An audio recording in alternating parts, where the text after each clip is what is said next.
So, a warm welcome to everybody. Now it's getting serious. Today is the day of the final presentations, and we would like each team to see the order of the presentations in a few seconds.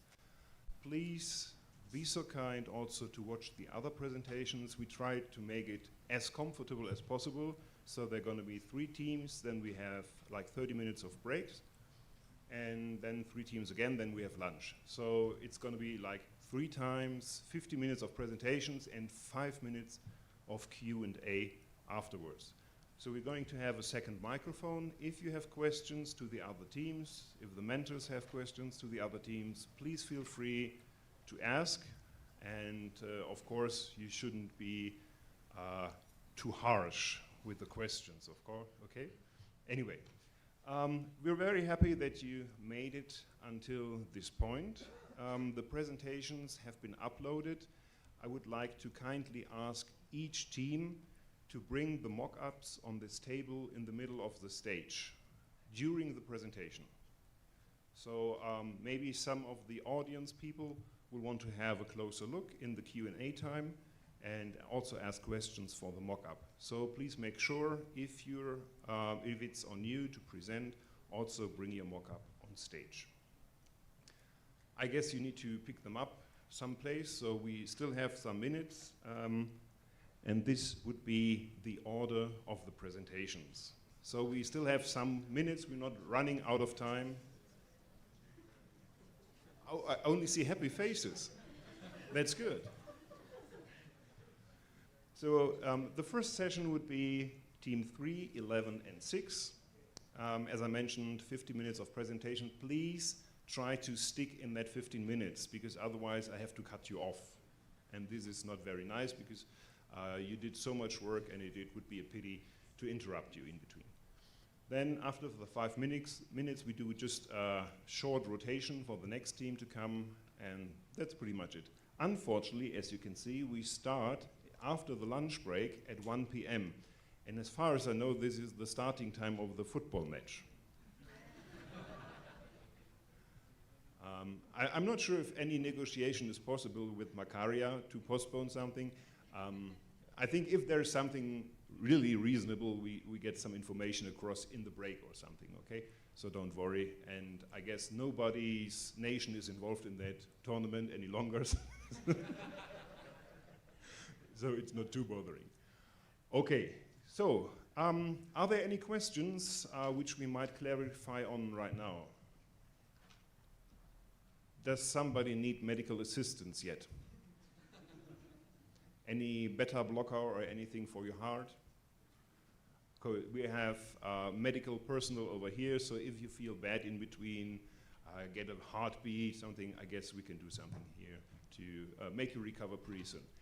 Okay, so then I would like team 3 to please come in front, get your mock-up ready on the table, and once we are set with this, we could start. Also team number 11 and 6, please bring your mock-up to the room right now, so there is no transition time in between. I think 9:30 latest, we still have, let's say, 5 minutes, if that is okay, Macaria? Yeah, okay. Then please pick up the 3 first models, and we start at 9:30 latest. Move, move, move, move.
So what I missed to mention is that I think it would be nice to give applause to every team. So we would like to ask all the team members on the stage when your team is presenting, right? So if you only have 1 or 2 presenters, doesn't matter, please, everyone of the team come into front of then, please, okay? Because everyone should get the credits, right?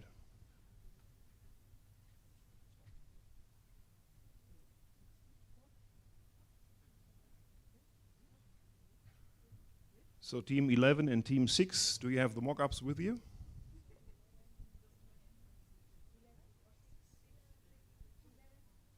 Yeah? Okay, everything is here. Then the stage is yours. Please give hands to team number 3.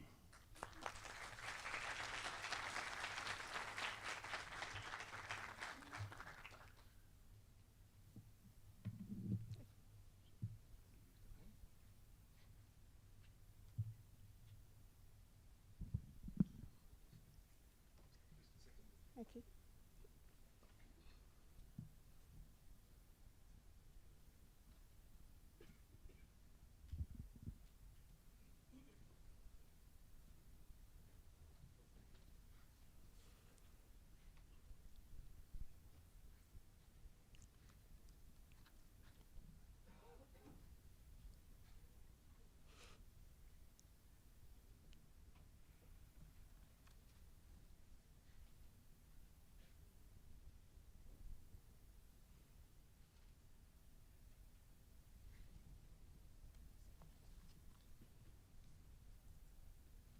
Nope.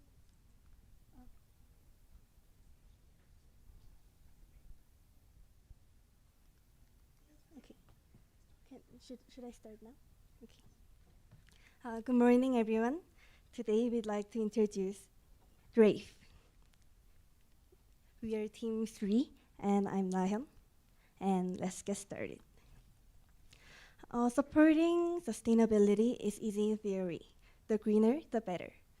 But choosing it every day, that's a real challenge. How can sustainable mobility become something people genuinely want to choose every day? Amsterdam already has one of the most sustainable mobility cultures in the world. But even there, cycling is not always the most comfortable choice. Our project begins here. This is DRAVE. DRAVE is a compact single-seat electric vehicle designed for short urban journeys in Amsterdam. It proposes a different scale. DRAVE is not just simply a smaller car. It proposes a different scale of mobility, more protected than bicycle, lighter than conventional car, and more space efficient for the city. DRAVE creates a new choice between cycling and conventional driving, not by making the car smaller, but by redesigning urban mobility around the people inside it.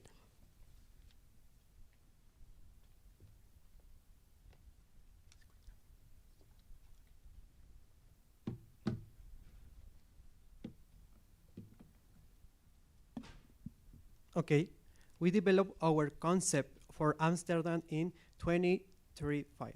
The Netherlands provides of meaningful settings because it already has a strong cycling culture, expanding electric mobility infrastructure, and a strong potential for renewable energy.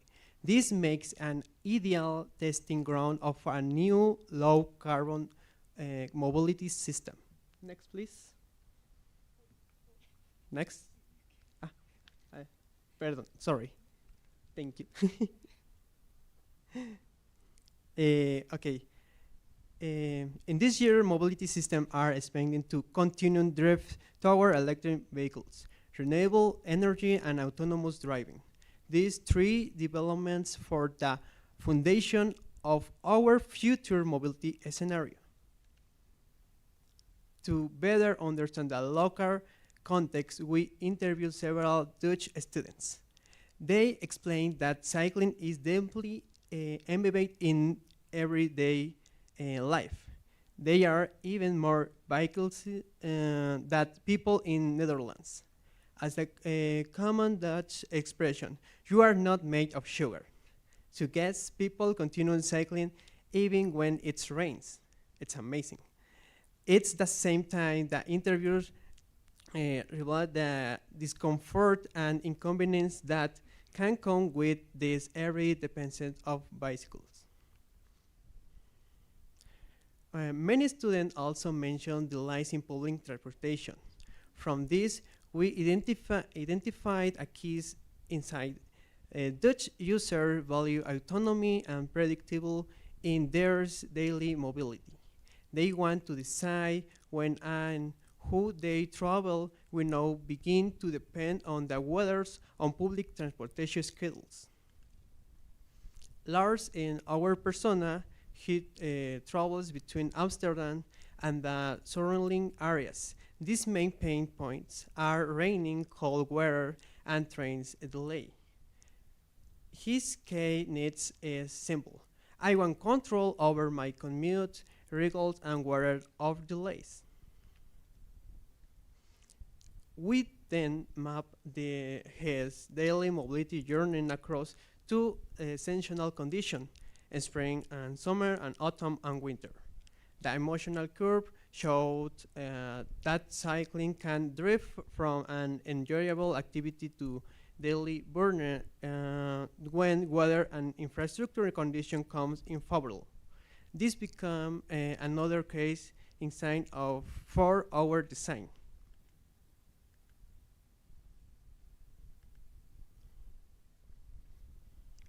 By combining the interview's persona and journal map, we identify a clear design opportunity. Drift offer an alternative between bicycle and full sidecars. It preserves the energy efficiency, flexibility, and compact scale of lightweight mobility while adding great weather protection, reliability, and comfort. This becomes the starting point for our vehicle design.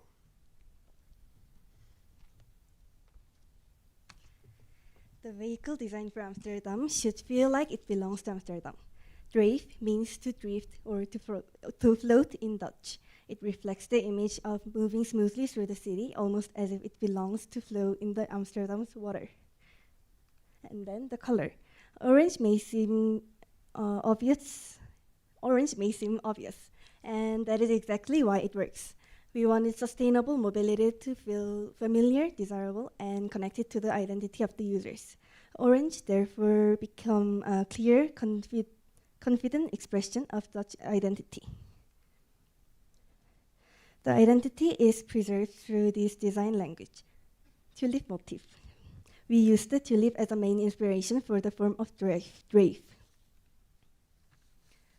The body follows the soft, continuous curves of tulip petals and creating a natural aerodynamic silhouette. Tulip petals wrap around and protect the center of the flower. This idea became the basis of drift's opening structure. Instead of using conventional side door, the canopy opens downwards, just like a flower blooming. Because the vehicle is designed for one person, the opening door canopy allows the user to approach and enter more freely. When closed, it protects the user from wind, rain, and cold weather. And when open, it creates more direct connection to the city, closer to the open feeling of cycling. The same structure provides both protection and freedom. The exterior protects the user from the weather, and the interior protects their personal time. The seat can recline up to 140 degrees, allowing the user to move between an upright commuting position and more relaxed posture. Combined with the autonomous driving, the cabin becomes a private moment between work and home, a place to rest, listen to music, or simply just enjoy time alone. The interior shelf rotates around the circular center, allowing the user to bring it closer and move it far away.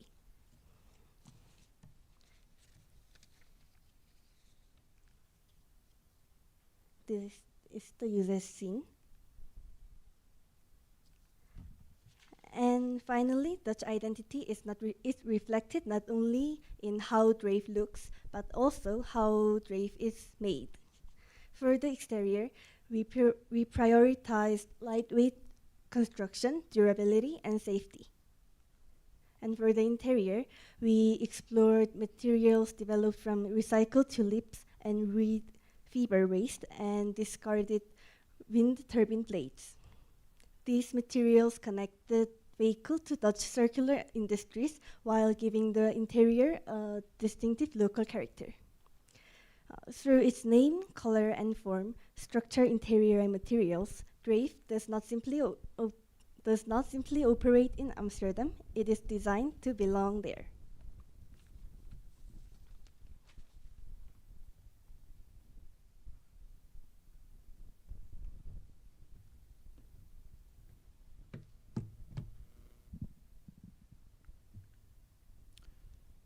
So most EVs solve the range problem by adding more battery. We did the complete opposite. We fixed the battery at 6 kilowatt hour and treated it as a hard limit. So our question was not how much energy we can carry, but how little energy we can use. Everything you see next comes from this decision, and it gives us a real range of 80 to 110 kilometers. The first result of that limit is the number of wheels. Removing one wheel also removes one suspension unit, one set of bearings, and each rolling resistance. That is mass and drag we never have to pay for. It also let us close the body into one smooth teardrop shape with two wheels in the front and one wheel at the back.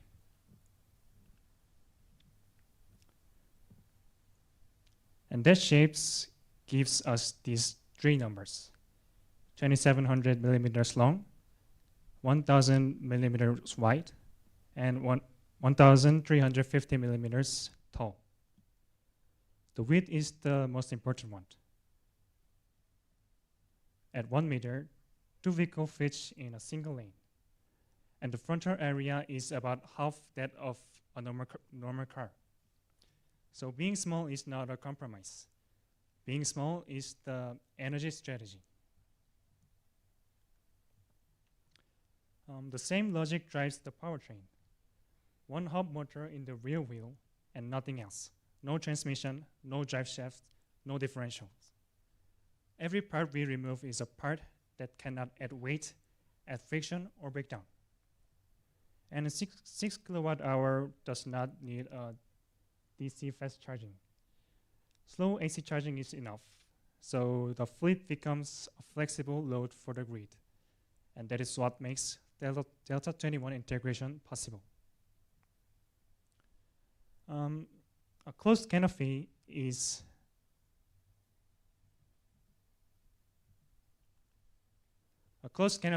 good for aerodynamics, but it creates a greenhouse.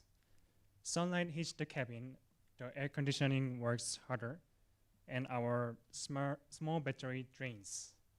So instead of spending energy to fight the heat, we block it. A metamaterial coating reflects the sun's radiation but stays transparent. A low air intake in the front also guides airflow along the inside of canopy. That keeps it fog-free and the view clear, using no electricity at all.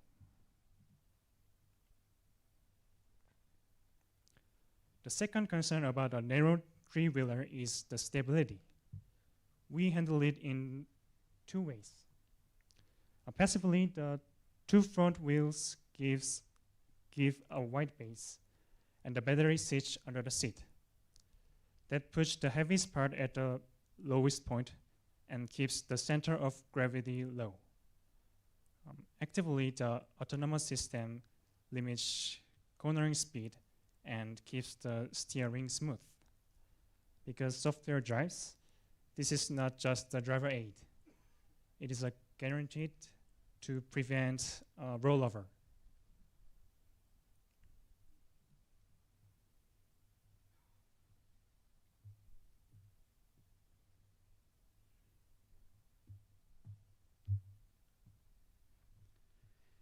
Now, a vehicle like this still needs a legal category.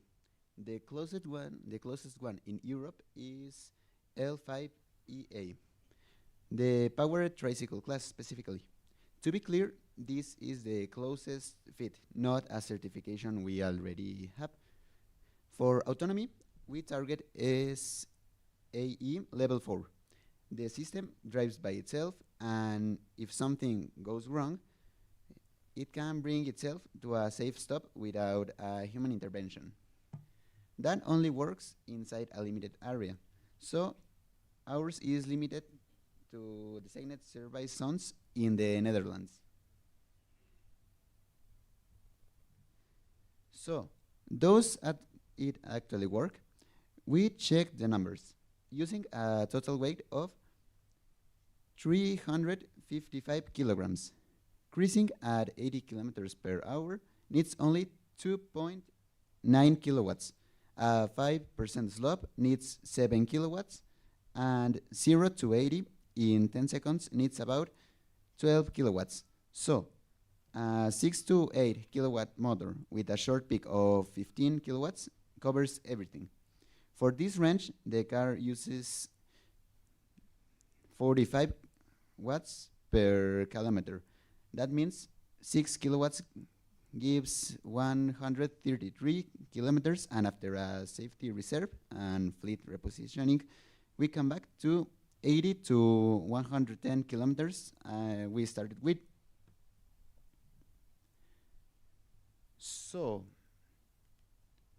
what does this efficiency gives to the Netherlands? With a grid intensity of 263 grams of CO2 per kilowatt, our vehicle emits 11.8 grams per kilometer. A normal passenger car emits 106.7. That is an 89% reduction. Even if we add a 20% penalty for empty repositioning trips, we still keep 86.7%. The saving survives real fleet operation. The technology works, but ownership needs whether that efficiency is ever used. If DRIGF were privately owned, one vehicle would serve one person or one household. It would sit parked most of the day, while the owner still pays for parking, charging, maintenance, and insurance. That means very low utilization, and low utilization is exactly why it will fail at a normal private car. This is why DRIGF it's not sold to individuals. It is run as a shared fleet, managed by AI. Vehicles are spread across the city and its hubs, assigned by predicted demand, and they are drive themselves to where the next trip awaits. So one vehicle serves many users instead of only one. Utilization goes up, charging and maintenance are centralized, and this shared fleet model is the base of the business system we introduce next. Well, we can see here how we want to centralize the system and the shared fleet. Please come to an end. The time's almost over. Now I'd like to introduce Drift's business and operational model. Drift is a shared mobility service that combines vehicles, charging hubs, a user app, and a fleet management system. For Amsterdam, we proposed around 90 hubs and about 2,000 vehicles, helping reduce waiting time, empty driving, and operating costs. Because demand varies across the city, we use small, standard, and large hubs. Smaller hubs serve residential and lower demand areas, while larger hubs are placed near major stations and business districts. Matching hub sites to local demand avoids unnecessary investment and allows the network to expand gradually. This page shows the full service journey. The user requests a trip through the app, and the fleet system assigns the most suitable nearby vehicle. The vehicle autonomously picks up the user, completes the trip, and processes payment. After drop-off, it either moves toward the next demand area or returns to a charging hub. This continuous cycle improves convenience and fleet utilization. After each trip, the system chooses between repositioning and recharging. If the battery is sufficient and nearby demand is expected, the vehicle moves to a high demand area. If the battery is low or the return reserve is insufficiency, it goes back to our charging hub. The decision considers SOC, reserve, predicted demand, hub distance, and fleet availability. Drive offers standard and preferred pickup. Standard pickup brings the vehicle directly to the user, but may require a longer route and more empty driving. With preferred pickup, the user works a shorter distance to an easier location, while the vehicle takes a shorter route. This reduces time, energy use, and cost, so the user receives a discount. Pricing can also include commuter passes, off-peak, incentive, and institutional partnerships. This page shows how the system selects the vehicle. Vehicle A is closest, but its battery is low. Vehicle B is slightly further away, but has enough battery and good hub access, so it is selected. Vehicle C stays in a future high-demand area. The system therefore chooses the vehicle that works best for the entire fleet, not simply the closed one. To support this decision, the system calculates a dispatch score. It considers pickup time, trip energy, distance to a charging hub, future demand impact, and battery SOC. The lowest score is selected, and the weights can change by time, location, weather, and operating priorities. This balances user convenience, energy use, charging, and vehicle utilization. Overall, Drive combines autonomous mobility, fleet operation, charging management, and incentive-based pricing in one system.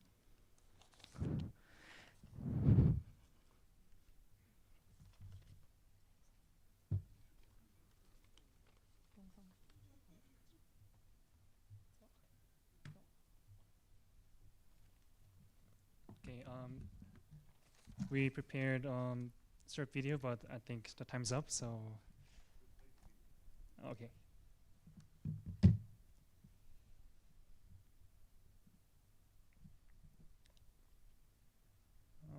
As you can see here,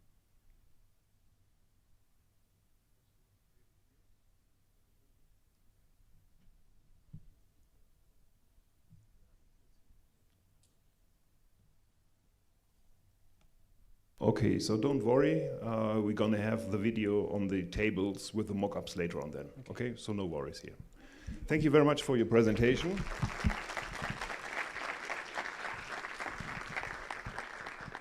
Team 3 got the time bonus for the first presenter, right? So are there any questions from the audience? We have seen a lot of information, beautiful shaped vehicle for the Netherlands. Any question? Linya. Thank you very much for your presentation and for the nice design. I really like the colors fitting the Netherlands just perfectly with the orange. One thing I was wondering about, the Netherlands, especially Amsterdam, are planning to get the city car free by 2040. How is this supported by your concept?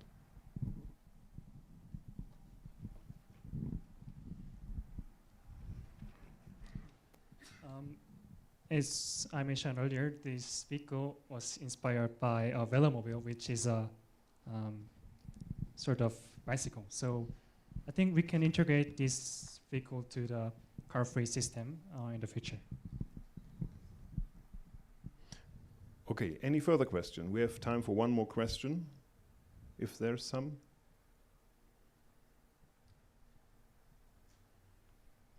Okay, then obviously you answered everything with your presentation. Thank you very much. Big applause for team number 3, please. So please take your mock-up with you. And so team 11, please bring your mock-up to the stage.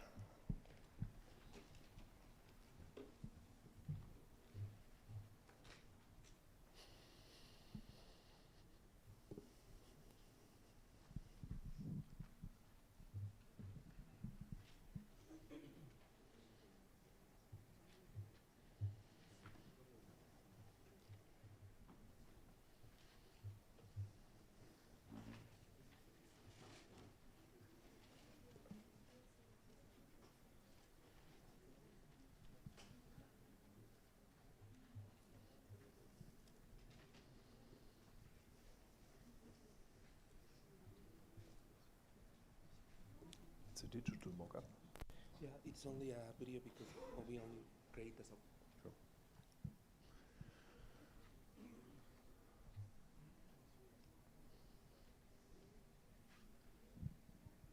Okay, the mock-up is set up and it's time to start. Please go ahead. Good morning, everyone. Good morning, Judge, and good morning, peers. We are Team 11, and we are here to present Logibolt, a smart fleet charging coordination for sustainable urban mobility. Our project addresses one of the biggest challenges facing the transitions towards sustainable commercial mobility: how to coordinate electric fleet charging in a way that it's operational efficient, environment responsive, and economy viable. So instead of asking how we can build more charging stations, we ask a different question: how we can make the existing charging infrastructure smarter. To prove this concept, we are focusing on Hamburg. As German's largest port city, Hamburg is a massive logistic hub. It also actively leads the way in eco-friendly urban development, making it the ideal target market to implement a scalar solution. So how is Hamburg today? When you take a look at Hamburg today, you see a city where daily green mobility is already a reality, from e-cargo bikes to autonomous hollow movers and the city long-term green network project. Sustainable routines are deeply integrated into the public system. However, as more commercial electric vehicles hit the road, a major bottleneck is starting to appear. That guides us to our problems. So the problem that bottlenecks come down to three main stages: operational, environmental, and business. Operationally, vehicles must be fully charged and ready before every shift. But right now, fleet managers waste hours on manual scheduling, and there is zero coordination between route times and charging windows. Also, drivers face unpredictable chargers availability that cuts into the mandatory rest periods. Now, talking about environmental problems, renewable energy like wind is highly variable. When fleets plug in during peak carbon-heavy grid periods, they increase emission instead of reducing them. So now, from business perspective, peak charging time results in expensive electricity penalties. At the same time, companies face strict ESG reporting rules and a lack of clear data, which make it incredibly difficult to scale up their electronics operations. To better understand this challenge, this first took a look at the people who experience this every day. Sanhu will now introduce our two main users.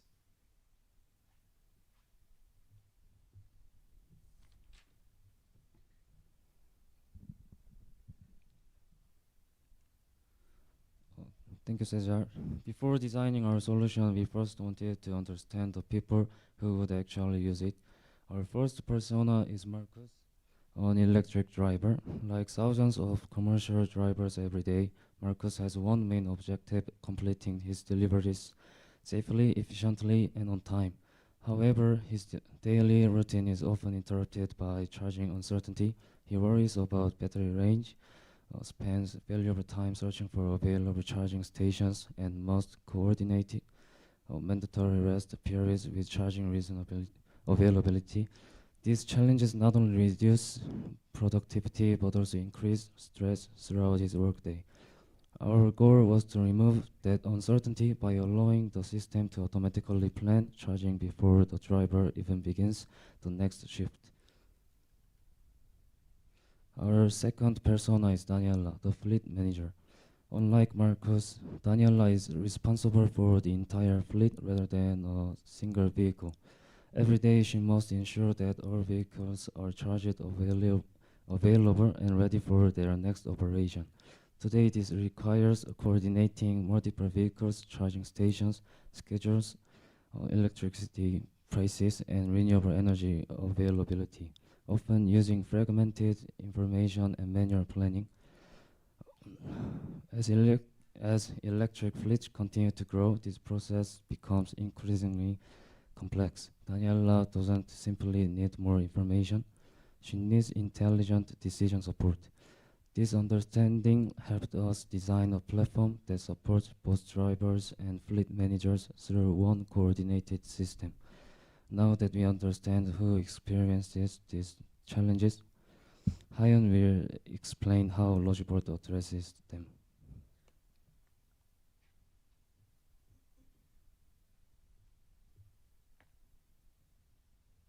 Thank you, Sang-woo. After understanding the needs of both our driver and fleet manager, we designed a solution that improves their entire daily experience. This user journey illustrates how Logivolt supports both users before, during, and after each working shift.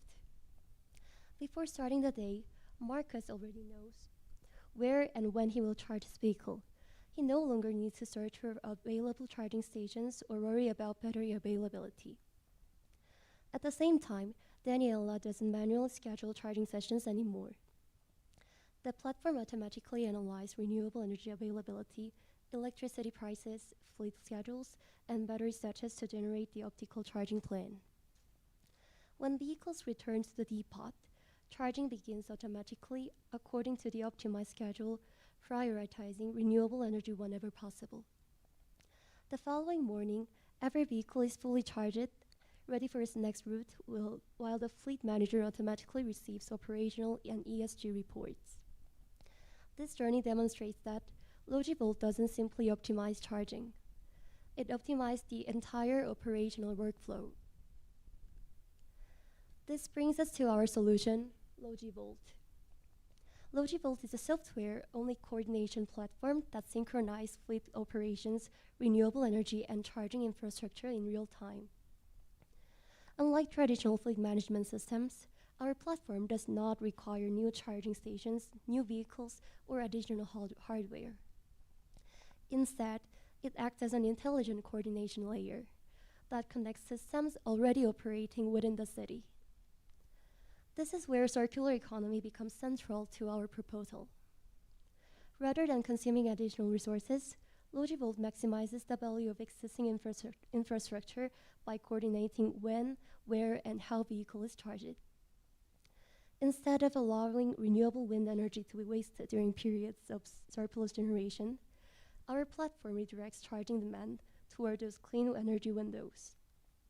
In this way, renewable electricity remains in productive use instead of being lost. Our goal is not only to reduce emissions, but to create an intelligent circulation of energy across the city. Our value proposition creates benefits on 3 different layers. For fleet operators, Logivolt reduces electricity cost, increases vehicle availability, and simplifies charging management. For Hamburg, it accelerates urban decarbonization while supporting the city's transition towards sustainable mobility.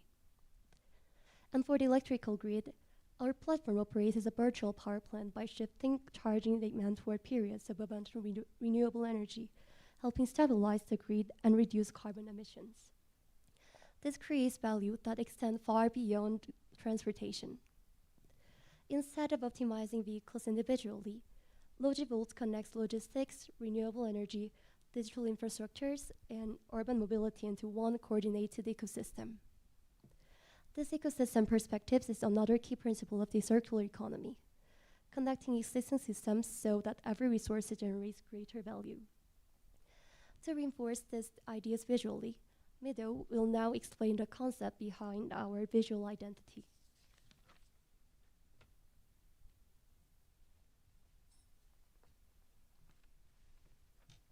On this page, I'd like to talk about our visual identity. Our logo was designed to communicate the same principles that define our platform. The circular shape represents continuous circulation, symbolizing both urban mobility and the continuous flow of renewable energy throughout the city. The letter I is inspired by a wind turbine, representing Hamburg's strong commitment to renewable wind energy, which play a central role in our charging strategy. Finally, our key color, blue, reflects clean energy and advanced status, while dark gray represents reliability and stability. Thanks, Miro. Now that you've seen the identity behind Logivolt, let's look at what actually powers it. Behind that wind turbine icon is a real coordination system, so let's take a look at how it works, starting with the architecture. Logivolt is a software-only coordination platform. It connects fleet operation, charging infrastructure, and energy data through an intelligent decision engine. No new hardware and no complex installations. On one side, we bring in the data that matters, fleet operations, weather, carbon intensity, energy prices, because that's exactly what determines a smart charging decision. What the fleet needs, what energy is available, and what it costs.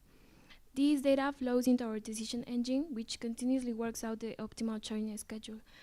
On the other side, that schedule comes to life executed through the existing charging infrastructure, talking directly to the software that manages all that charging themselves.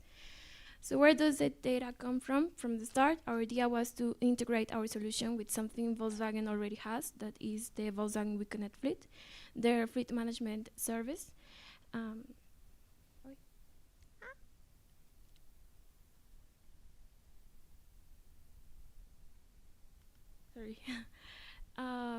Which gives the state of charge, location, and shipped relevant vehicle data straight from the vehicles.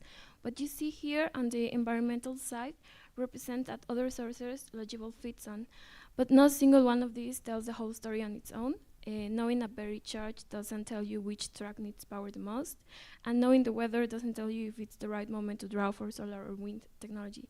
That's exactly where Logible comes in. We bring these ecosystems together and turn them into a single coordination decision.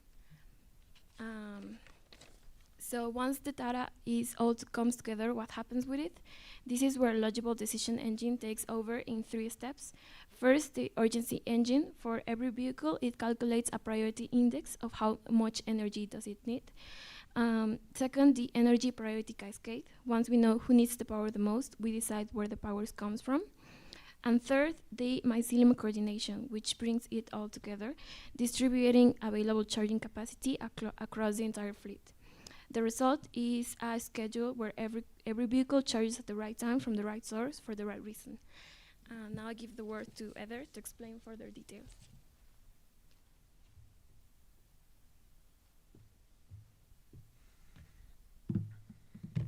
Thank you, Sam. So, once all the necessary information has been collected, the platform begins its decision-making process. The first step is the urgency engine. Once Logible has analyzed all available information and generated the optimal charging strategy, the next step is execution.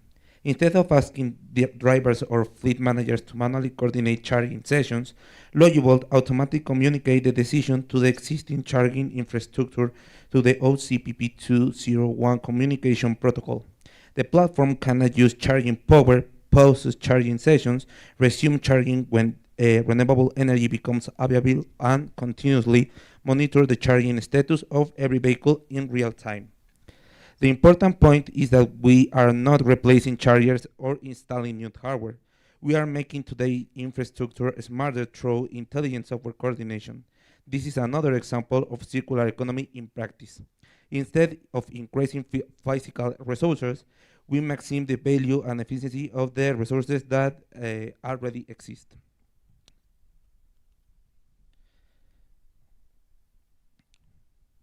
Once charging is coordinated intelligently, the entire fleet begins to operate more efficiently.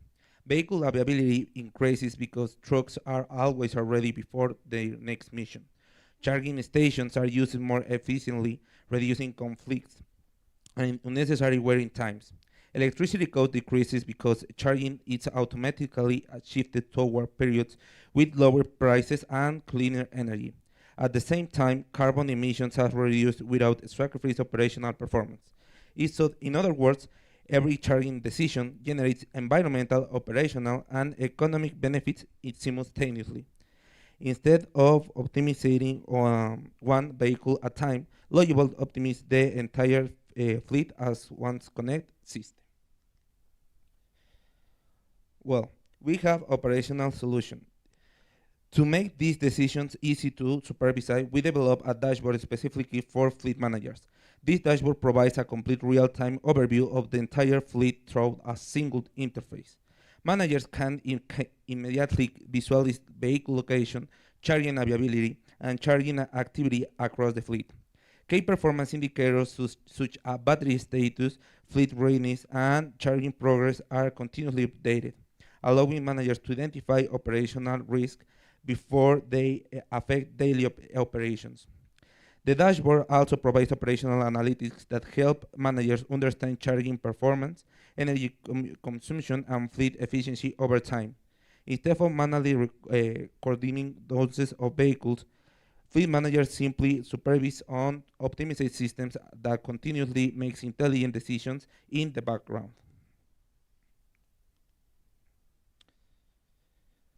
While fleet managers supervise the entire operation, drivers interact with Logibol through a such more simple mobile application. The application only displays the information drivers actually need during the day work, recommend charging schedule directly or their mobile device. Instead of making charging decisions themselves, they simply follow optimized plan generated automatically by the platform. This simplification reduces uncertainty, minimizes waiting times, and allows drivers to focus entirely on complete the deliveries safely and efficiently. ¿Pueden reproducir el video, por favor?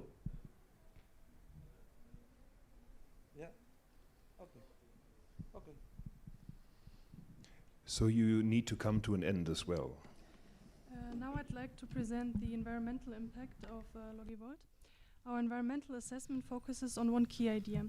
Logivolt does not reduce the energy consumption of EVs themselves, but it reduces the carbon intensity of the electricity used for charging. Our preliminary assessment fleet of 30 vehicles in Hamburg, it is based on 165 kilowatt hours per annual charging demand, and we compared a baseline scenario with our optimized charging strategy. In our optimized scenario, around 50% of charging is shifted towards either on-site renewable energy or periods when electricity mix has lower carbon intensity while maintaining full fleet readiness. As a result, estimated charging-related emissions decrease from around 57 to 30 tons of CO2 per year. Although currently a firmer estimate should be validated with real fleet data, it still clearly demonstrates that intelligent charging coordination can make a meaningful contribution to reducing emissions during the vehicle use phase. So to better understand where this solution can be implemented today, Adet will now explain its technical feasibility.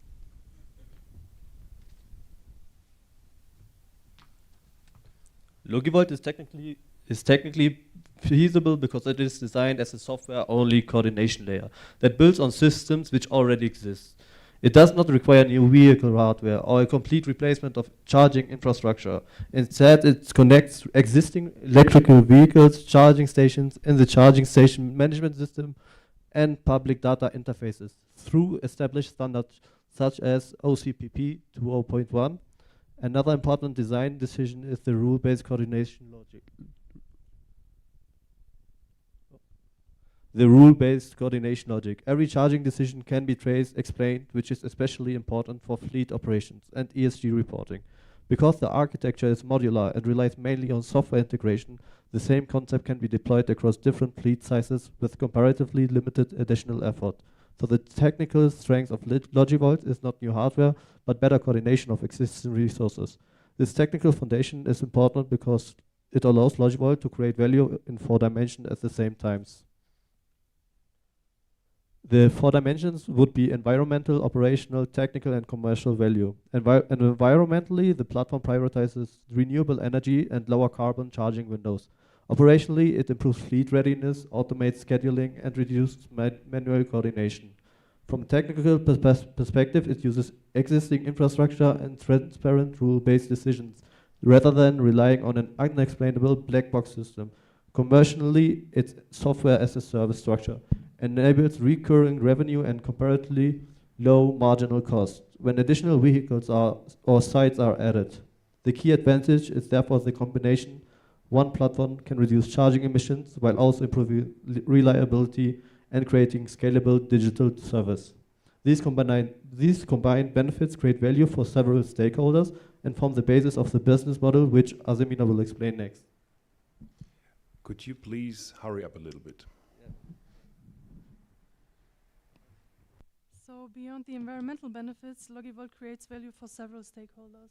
As fleet operators, fleet managers, drivers, VW, ally, energy providers, and storage providers. I'm not going to go into detail because we don't have any time left, but I wanted to say that VW provides connected vehicle ecosystem, while ally already offers fleet charging services.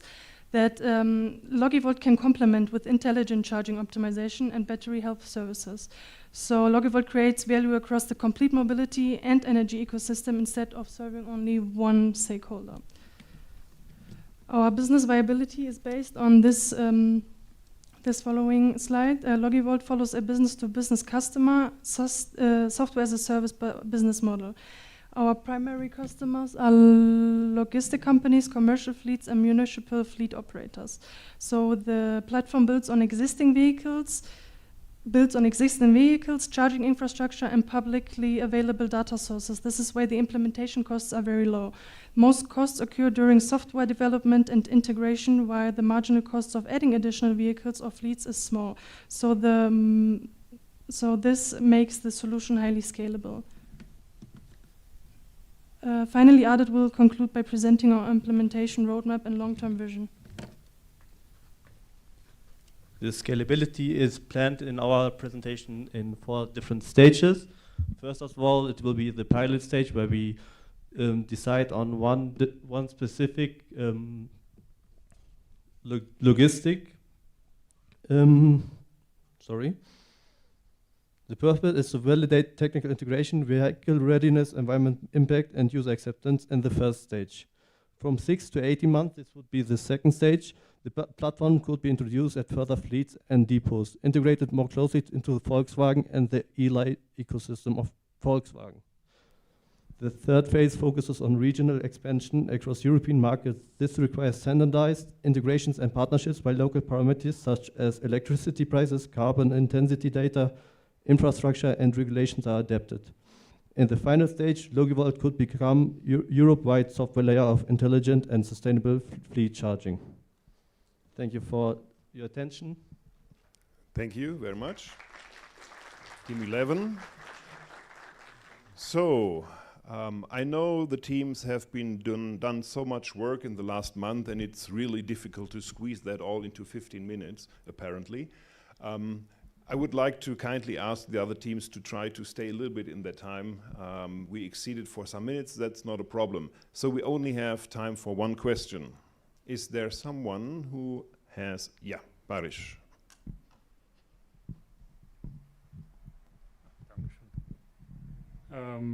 As far as I've understood, you have a prototype built, right?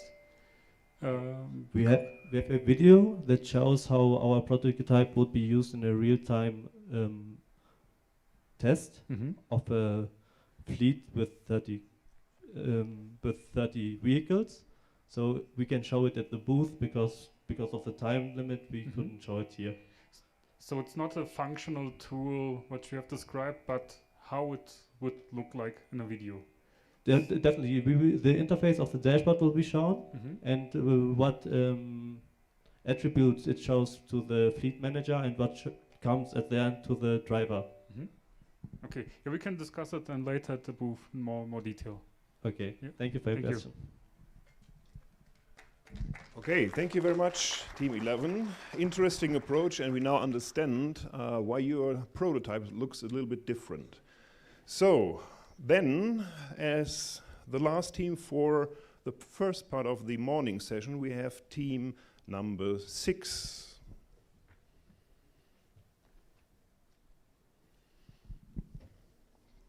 Please bring your prototype and get to the stage.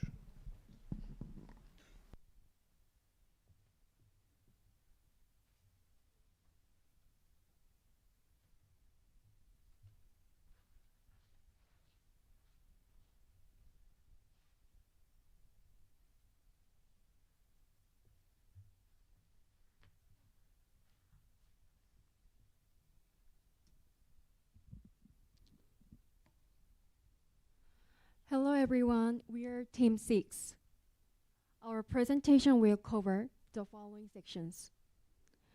First, Team 6 consists of students from 3 countries, Romania, South Korea, and Mexico. We held weekly meetings, communicate through WhatsApp and Discord, and created our presentation materials using Figma. We selected France as our target market. So, why France? There are 3 reasons. First, France has a historic urban structure. Because of its old building and narrow street, it is difficult to install parking spaces and EV charging infrastructure. Second, the transportation system centered around Paris makes private cars essential.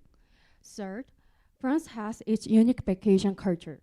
Every July and August, millions of people travel on the highway at the same time for their annual summer holidays. These three reasons become the starting point for our solutions. After selecting France, we interviewed French locals and residents living in France. We asked them about their EV lifestyle, charging infra experiences, and life in France. Based on these interviews, we created the following persona. This is Julia Martin, 42 years old marketing manager living in a historic apartment in Paris. He values time with his 2 children, but charging problems take away their family time. His biggest motivation each year is the long summer vacation with his family. Let's look at Julian's daily life. After work, he looks for a public charging station, but they are usually full. He parks far from home, walks back to his apartment, and wakes up early the next morning to charge before work. This daily routine causes constant stress and takes away valuable time with his family. From Julian's daily scenario, we identify 3 major pain points. The first is infrastructure and regulatory constraint. Osman buildings cannot be modified because they are protected by heritage regulations. As a result, there is a lack of EV charging facilities and private charging spaces. The second is impact on quality of life. The charging routine interferes with everyday life and ultimately reduces overall quality of life. The third is parking and space constraint. Limited space makes it difficult to install charging infrastructure itself, discourage people from switching to EVs. To solve these problems, we developed a solution. Instead of simply installing more charging stations, we designed a charging system specifically tailored to France.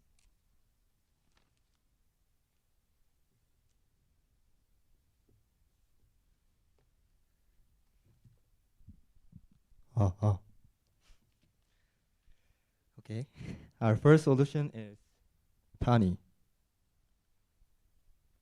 an autonomous plug-in charging robot. Before introducing our solutions, I'd like to ask you one question. Can you notice the difference between the 2 buildings?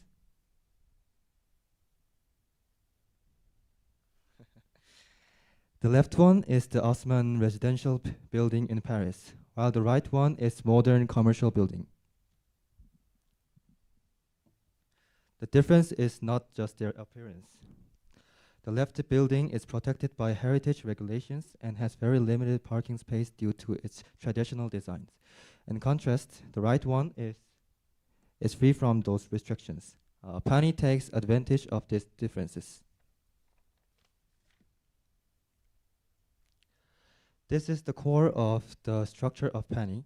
We pair these 2 buildings, A and B, with an operator in the middle, listing space from building B and offering monthly subscriptions to residents of building A. This is an B2B2C model. In France, there is a law named droit à la prise, and this gives residents the right to install a home charger, but it requires a private parking stall. But with the Pani, residents simply subscribe and skip that process entirely. During the day, solar energy is stored on building B's rooftop. At night, the robot autonomously charges vehicles in the underground garage. But mobile charging robots already exist. It is Ziggy from US and the Mob Energies from Charles from Lyon. But there's critical difference. Ziggy and Mob Energy optimize charging within the existing parking infrastructure. Pani creates a charging access where no infrastructure exists at all. That means Pani makes charging itself possible. To ensure smooth charging, 2 steps are required. First, register the vehicles, identify the charging part locations, and follow the parking orientation rule. These 2 requirements allow the robot to charge vehicles consistently every time. And Pani uses the CCS2 charging connector. Because CCS2 is the standard connector for virtually every EV sold in Europe, no vehicle modification needed. This connector also enables V2G technology. France's unique electricity pricing system called Tempo Traffic designates 22 red days per year when electricity prices spike significantly. We built a bidirectional inverter directly into Pani to enable V2G discharge on those days. But why put in the robot, not the vehicle? Red days occur only 22 days a year, and it is inefficient to install the inverter in the vehicle for these 22 days. One robot serves multiple vehicles, turning the inverter into a shared asset. This is a France-specific design decision. V2G is a bonus feature, not the main value of Pani. On tempo red days, V2G compatible vehicle discharge energy back to the grid through the robot.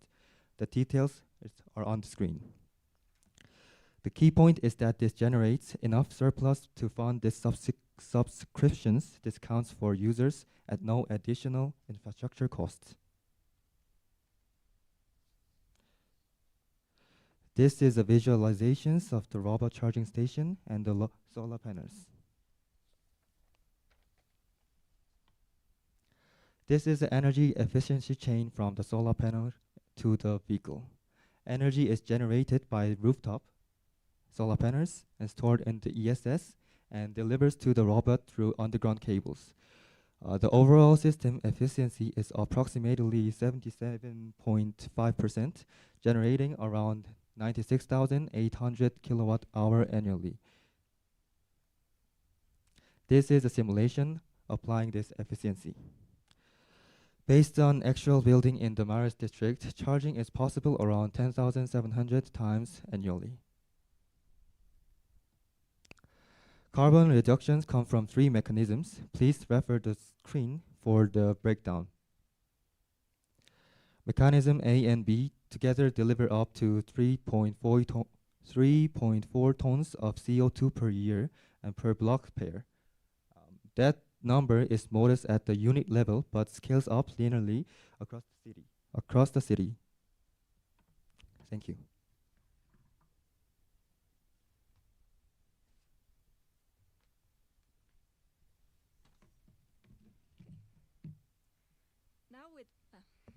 Now with Pani's design, the name Pani comes from the French word pan, meaning bread, plus the suffix I to create a friendly character-like name. Also, its form is inspired by the France's iconic bread, the baguette, which reflects French identity and creates a friendly image. With a size at 50 by 30 by 10 centimeters of height, it can move freely beneath vehicles, because its height is similar to a standard robot vacuum. Now for the hardware specification, Pani runs with a battery of 100 to 150 kilowatt hour LFP battery, chosen for its high thermal stability and fire safety, with a charging power of 50 to 120 kilowatt DC for fast charging and with a high vehicle turnover. In terms of autonomy, it has an AGV-based autonomous driving, meaning that it has autonomous navigation and also it's able to avoid obstacles within a map space. It's supported by bidirectional charging, the V2G, which enables energy supply during peak hours. These specs reflect near-future design targets, enabled by emerging technologies such as solid-state batteries and silicon carbide and gallium nitride semiconductors, all of which are commercial roadmaps within the next decade. Here you can see our 3D model of the robot. That is the same one that you would be seeing on our mock-up. Now for the logo and typeface, the main typeface that was chosen is the Babylon Nouveau, which gives a geometric and friendly impression. Also for the logo that features baguette-inspired elements to keep consistency within the brand and the product itself. Here you can see a mock-up advertisement featuring the Pani logo. According to the UPR, there's approximately 90,000 residential buildings in Paris, of which 45% are of the late 19th century buildings, and an approximate of the 60% are Haussmannian or post-Haussmannian buildings, meaning that the residents of these buildings would be the main target market or the main customer base for Pani. At the same time, there's about 520,000 private underground parking spaces, of which the 75% are privately owned. Crucially, many of these underground spaces sit underutilized, especially in commercial buildings overnight. That's exactly the latent capacity Pani is designed to unlock. Charging access doesn't just solve a logistic problem, it changes purchase decisions. Charging convenience promotes EV adoption. Research has shown that EV adoption is twice as higher within households with home charging, and 60 to 70% lower EV adoption without private parking. So basically, Pani reduces charging barriers and encourages EV adoption to those who haven't even considered it at all. So this is Julian's daily life with Pani.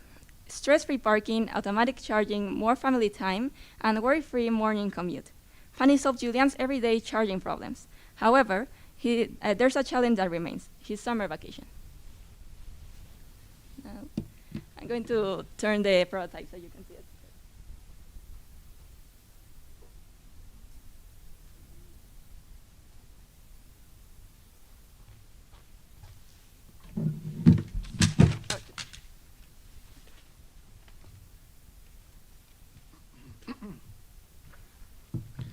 So let's imagine this situation.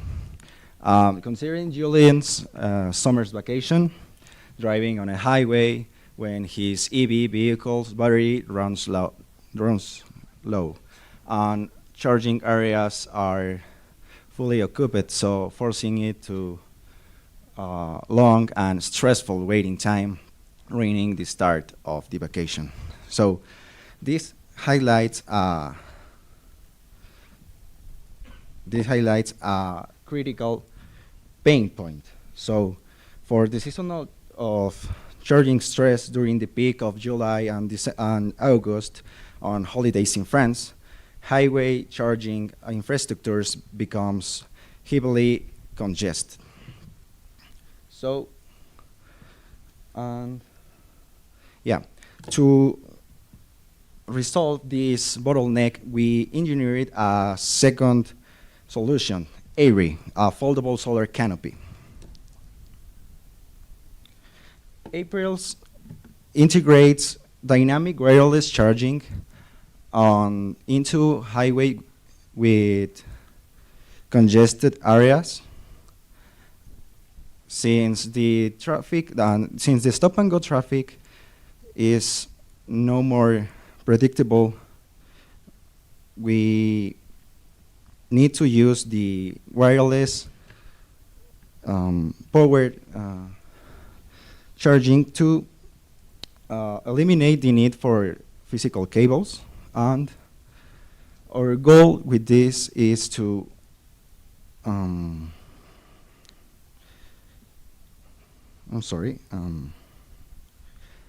basically recover energy, ampling the driving range on that traffic time. So about the installation, by insulating these canopies over known bottleneck areas, vehicle charge while idling. Additionally, the shade reduces cabin temperatures, lowering the vehicle's HVAC energy consumption.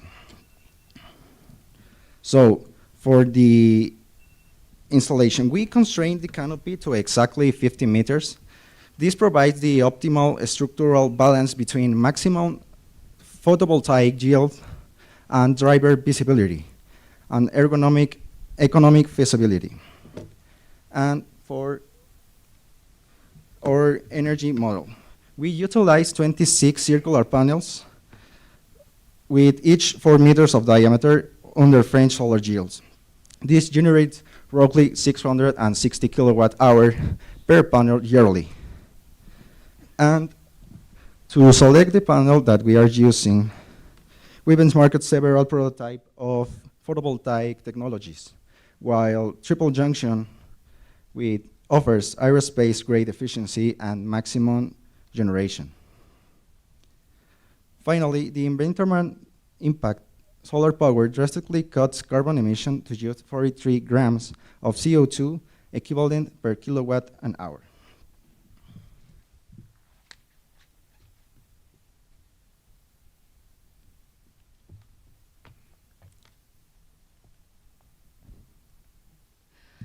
Next is the design of abri. Abri means shelter in French. Its design is inspired by the blue and white parasol commonly seen on the beaches of Nice, one of France's most popular vacation destinations. By stopping beneath abri, even a traffic jam can feel like a mini vacation. Its dimensions are 4.6 by 10.2 by 5 meters and is 3.5 loop width, which is the standard highway lane width. Abri features a foldable structure that can be opened or closed as needed. Even when folded, the solar panel continues generating electricity, allowing wireless charging to operate. This is the 3D model of abri. And these are abri's logo and typeface. The main typeface is Neutron Nova. Its bold yet rounded appearance creates a strong but approachable impression. The logo also incorporates the parcel motif to reinforce the overall design identity. This is a mock-up advertisement for abri. And how does Julian vacation change with abri? Even when traffic comes to a standstill, the canopy provides cooling shade. Its parcel-inspired design reminds travelers that they are on their way to a holiday. Traffic becomes charging time instead of waste time. The whole family can enjoy a more relaxed and comfortable vacation. Pani brings charging to places where charging was never possible. Abri transforms time spent in traffic into charging time. Thank you for listening. Thank you very much, Team 6, for your interesting presentation and the different approaches. Might be a little bit polarizing with the bread style, but maybe some of you have seen Renault, they brought out an R5, and there is like an additional thing you can buy with the car. It's a baguette holder for the car inside. So they're also making some sort of fun of themselves. So nice connection over here. Are there any questions from the audience? Yeah.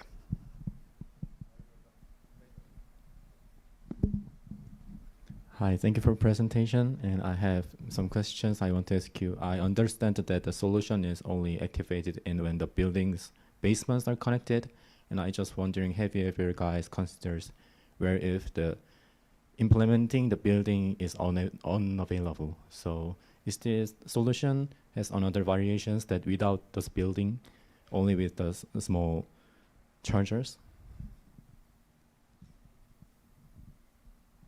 It will be answered with Yejun.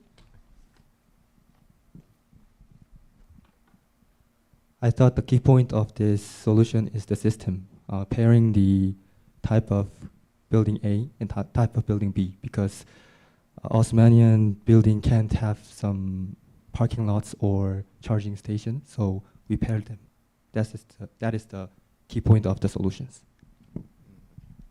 Thank you.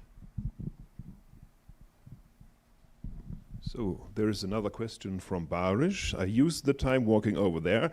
Is there any additional adjustment needed to the vehicles in order to connect them to your PNE system? Because usually we have different kind of connectors for the vehicles to charge, and what needs to be done in order to fit your system to the vehicle?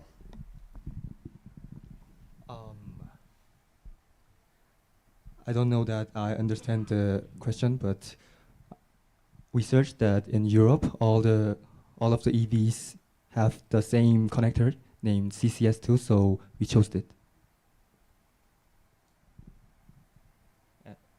Am I right? Yeah, that's one option. And how do you connect to the vehicle? Because it's have different positions where the connectors are. That was hard technology, so there's a two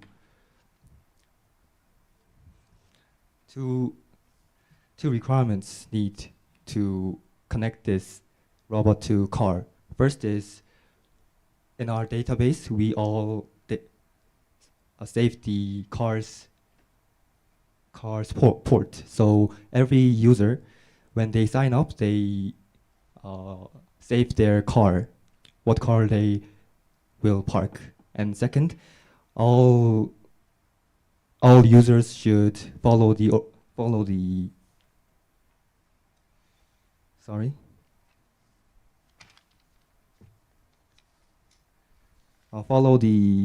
parking orientation rules. So every car should park at same directions, and that will help car robots to connect the car. Yeah. Okay, yeah, I have two questions. So instead of the robot, did you also consider to use wireless charging like APRI in the parking spaces? Because with the robot you need a higher energy density in order to charge these different vehicles. Have you considered just then also using wireless charging in the parking spaces, connecting it with the grid and everything? Yeah, we also considered the wireless charging, but we wanted to use the V2G technology, and we wanted to use that tempo traffic pricing system in the Paris.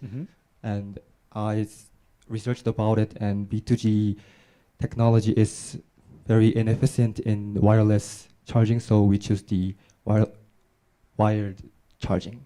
Okay. Yeah. My second question is regarding the APRI. Are the cars standing or driving while charging? Our second solution is for the traffic. So the first consideration is there's so big traffic jams in the highway, so cars are almost stopped. Yeah. What if there's no traffic jam? How does it work then? Do I just stand there and create the traffic jam, or? Oh, yes. First, it is for the solution is for the summer vacation traffic jam. So we focused on that July and August, but at the other weather or other months, they will just use it for the. Yeah, it will be hard to charge. That's right. Okay. Yeah. Thank you. Yeah, thank you.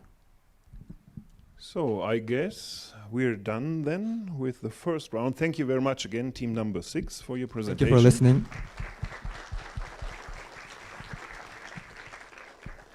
And we now have around 20 minutes of a break. If you want to use the sanitarios or do whatever you want to do, please feel free, and be back at 11.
Guys, remember, we can eat here.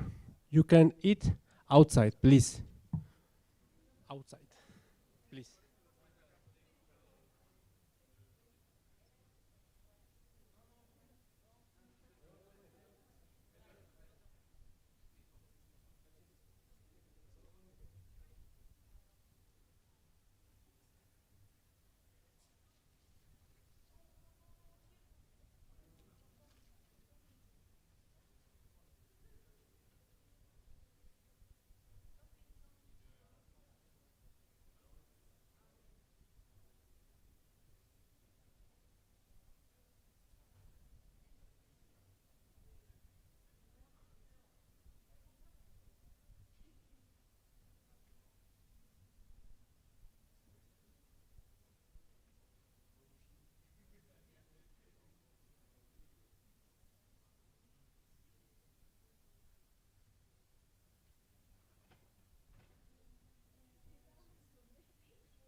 Oye, ¿pero cargaron el video en la presentación? Si lo subieron ahí debe estar. ¿Son los equipos que tienen 2 videos? El 4, pero lo cargaron en... Lo que pasa es que yo cargué lo que Manuel Lower me dio. Si están ya deben estar ahí, ¿eh? Va. No puedo proyectar para que me enseñen si tienen el video o...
이 정도?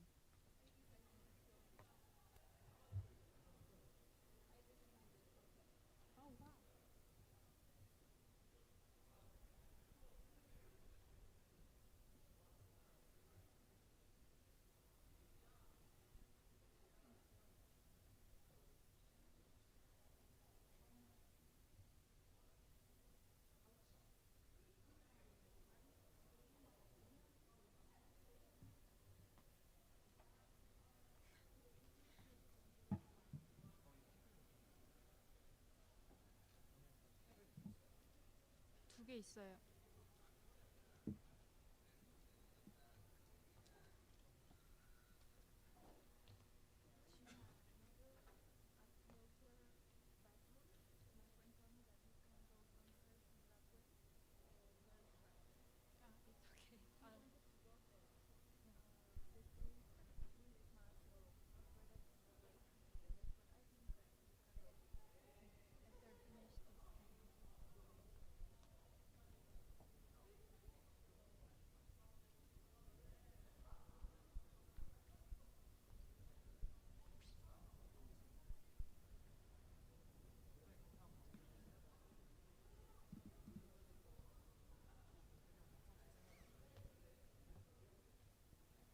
버튼 눌러야 돼요? 네? 어느 네, 버튼? 옆에 버튼. 거꾸로. 2번. 오른쪽이요. 네. 아, 네. 아, 그럼 저거 보고 확인하면 되겠네. 네, 저거 보고 확인하시면 옆에 버튼. 어디 누르면 안 되지? 아, 좀 시간이 걸리는 건가? 그럼 앞에 그냥 서실래요? 앞에가 더 나아요.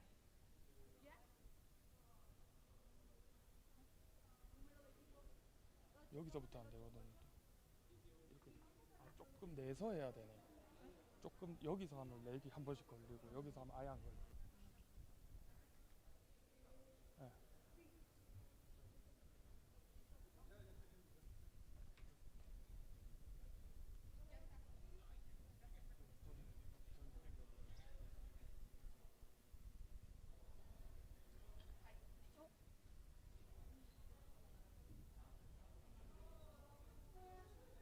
여기로 해도 돼요?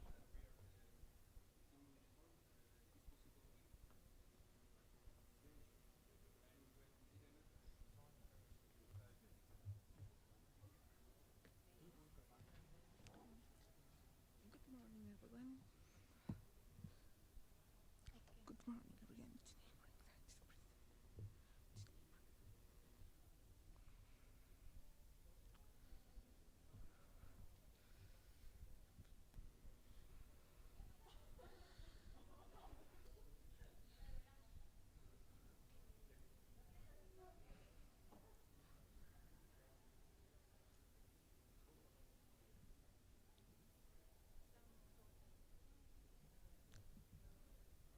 Testing.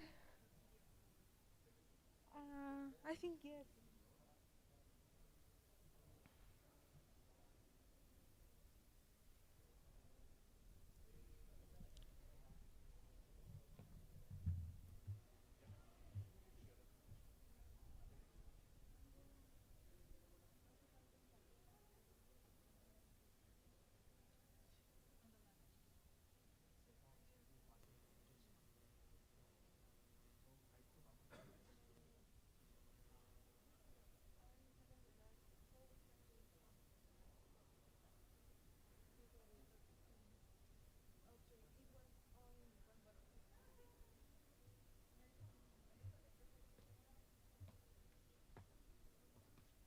And for reproducing the video, so how? The it's video? okay? Yeah, just click twice. I will do okay. that. And yeah. Okay. I For have your confused. turn, you will do. You will. Okay. No Is problem. it okay? Yeah. Okay.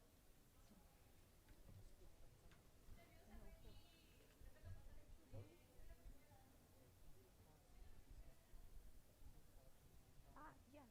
Yeah, no problem.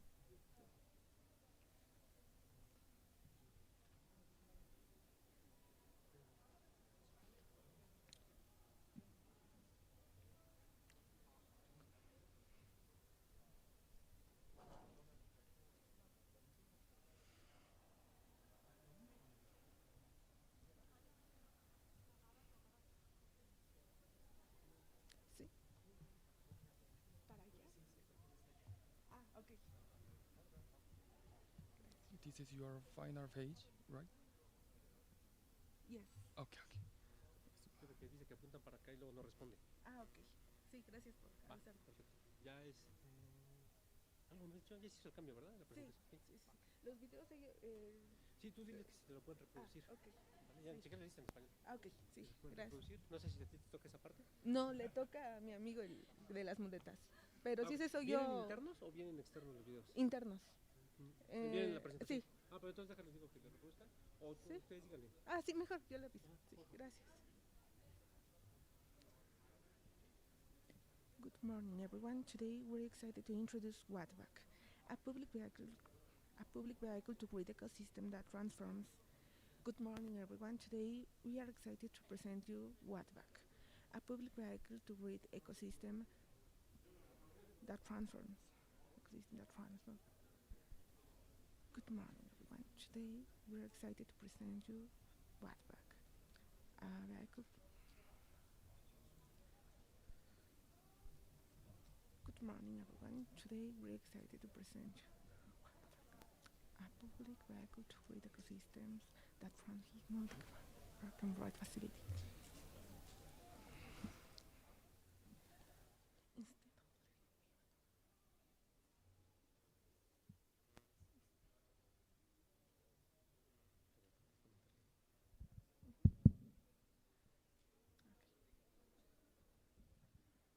Please, guys, mentors, remember you can eat here, please. If you can eat, please outside. Sorry, the rules of the room.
Gracias.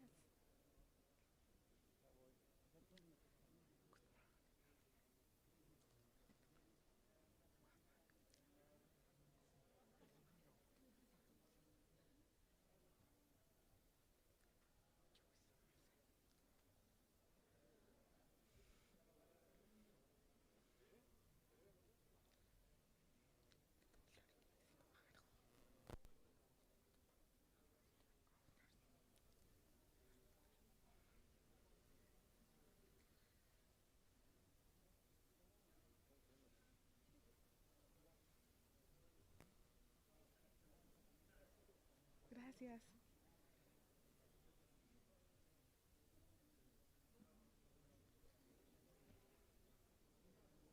¿Mande? No, estoy practicando, no hay problema. Sí. 1, 2, 3. Okay.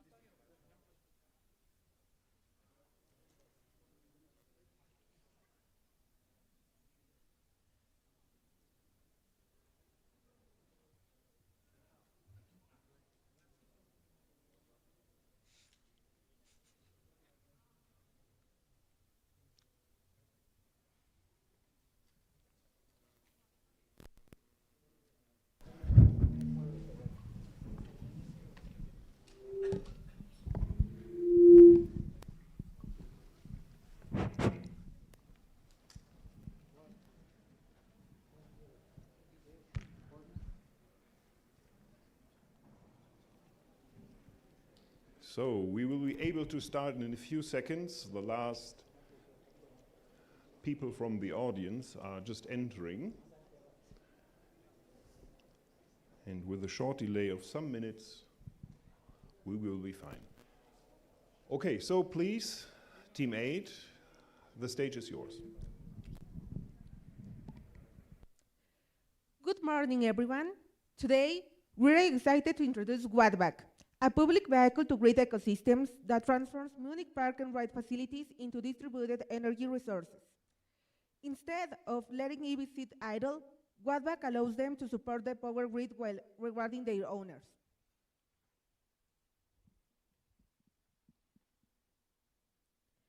Before explaining our solution, we first ask ourselves, why Germany? Germany already has three important conditions.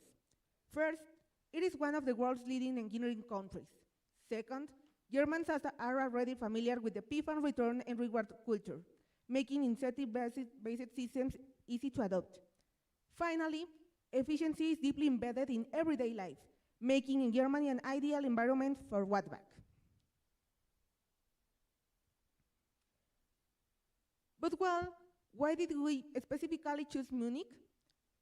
Munich has environmentally conscious citizens and one of Germany's most established park and ride infrastructures. It also experiences significant temporary electricity demands during large events like Oktoberfest. In addition, Germany's dynamic electric pricing creates strong opportunities for vehicle-to-grid services. Together, these conditions make Munich the perfect city to launch Wattback. Well, based on our research, we identified two primary user groups. The first is a daily commuter who regularly drives into Munich for work. The second is a group of Oktoberfest visitors who travel from outside the city and park at ride facilities before taking public transportation. Although their purposes are really different, both leave their vehicles parked for several hours, creating an opportunity for vehicle-to-ride services. Now, let's look at our commuter's daily journey. Every morning, she spends time searching for parking, pays expensive parking fees, and leaves the EV parked, all day without creating any value. At the end of the day, nothing has changed, except repeating the same routine tomorrow. We realize that the parked battery is simply an unused energy asset. Well, now I'm going to explain our pilot user experiences similar frustrations. During Oktoberfest, traffic is heavy, parking is difficult, and visitors spend a significant amount of money. Meanwhile, their vehicles remain parked for hours without contributing anything. We saw this as another opportunity to transform idle batteries into valuable energy resources while rewarding users. These insights led us to one key design question. How might we transfer parked EVs into valuable energy assets while encouraging sustentable travel into Munich? This question became the foundation of our entire solution.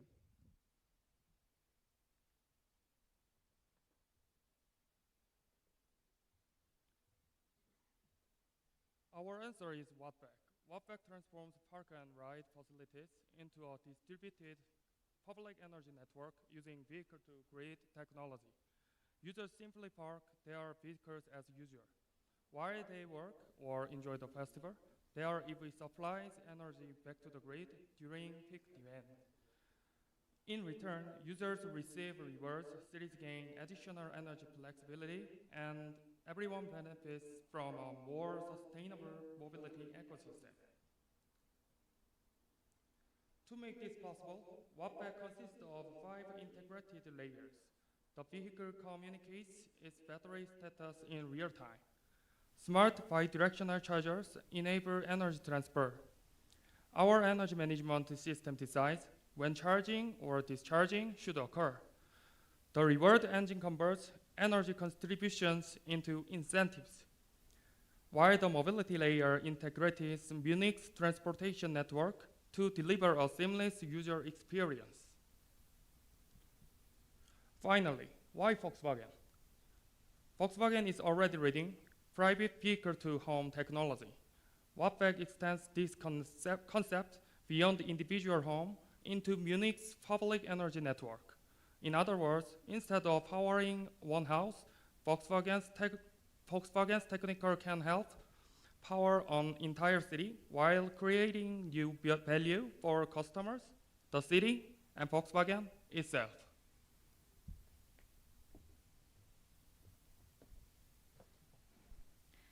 Let's see how our user experience Wattback.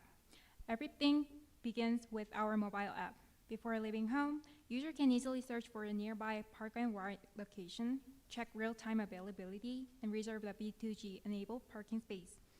This eliminates parking uncertainty and guarantee a seamless experience before the journey begins. After arriving at the parking facility, users simply plug in their vehicle.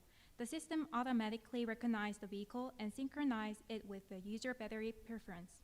For example, user can choose the minimum battery level to ensure they always have enough energy for their return trip. This gives user full control while allowing the system to safely participate in V2G services. Once connected, the vehicle becomes part of the Munich distributed energy network. During period of high electricity demand, the battery temporarily supplies clean energy back to the grid. Throughout the process, user can monitor their battery level, energy contributions, carbon reductions, and reward in the real time through the app.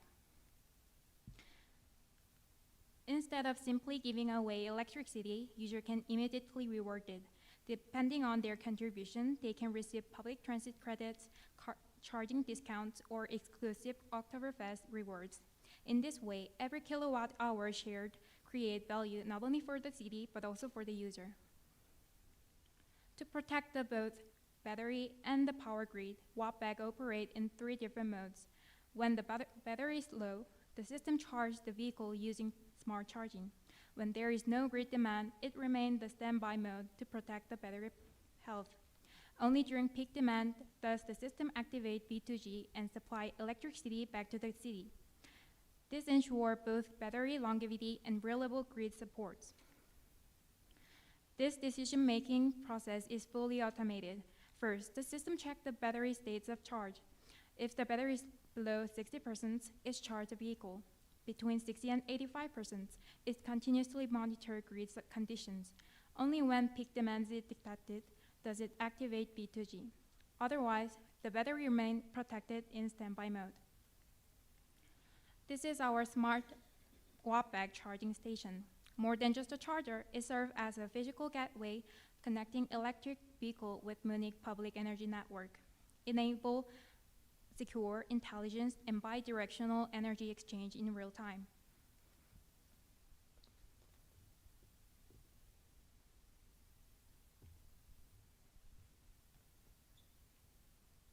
To summarize the user experience, the process consists of 4 simple steps.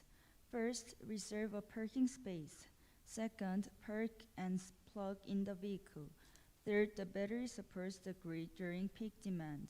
Finally, users receive rewards for their contribution. It's simple, seamless, and requires no additional effort from the user. For our pilot deployment, we selected 7 strategic park and ride locations across Munich. These sites were chosen based on commuter traffic, public transportation connectivity, and proximity to major business districts and event venues. Together, they create a scalable network that can support both everyday commuters and large events like Oktoberfest.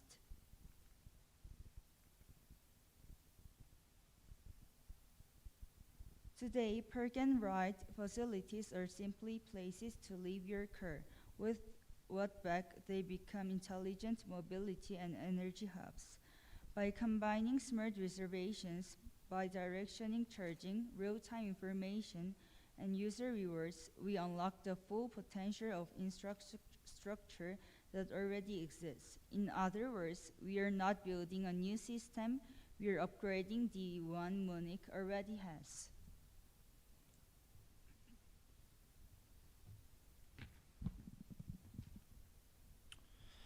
Okay, let's first look at the value created for daily commuters with Wattback.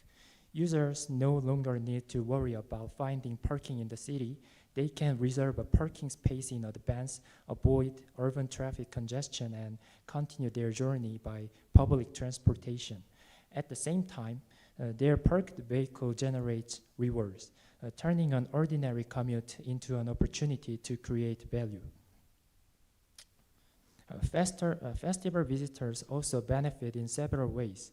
They can secure parking before arriving, avoid the stress of city traffic, and enjoy Oktoberfest more comfortably. In return for supporting the grid, they receive exclusive rewards such as food voucher, beer coupon while festival, and even hotel discounts for promotion. Their vehicle works while they enjoy the festival. The benefits extend far beyond individual users. For Munich, Wattback helps reduce peak electricity demand, lowers carbon emissions, eases traffic congestion, and supports a more sustainable Oktoberfest without requiring new infrastructure. For Volkswagen, it expands V2G technology beyond the home, strengthens its sustainability leadership, encourages EV adoption, and creates an entirely new mobility energy business opportunity. In short, everyone wins. More importantly, Wattback is designed as a self-reinforcing ecosystem. Lower peak electricity costs help fund user rewards. Better rewards attract more participants. More participants increase available grid flexibility, generating even greater value for the city and the platform. This creates a sustainable cycle that continues to grow over time. Beyond the business model, we also validated the technical feasibility of Wattback. We developed the conservative assumptions, established a transparent calculation model, and evaluated its environmental impact through realistic operating scenarios. Our analysis begins with a conservative assumption that each participating vehicle supplies 10 kilowatt hours of energy per day. Considering an 87% vehicle-to-grid efficiency, we calculated the required charging energy and applied Germany's average grid emission factors. Using these values, we estimated the net carbon reduction by comparing clean-off peak charging with electricity supplied during peak demand. This formula on the bottom of this slide became the foundation for all of our impact calculation. Based on our calculations, one commuter can reduce approximately 301 kilograms of carbon dioxide per year. With just 2,005 active users, Wattback could reduce approximately 754 tons of CO2 annually, equivalent to the yearly absorption of 34,000 mature trees. During Oktoberfest, if 50,000 electric vehicles participate over 16 days, the system can supply 500 megawatt hours of electricity, reduce 68.5 tons of CO2, and provide nearly 18% of festival's electricity total demand. These results demonstrate that even a pilot-scale deployment can create measurable environment impact. Now, you can see how users live the Wattback experience through the video. Can you turn on the sound? Are parked EVs just sitting idle or powering more than we think? Meet Wattback. Every parked vehicle holds more than stored energy. Energy moves quietly while life goes on. Together, they become part of something bigger. And every contribution comes back to you. Thousands of parked EVs, one hidden energy network. Wattback, more than charging.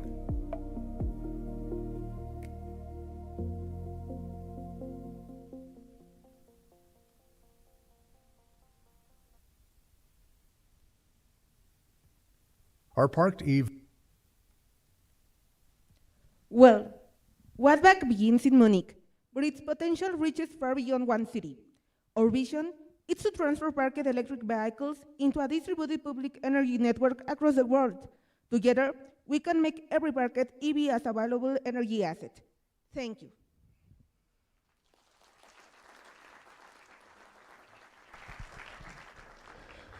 Thank you very much, Team 8.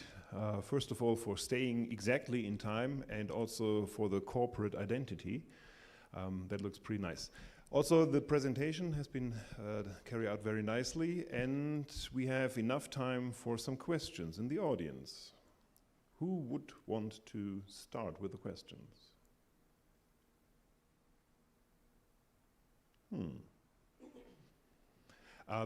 Then I do have one. You said there is like a minimal invasion to the existing infrastructure. How would you, or what kind of money would you need as an invest to run your system in Munich, and what would be the turnover at a certain time? When is the point where you do some gain some money from it? Well, that's a good question, because one of the main topics of this year is the circular economic, and our project is based just like nowadays Volkswagen is developing a B2G system, and our project try to retake that as a baseline. So most of the money that maybe the enterprises need for developer research, it's already done. This B2G technology, it's a really great tool. And well, maybe that's my answer. We don't have like exactly number, but it's an investment that it's already done by Volkswagen. What was the reason you chose Munich? Well, in the first stage of this presentation, we talk about that Munich is a city where the culture about pay fund and reward is already integrated between the citizens, and the citizens are kind of responsible environmentally. So we think that there is a good place and a good population that would like to use this project. Okay, thank you very much. Is there any additional question maybe?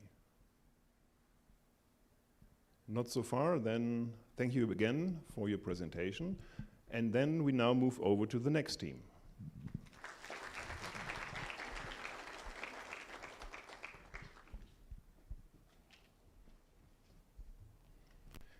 So team number 2, please come to the stage and get your things ready.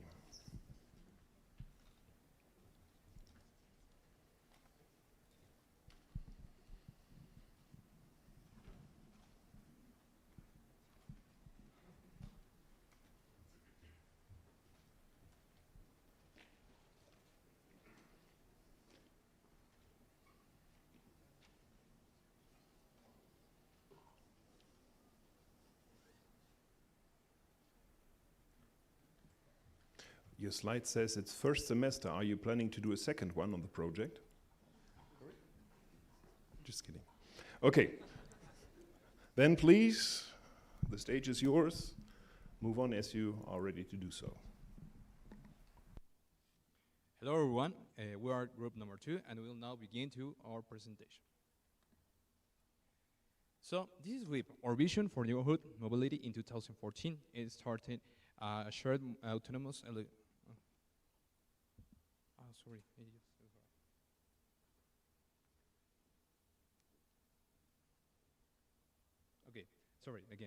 This is WIP, our vision for neighborhood mobility in 2014. It is a short autonomous electricity mobility service designed around the everyday needs of people living in Bristol's social housing neighborhoods.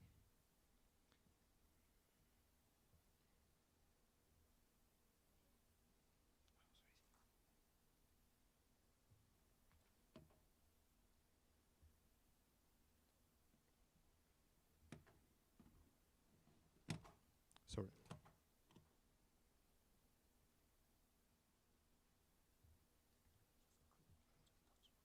Okay. But before explaining the service, we would like to return to the question that started our project. What remains unsolved after the vehicle becomes electric, beyond the use phase emissions of BEVs? Electrification changed how the vehicle is powered, but it does not automatically change low occupancy, duplicated local journeys, or individual organized travel. So we brought this question to a real place, the UK, and specifically the city of Bristol. Why UK? The UK faces two connected transport challenges, reducing carbon emissions and improving the equal access to mobility that makes it a relevant context for exploring shared mobility as a solution to both.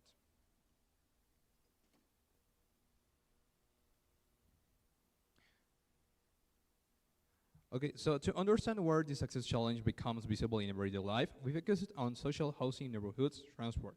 Disadvantages that can take different forms. It can be a matter of time, destination, access, or cost.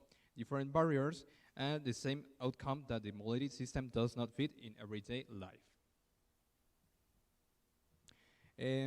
We then selected Bristol as a local context because it's a city where social housing, limited to access to private cars, and the need to reduce transport emissions come together clearly. This made Bristol a suitable place to explore how neighborhood-scale shared mobility could improve everyday access while reducing dependence on individual car journeys. So these residents have different purposes, but their journeys overlap within the same neighborhood. Today, two trips are still made separately, creating repeated vehicles movements. The opportunity is to organize that exciting demand into one shared journey. So to better understand the different everyday mobility needs within these communities, we developed three key personas. Emma represents frequent daytime mobility. Her day involves several short local trips, but existing options are often inconvenient or expensive. For her, WIB needs to provide close-to-home access and predictable travel throughout the day. Okay, so Daniel represents time-sensitive, off-peak travel. As a community care worker, his schedule changes from day to day and does not always match the bus timetable. Early morning and late evening services are often limited and walking can feel unsafe. For Daniel, flexibility is not enough. He needs to a confirmed departure time, a short wait, and a reliable arrival. So, Margaret represents people who need mobility, to stay independent and connected to their community. Even nearby places can be difficult to reach because of walls, transfer, or irregular services. For her, WIB needs to provide comfortable, affordable, and accessible travel from the very beginning of the journey.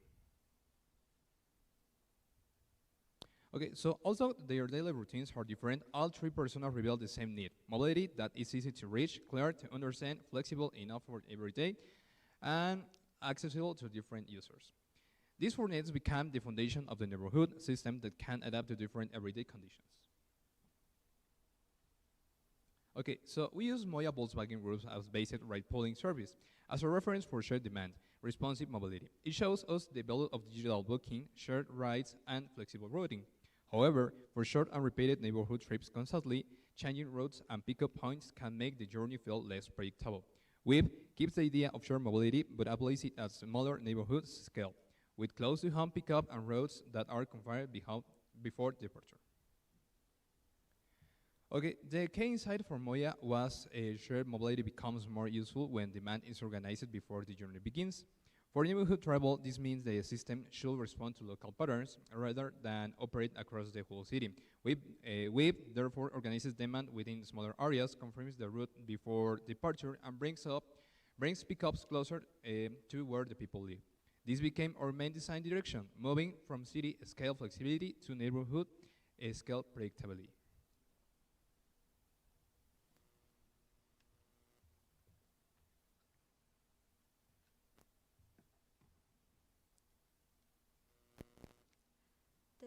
This shift from fragmented local trips to one connected system lead us to the name Weave.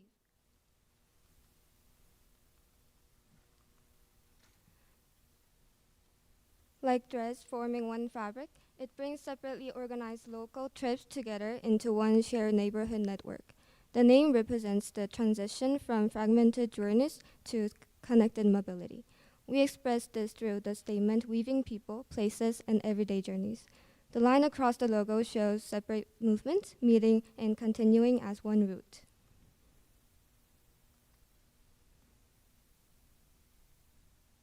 Weave was guided by 4 design principles: predictable, shared, friendly, and neighborhood scaled.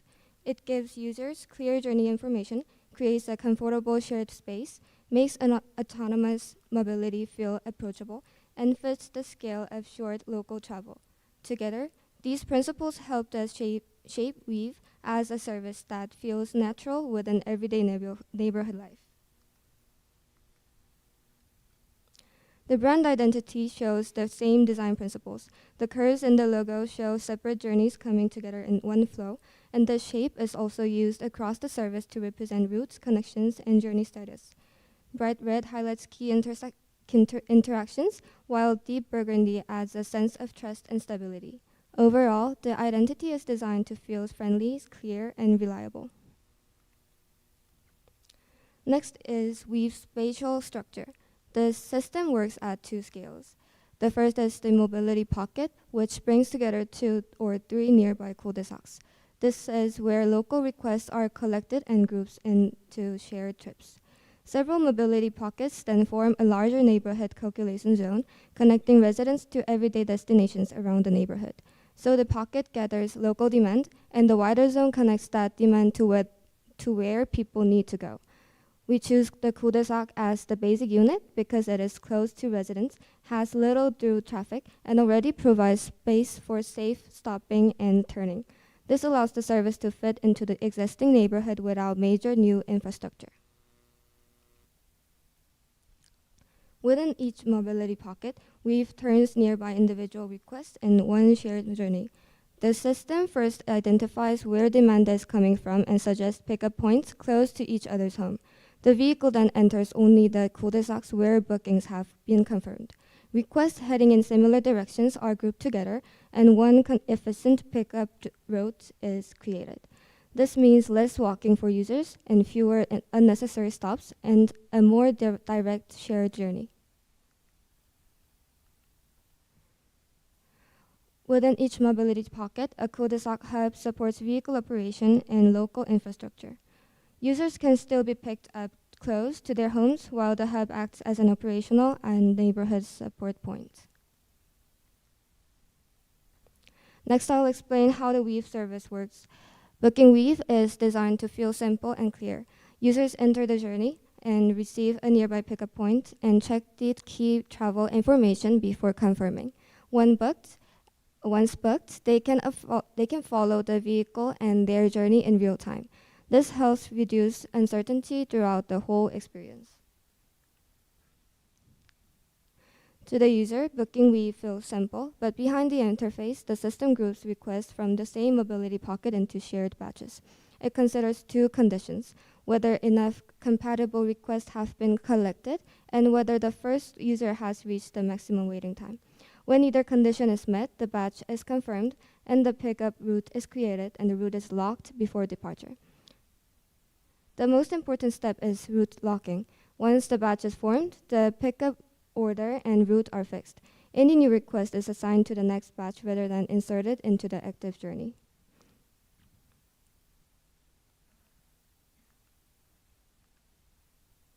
In practice, this means the service adapts to demand.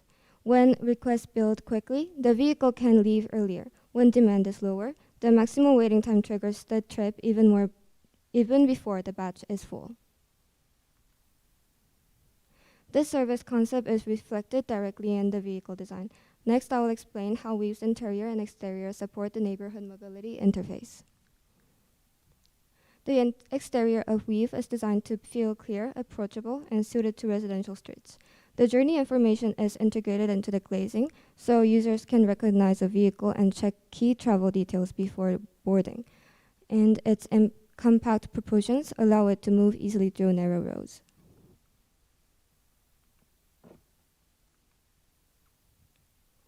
When the door closes, the outer light line reconnects into one continuous form, clearly showing that vehicle is ready to depart. The rear indicators and brake lights are positioned high within the glazing, making them easier to see in narrow residential streets with parked vehicles and pedestrians. Weave's interior is designed around short neighborhood journeys of under 20 minutes. Instead of using only standard seats, the cabin offers different ways to travel. Passengers can sit, lean, or stand depending on the length of the trip and their physical needs. Next, I will explain the underground battery swap system integrated into the cul-de-sac hub. When the vehicle enters the cul-de-sac hub, it first lines up with the battery swap system. The lower hatch then opens and the system removes the depleted battery pack. Inside the hub, the rotating storage unit moves a fully charged battery into position and the new pack is inserted into the vehicle.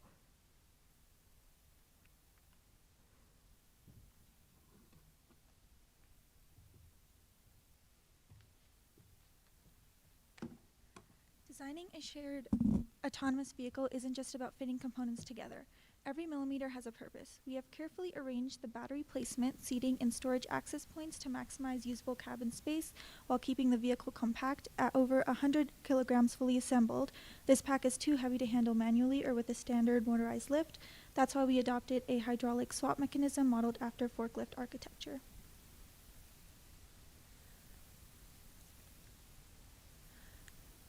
To keep the neighborhood clean and functional, we moved the battery swap infrastructure underground. When a battery swap is needed, the underground hub rises to the surface, allowing the battery to be exchanged before retracting back below ground. The hub also includes hydraulic systems, flood protection, ventilation, and fire suppression, so the technology stays hidden while the community space remains open and usable. Efficiency doesn't stop once the vehicle reaches a charging station. Instead of waiting for long charging sessions, our system uses rapid battery swapping. Because the battery weighs so much, we based the lifting mechanism on proven forklift architecture. A fork-like cradle inserts into the grooves built into the battery pack itself, and as each arm spreads along those grooves, the resulting tension and compression grip the pack securely. That grip is what pulls the battery into position on the rotating carousel. The entire swap is designed to take under 3 minutes, minimizing vehicle downtime and improving vehicle fleet utilization, and allowing the batteries to charge independently from the vehicles. Our energy strategy extends beyond transportation. Each battery hub contains 4 battery packs that continuously rotate through charging and swapping. When one battery pack is removed from a vehicle, there's always another fully charged. So vehicles never have to wait for charging. This continuous rotation keeps the fleet operating efficiently throughout the day. Our carbon reduction strategies begin by reducing unnecessary vehicle movements. Today, many households own vehicles that spend most of their time parked, yet still require manufacturing, maintenance, and parking space. Our system replaces multiple privately owned vehicles with a shared autonomous fleet that serves transportation based on demand. By pooling similar trips together, we reduce duplicate journeys, lower total vehicle ownership, and decrease overall vehicle kilometers traveled.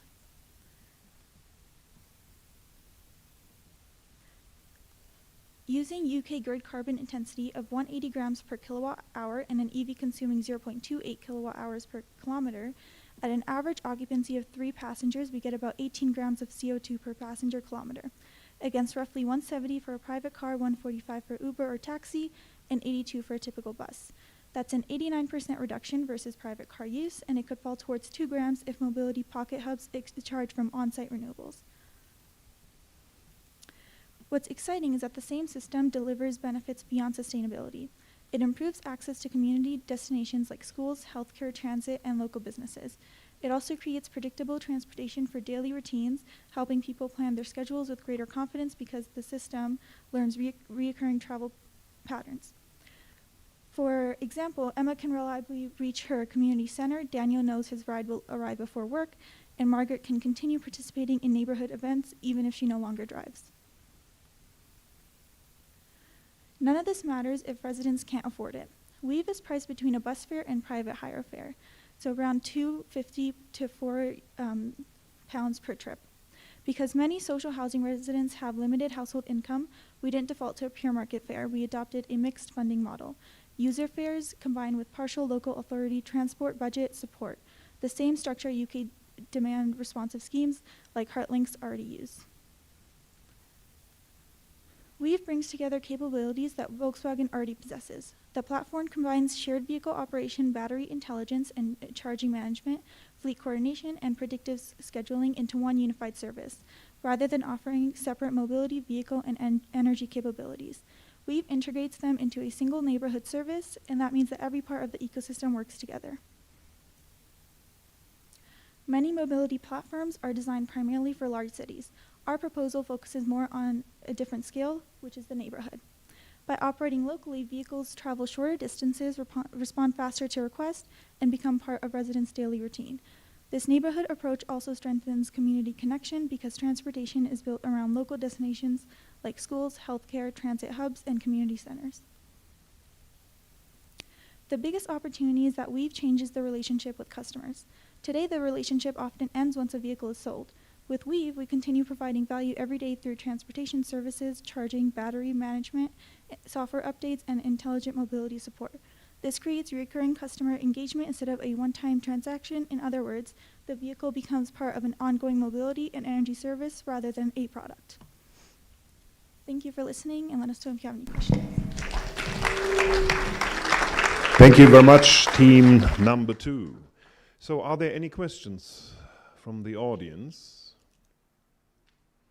They are a little bit shy today, but I do have a question. So your team decided on battery swapping instead of high-speed charging. What has been the reason for that decision? Why are you swapping batteries? So you need a bigger number of batteries which are not in use. Your pillar or your column, which is coming out from the ground, swaps the batteries. So you have additional batteries you have to have in hand, right? So easy or fast charging would also be an option. Why did you choose that one? Thank you for a good question. I think fast charging can be another option, but we selected a swapping battery because it can simultaneously we can use the car like bus or the swapping system can making 24/7. Yeah, so we use swapping systems, and the battery is not that big, so it is more easy to swapping, we think. So we decided to make this type of prototype. Thank you. Thank you. When you did the calculation, what was the average mileage or amount of kilometers you do a day with one vehicle? We assume like Tesla 2170 battery in that battery package. We assume about 70 to 80 kilometers per one battery. So it have to be swapped when it moves about 60 kilometers. So yeah, that's my answer. Okay, thank you very much. Are there any further questions for team number 2? Jedo.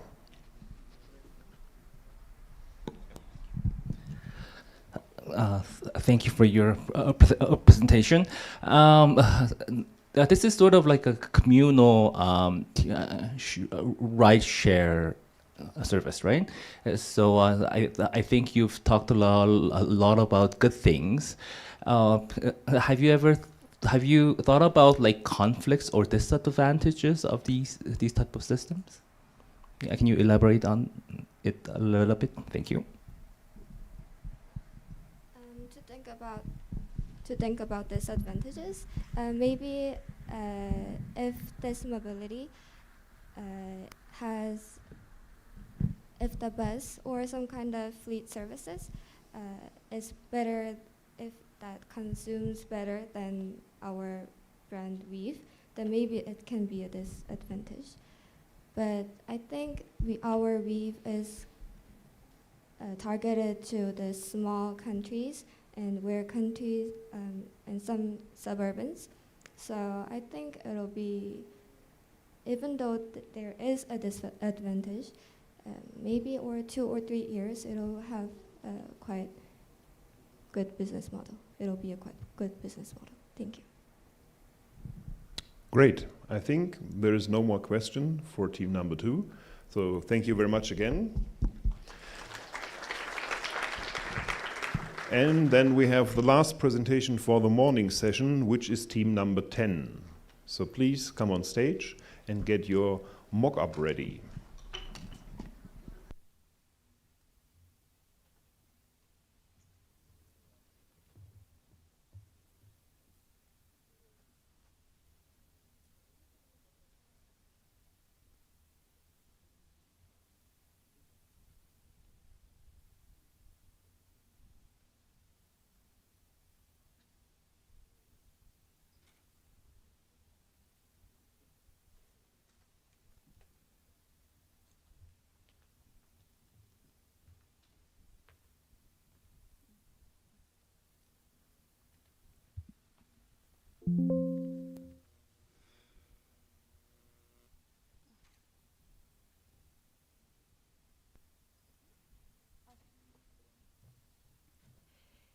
Hello, we are Team 10, a group of students from Hongik University and Instituto Politécnico Nacional.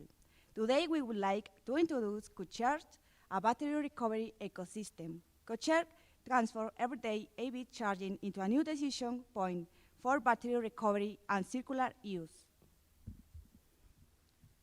Today's presentation is divided into 5 parts. We will begin by looking at the French market and the problem faced by users, and then introduce the core concept and prototypes of CoCharge. After that, we will explain its technical feasibility, environmental impact, validation results, and future development.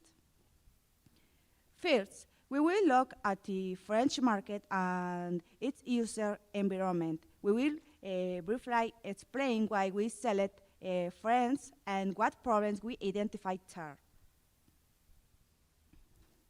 EV adoption is growing quickly in France, but sharing infrastructure, its apartment buildings, is still limited.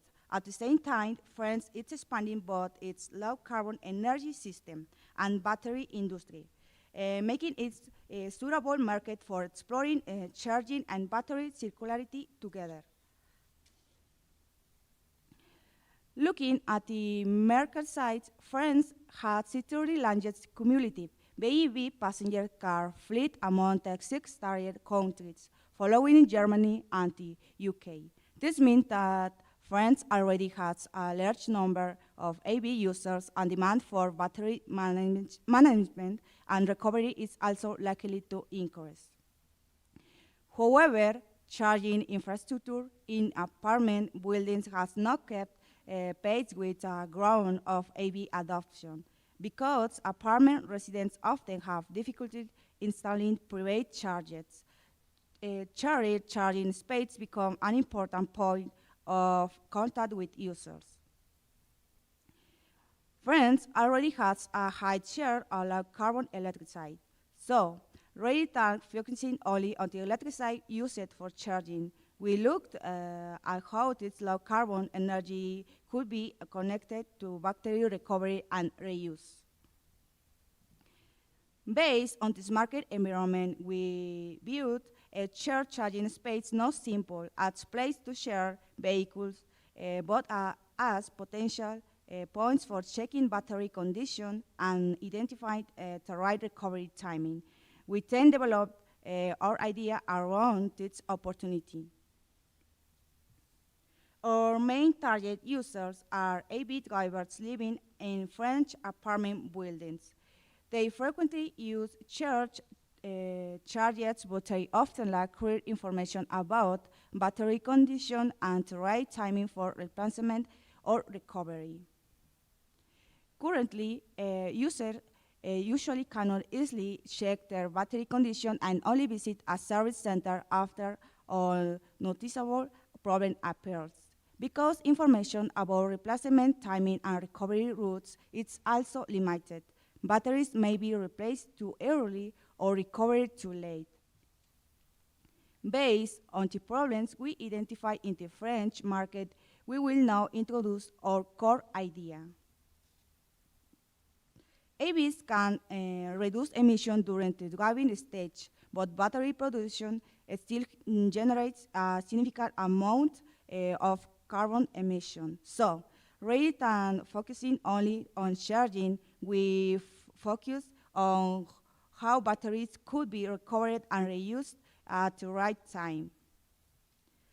We wanted to go beyond simple managing charging electricity and connect battery recovery, reuse, second life use, and recycling into one continuous flow. The key is to guide each battery toward the most appropriate pathway while it still retains its highest value. Based on this direction, we propose CoCharge, a battery recovery ecosystem. CoCharge transforms everyday charging into a decision point for battery recovery and circular use. During charging, CoCharge uses accessible BMS data to estimate a battery's recovery score. This score gets the user's next action and helps the OEM identify the right timing for battery recovery. Co-share is not just another smart charging feature. While conventional smart charging manage charging time and electricity costs, co-share connects what happens after charging, where the battery should continue to be used, be recovered or moved toward reuse, second life use, or recycling. Our first prototype is the charge display. When the user connects the vehicle, battery analysis begins during charging, and the screen then shows a recovery score and the recommended next action in a simple way. Our second prototype is the user app. The app shows the recovery score, battery information, the recommended action, and the financial benefits available to the users. Our third prototype is the OEM dashboard. It's this dashboard, the OEM can identify battery recovery candidates, review their history, and determine the most suitable route among reuse, second life use, and recycling.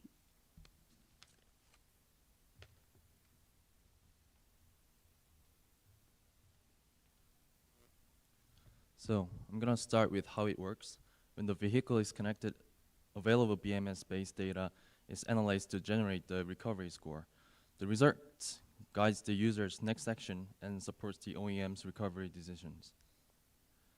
The recovery score is different from a standard battery health indicator. While the BMS focuses on safety and performance, CodeCharge focuses on recovery timing and circular use. It is an early guide while the final diagnosis remains with the OEM. So imagine Camille, an apartment EV user in France. During charging, she receives a recovery score, clear guidance, and a financial benefit. She can then continue driving or book a service while the OEM prepares the battery's next pathway. This is the concept stage scenario, not a real user test. Now let's look at its feasibility and environmental impact and sketch all the value. CodeCharge is feasible because it connects existing systems such as the BMS, charger, app, and cloud platform. Real implementation, however, requires OEM-approved data access and validation with actual vehicle data. The platform analyzes available battery data and generates the recovery score. The user receives action guidance, while the OEM receives information for recovery timing and routing. The score can use data such as capacity retention, charging history, temperature, fault code, age, and mileage, because not all data is directly accessible. OEM cooperation, user consent, secure data handling, and model validation are required. CodeCharge supports the early guidance, but the final decision remains with the OEM. CodeCharge reduces impact by preventing unnecessary early replacement and recovering batteries before they lose their second life value. Since we do not yet have operation data, we use public data and transparent assumptions. We selected 1.5 million replaced battery packs as our base case scenario. We assumed a 60 kilowatt hour battery pack and estimated 262,500 early replacement cases and 206,250 late recovery cases. For second life use, we assumed 42 kilowatts hours of usable capacity, or 70% of the original pack. Under these assumptions, the total potential impact is estimated at 1.49 to 2.59 megatons of CO2 equivalent. This is a conditional estimate, not a measured result. Users receive clear guidance and financial benefits. Apartment managers can offer a differentiated service, while OEMs can recover batteries at a more appropriate time.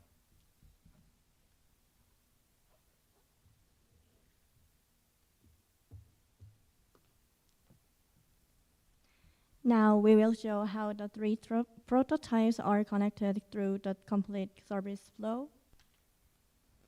You can see in the CodeCharge scanner automatically scan the vehicle's BMS data in real time to analyze key battery health indicator and present the user with a customized recovery score and instant buyback reward upon completion.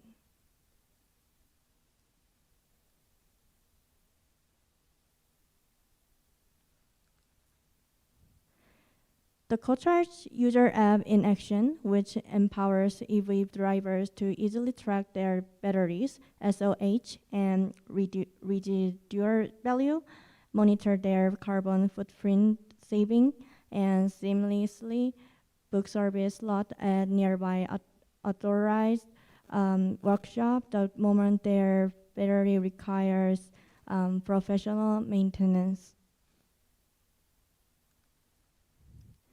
This comprehensive B2B operator dashboard, which acts as a powerful SaaS control center, enabling logistic managers and energy partners to track network-wide ESG metrics, analyze predictive battery inbound timelines, and review AI-driven recommendations for battery reuse and recycling.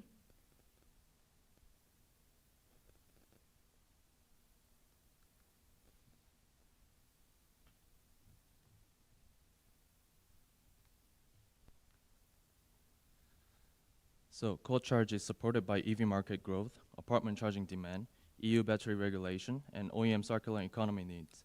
These factors makes CodeCharge a realistic business opportunity, not just a technical concept.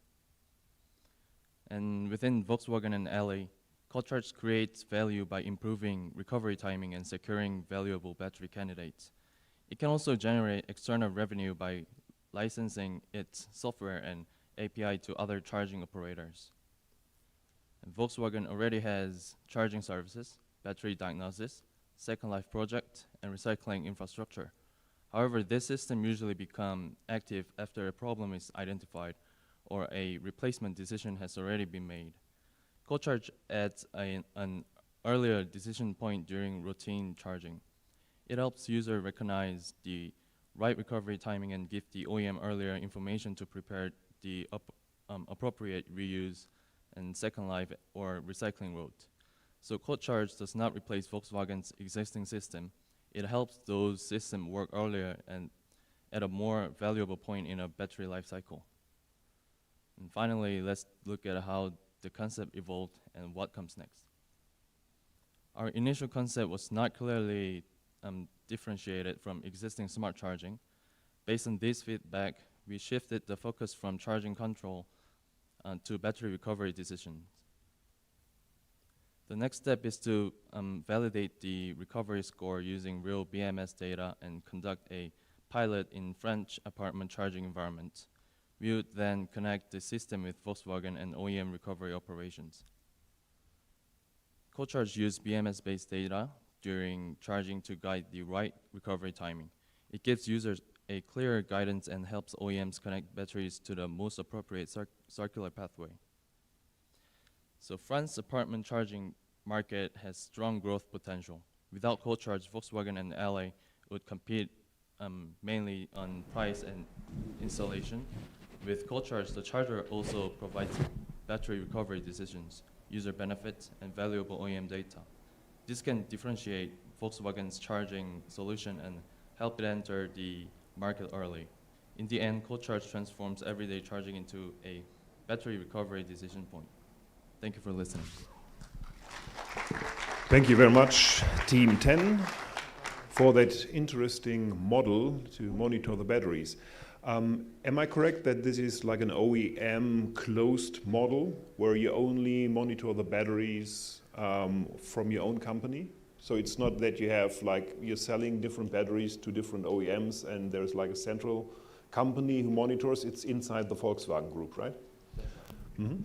Do you think there is any impact on the way the vehicles will be designed and engineered to ease the swapping of the batteries when they need to be replaced and taken to a second life application?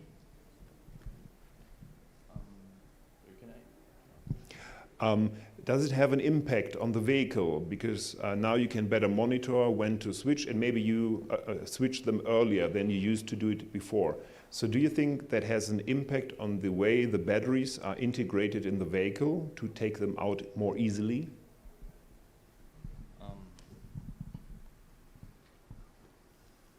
I think CodeCharge does not automatically decide to replace the battery.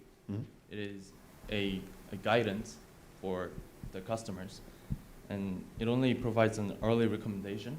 So while the final decision is made after an OEM inspection, so I think it's not a big deal to like changing the batteries.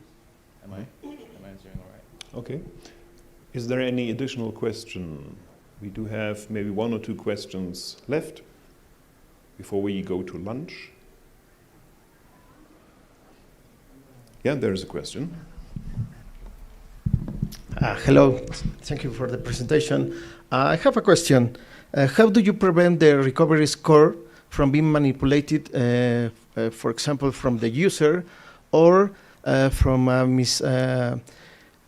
misrepresenting in battery from a failing sensor or something like that? So, I mean, is it could be inconsistent between across all the manufacturers? As far as I don't understand, it could be implemented in many manufacturers, right? Yeah. So this is my question. Oh, so thank you for your questions. And I think it is not a that crucial problem, because when you use your phone, and you can check the your phone battery efficiency, and we use the authorized BMS data, same as like cell phone. So I think as soon as BMS data is accurate, a little bit accurate, then it will be no problem to seeing the grading the co-charge grade. Okay, so the integrity of the data is given, you say. Yeah. Is there like an online connection, or do you only get the data as an OEM when the car is being charged? Oh, it can be later on. It can be used as an online, like an app, so connected to the battery companies or Second Life battery companies. Yeah. Okay, great. Then big hands for team number 10.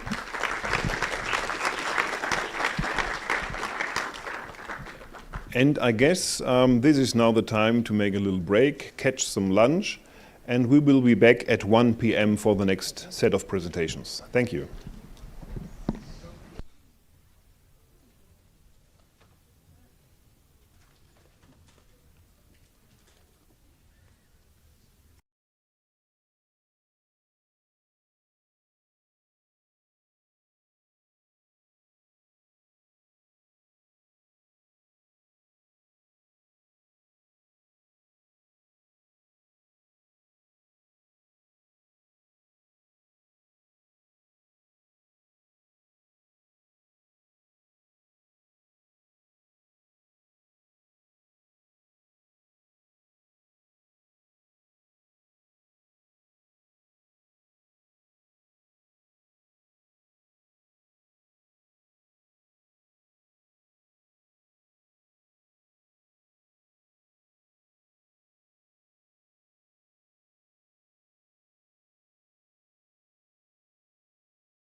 So I guess we are about to change the presentations. There it's already on the screen.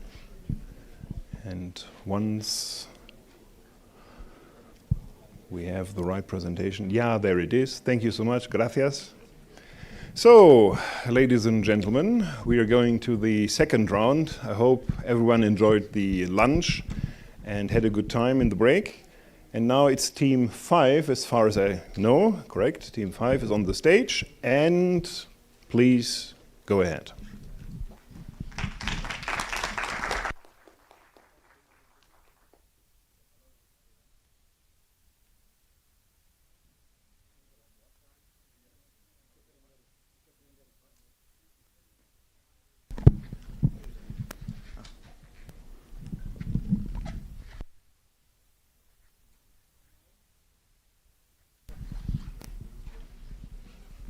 I take this. Oh yeah, this is working. Okay, we are team number 5. My name is Johannes Knopp. It's a great privilege to present in front of such an international audience, and we are looking forward to present to you our Amstel Hive concept.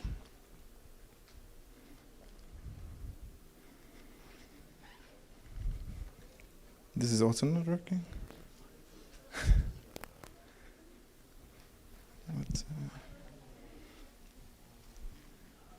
Oh no, okay. What? Okay. So this is our content for this presentation. Yeah, for the our project, we choose the city of Amsterdam.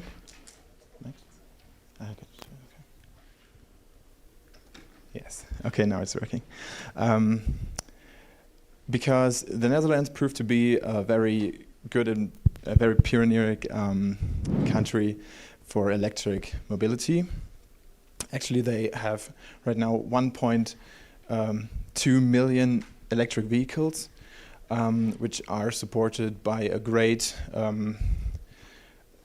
network of public charging, the greatest in all Europe, using about 210,000 charging points.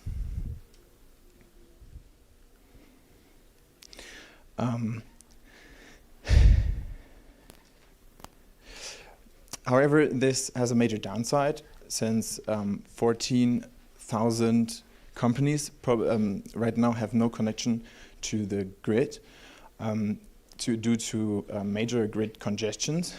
This may seem like a great problem, but we see at that point a great opportunity to implement a technical solution to overcome that issue.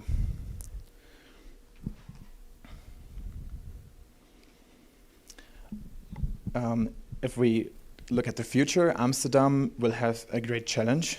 They will have to make sure to disconnect the urban growing from the grid insufficiency in order to reach a 100% carbon dioxide-free future.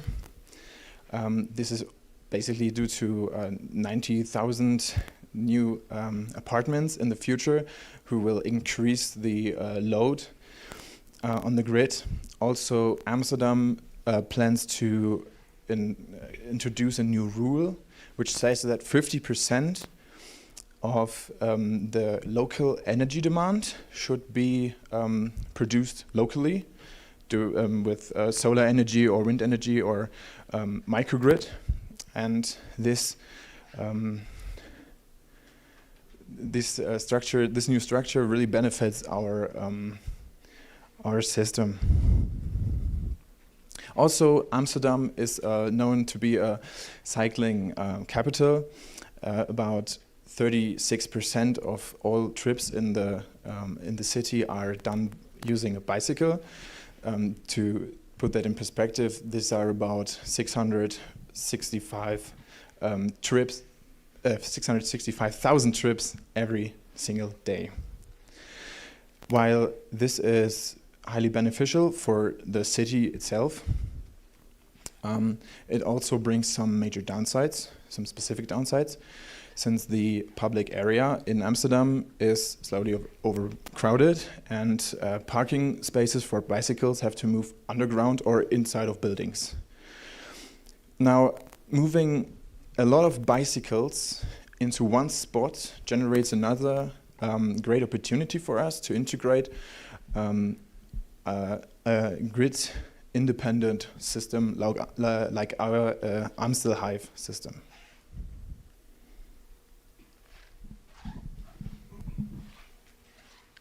So thank you, Johannes. And first of all, I'm Kubilay Emir from Duisburg University from Germany.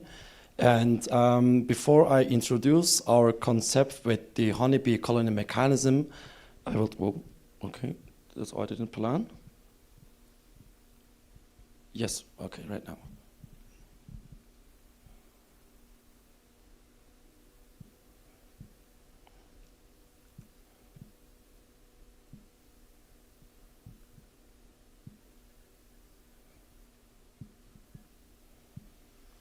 Yes, and before I starting to introduce our concept with the honeybee colony mechanism, our main concept, I will just explain briefly about the honeybee colony mechanism. And actually, what we are doing is the same behavior like a bees. Like the question is, what do bees do, right? So first of all, they are getting, and in a colony, they are gathering from a low-grade resource, and in that situation, it's honey, so our energy. And to do that, we need the foragers, and in that situation, it's our bees. And they are concentrate in a kind of place, and after that, they are redistributing on demand, right? Yes, and we can illustrate the main idea here better. As you can see, the bees is just like a cool equivalent to citizens, and the honey, as I said, the low grade resource in that situation. In that case, is electricity. Worker bees, we just texted the e-bikes. We are gonna talk about later. And the hive is actually the situation where we are charging our cells. So, and our slogan is to move the honey, not the wires. And let's explain that. Let's explain our main idea with our persona. So our main person is a typical Amsterdam citizen, and he's not riding only a bike, but also is driving an electric vehicle car. And because of the cost of charging, he just wants to turn on our project. And here is here, as you can see, that's the mobile application. And through the mobile application, users can check the charge state of the charge from the cells, from the battery, and also they can just this application display the location of the hive world stations. In addition, the application estimates the time required to arrive at hive world station. Yes, here's the hive world station, and after they arrived at the hive world web station, the users can just log through their OP chip cards, the digital locking system, and after that they are putting the depleted cells in the hive station to recharge it. Here we are seeing an example of another usage for the electrical vehicles, and instead of use all the battery from the e-bikes, electrical bikes, we are supporting the e-bikes and their motor as well. And in addition, we are just warming the grappling hand. Yes, and here's actually our main idea. So before I say our main idea, I will just talk about research. And based on an American Automobile Association, the cabin heating cuts AV range by up to 40%. So let's say we instead of driving 1,000 kilometers with a car, we are driving our car almost 600 kilometers. So it's a big number, and we just thought that why should we the heat whole cabin instead of to provide some comfortable driving experience with only heating steering wheels and the seats, right? Yes.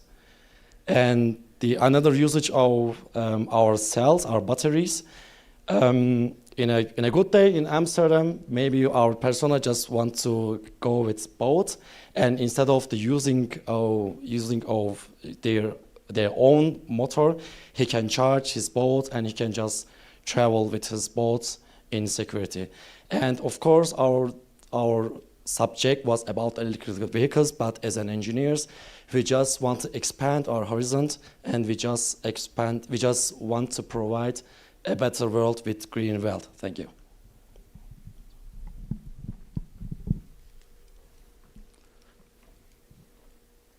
Thank you very much. So what about the design? The design itself, it's actually, well, quite magnificent. Why? Because we're integrating as aluminum 6061, which is quite the premium material to be carrying around.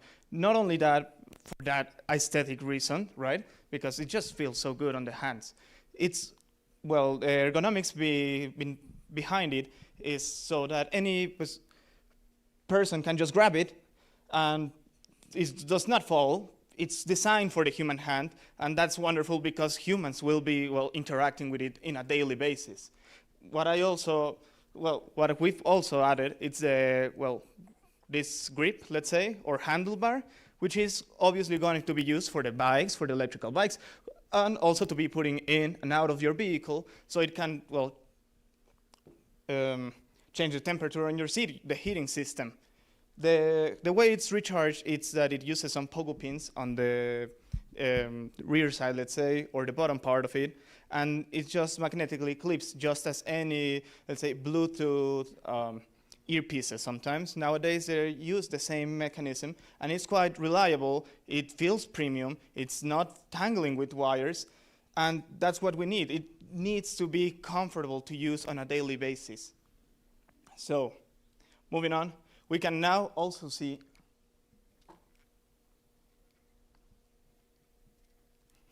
the interior design. So about interior design, it's a hard anodized battery inside, well, hiding beneath it, which it's gonna support all its usage purposes.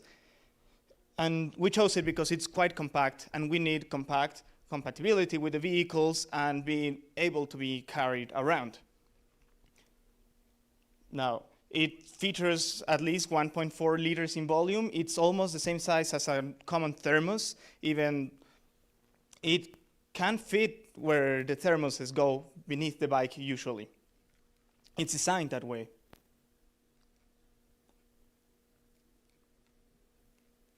Okay, the UI design, it is really important because one of the main parts of this whole system, ecosystem, is that we are going to integrate it on a smart way so that people can use it conveniently. Conveniently, it means you step out of your house, you can get your app out, let's say, the Honey Hive, the Amstel Hive, and then you picture yourself, oh, where am I heading right now? I am currently heading, let's say, to Ángel de la Independencia, so right now there's a station outside of here, IPN, waiting for me, so I can grab my forager cell, and then dock it into my bike, and it's gonna help me traverse all of the city until I get there, and I can check where can I leave again the forager cell. It's part of the integration that we needed on our common lives. So now, coming back to Amsterdam, we also have the huge tram network because the forager cell not only recharges during, well, low demand times. is going to be charged with the green energy of the whole city grid system, green system, and also part now integrate to the tram system that anytime that they are braking, the braking power and friction is going to generate enough energy for it to also sustain the charging. Perhaps when it's not available, the green energy, due to high demand on the grid right now. But the whole purpose is to utilize every single drop of nectar out there that we can have, to optimize and have every single ounce of resource that we can get so we step further into the carbonization, because that's our end goal, to use as every last resource the best as possible, as it's the last thing we have. Now, let's say, key point before we enter the business aspect of this idea, let's say. Microclimate principle, what is it about? I do not need to heat the whole 3,000 liters of cabin, am I right? I only need to heat the driver, the passengers, that may also going to be needed, and the areas of contact. So we're optimizing every ounce of energy, resource, going straight into heating you as a person, instead of the whole air that is just not worth the effort. In winters of up to -7 degrees, it's going to drop all of your battery lifespan by a 40%, and that's a huge margin that we cannot afford to lose.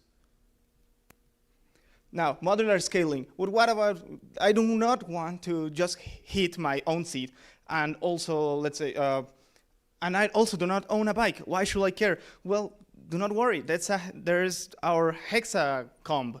We can integrate multiple of these cells, and we now get a 3 kilowatt-hour battery or power supply. And yes, you can use it on boats. What else can you use it? We are not sure to tell you exactly how to use your own products, let's say, or the whole infrastructure. Please use it the best way you can, and what's better for you, what's more convenient. But what if it drops? Well, if it drops, you should actually worry, because now you're going to have to pay for the cobblestone roads. We've multiply tested with, let's say, simulations. The usage fall of up to 2 meters tall, and usual impacts that it's going to be receiving. And do not worry, it's going to hold up, because comparing most incidents of crash, of impacts, it's not going to be more than 240 megapascals. That's the yield strength of, well, our material and shape that it's been using it. What if I throw it out from a skyscraper? Well, please do not do that. That should be attempted murder, and we do not want here that. Now, about the vibration, yes, there's cobblestone roads in the Netherlands, and it's going to suffer a lot of vibrations. So we have tested it, and usually the supported limit for usual use, it should be no more than 200 megahertz. And thus,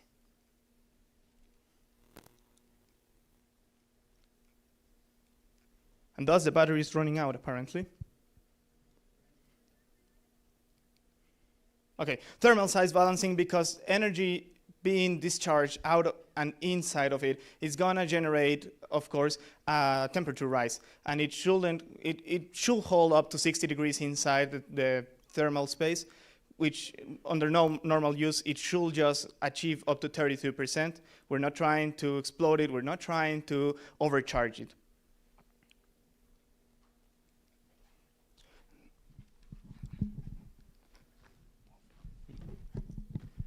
The impact of our system is clear. By mitigating the hidden drain of the electrical vehicle batteries, our system saves approximately 58.2 kilograms of CO2 per vehicle every single year. When scaled to a fleet, Amstel Hub prevents 5,817 tons of CO2 per year. Tornado sensitivity analysis confirms that our carbon mitigation remains highly resilient even against shift in regional grid carbon intensity. The business model consists of 4 principal areas. A subscription model, customers pay a monthly subscription fee for a set number of battery swaps. Pay per swap, customers are charged for each swap they use. Grid flexibility services, the system earns a revenue by changing the batteries during the off-peak hours and supporting the power grid. B2B platform and systems, the company sells a battery and the energy integration services to a business or manufacturer. with the possible important partners of Volkswagen, Vanderfall, Eneco, and Lineander that will help us to expand the project in order to reach the scope that we desire. The economic viability and go-to-market. The cell hardware cost structure, the battery cell is designed to become cheaper over time while maintaining high performance. The station capital expenditure, the battery swap station has compact design that significantly reduces the installation costs. Margin environment and environment arbitrage. The system increases profits by changing the batteries when the electricity is cheaper and generating carbon credit revenue. Finally, this is the design that we are going to use. This brand design is chosen in order to compel to the public the objective to collaborate and work in a continuous cycle. As a final conclusions, I want to say that actively using the resources unique to us, them, like cycling, is the key to maximize the efficiency of the power usage and minimize the environmental impact of the electrical vehicles as much as possible. Here are some photos of the mock-up, the digital mock-up, then the real mock-up,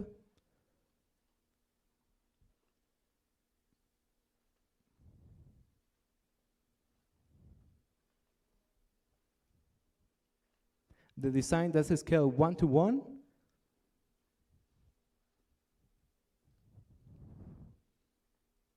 thank you for your attention.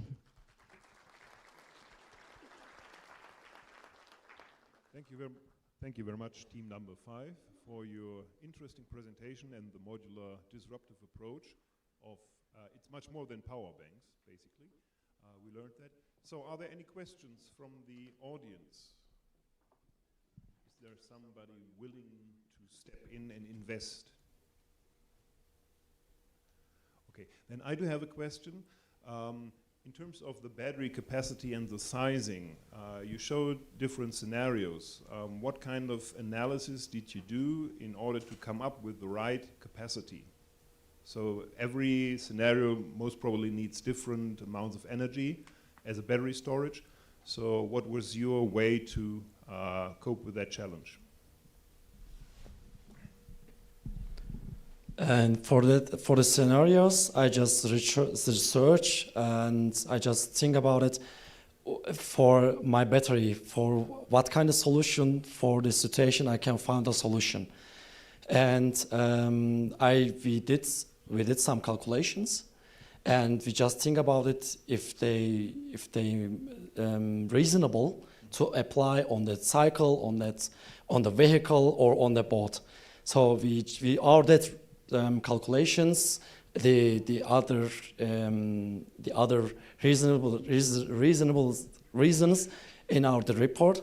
So shortly, I will say we just calculated, we just looked if it's possible, if we can apply it, and yes. So when talking about modularity, usually you do like a matrix with different use cases and different sizes of the models. Did you do any of these?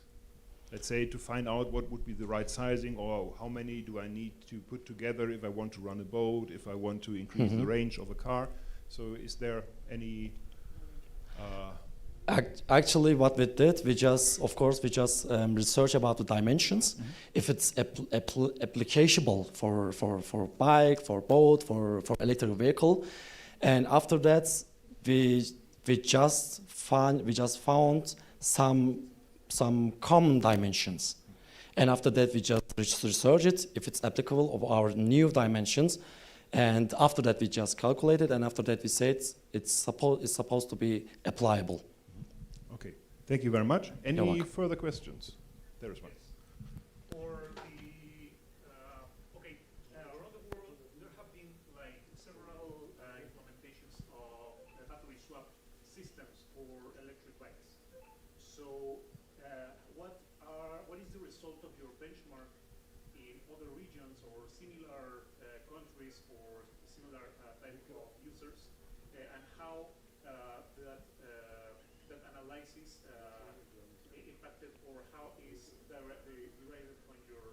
you're studying the benchmark for battery swap for. Yeah, so basically the benchmark essentially is that it's still being used and it's not its really main purpose. Our purpose is to take the load out of that, let's say 40% capacity of the battery on an electric vehicle and reduce it, because it exchanges the climate control system for a more direct heating system. It's not trying to power an electric vehicle, and yes, it can support bikes, but it's not its main purpose. We mention it because it's a great example of how the Dutch people can actually use better this technology, but its main purpose actually is to heat the seat or insides of an electric vehicle, and so the electric vehicle users spend less energy to move around the same distance, and thus their carbonization. Thank you. So I comment to that question. For instance, in Germany, there's the company called Swappy. They offer like swappable batteries for scooters, etc. So have you done some benchmark on the different models and what makes your system different to them? Yes, it's quite detailed. If I remember correctly, it's in the document, which has way more technical data, and we do not want to show most technical data in a presentation about the product, let's say, or the system. We actually, at the end of the presentation, we had more technical data if somebody wanted to ask about capacity, range, or even, let's say, more specifics about the temperatures. But it's not really something that we want to present here. It's an extensive topic. It's a great topic because it's actually quite useful to have other examples from companies like Swappy in similar We do environments. understand that your system goes far beyond this in terms of modularity and use cases. So don't worry, it was just the question if you get some insights from the already existing system. Yes, that will be great to integrate. Thank you so much. Okay. Thank you very much. Next team will be team number 12.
So are you ready? Yeah. So we changed the presentation maybe to the front screen. In the meantime, it's 1-0 for Spain, okay? After half an hour of game. Sorry. Hello everyone, we are Team 12. Our team focuses on one of the biggest challenges it is faced in winter, range loss. But rather than looking at range loss alone, we ask what happens next. As drivers charge more frequently, charging demand rises and often coincides with peaks in grid carbon emissions, creating a negative cycle. So, why do EVs lose range in winter? We identified two key causes behind this phenomenon. The first is high heating demand, which is directly connected to the user experience. Since EVs cannot really always heat from the engine, a considerable amount of battery energy is used simply to keep occupants warm. This led us to rethink the conventional approach to thermal comfort. Rather than heating the entire cabin, we propose a heat the human strategy that focuses on warming occupants directly. The second is reduced battery efficiency, a technical challenge caused by low temperatures. In cold conditions, battery internal resistance increases, which reduces overall performance and available driving range. To overcome this limitation, we propose a store the heat before the unit strategy, storing thermal energy in advance and releasing it only when needed. Ultimately, we approach the same problem from the two different perspectives, design and engineering, and brought them together into one integral solution. This led us to the development of GEMU. Inspired by the German cultural concept of Gemütlichkeit, GEMU integrates PCM-based directly heating, a refrigerator run-style interior, and a renewable energy power charging hub into a single cohesive mobility ecosystem. And this same philosophy extends beyond the project itself into GEMU's brand identity. Inspired by the logo of our affiliate Volkswagen, our logo combines the silhouette of a mountain cabin at the foot of the Munich Alps with GEMU's signature curved design language. For the typography, we selected Bruno Ace to reinforce the brand's warm yet physical character. The resulting logo type and color system also can be seen in the lower right corner.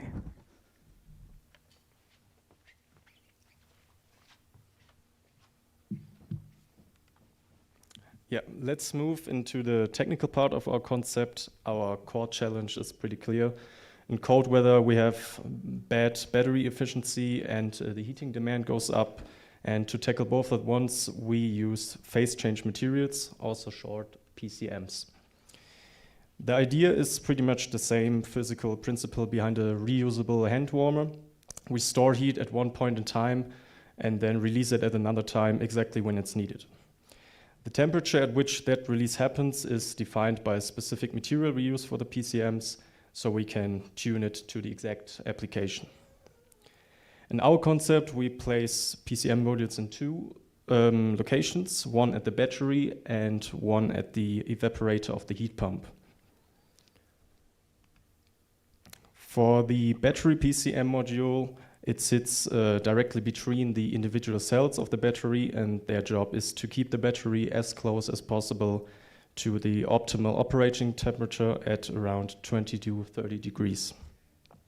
For the exact material, we use a paraffin-based boron nitride composite because the conventional PCMs nowadays are graphite-based and are electrically conductive, which is a big risk for short circuits in the battery. And with our material choice, we avoid that problem entirely because it's not conductive, electrically conductive. Now to the PCM module for the heat pump. In winter, the refrigerant normally reaches the evaporator in the heat pump around -10 degrees, but with our PCM module, it preheats the refrigerant to around 0 degrees before it gets to the evaporator. And as you can also see in the pH diagram on the right, the refrigeration cycle of our R744 refrigerant, the evaporation point shifts, and that shift changes the whole compression stage from point 2 to point 3. And because the compressor has to cover a much smaller pressure lift than before, its workload also drops significantly by around 34%. And with these PCMs, we solve our core problem. The battery operates way more efficiently at core temperatures, and also at the same time, we have less battery energy usage used for the cabin heating. And together, that translates into a meaningful impact into the extra driving range, which we're going to talk about a bit more in detail later. Now to the question, how do we charge the PCM modules? The primary way of charging is waste heat from the vehicle itself. So good heat sources, for example, would be the battery or power electronics like the inverter, or also mechanical brakes, for example. And this waste heat is then fed into the car's normal cooling loop, which then goes to the PCM modules and exchange the heat to heat exchangers. So essentially no extra energy is used for charging the PCM modules. Beyond that, we also have two additional ways of charging the modules.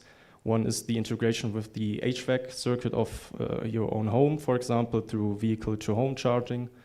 Or we also can use smart charging hubs, where possibly in the future you could also let the car drive there autonomously, which would make the whole charging experience a lot more comfortable.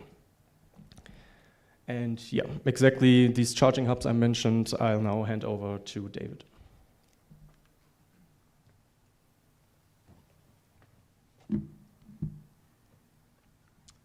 To support our vehicle solution, we have our hub, built for dense European cities. The canopy on top is a kinetic solar flower that tracks the sun and generates the hub's own renewable energy. Below it, up to 60 vehicles park across automated levels. The vehicles can charge fully autonomously, a combination of autonomous driving and robot arm charging, so no one has to plug in anything. Let me take you through it top to bottom. At the top, a solar canopy generates clean energy on site. On level 2 and 3, cars are parked and charged wirelessly. At ground level, there are two things: a transfer lounge where you relax during a fast charging session, and our robotic charging arms. And the hub doesn't only charge the battery, it also charges the car's PCM modules to store extra energy inside the vehicle. So what's the actual impact? At fleet scale, this system avoids about 1.7 million tons of CO2 per year. That comes from a real physical advantage. The PCM buffer gives roughly a 34% efficiency gain on the vehicle's heat pump in winter. For the individual driver, that's about 144 kilowatt hours less heating and cooling demand over winter, and around 40 extra kilometers of range in the cold per charge. Finally, does it pay off? For the customer, it's simple: a one-time vehicle purchase with the PCM system and a pay-per-use charging at 30 cents per kilowatt hour. On the operator side, revenue climbs steadily above costs, and the vehicle reaches break-even in just 1.8 years, then stays net positive across its entire lifespan.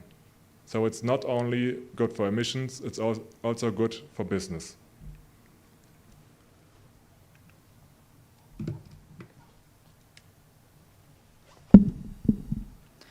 Now, I would like to introduce the design part of our projects.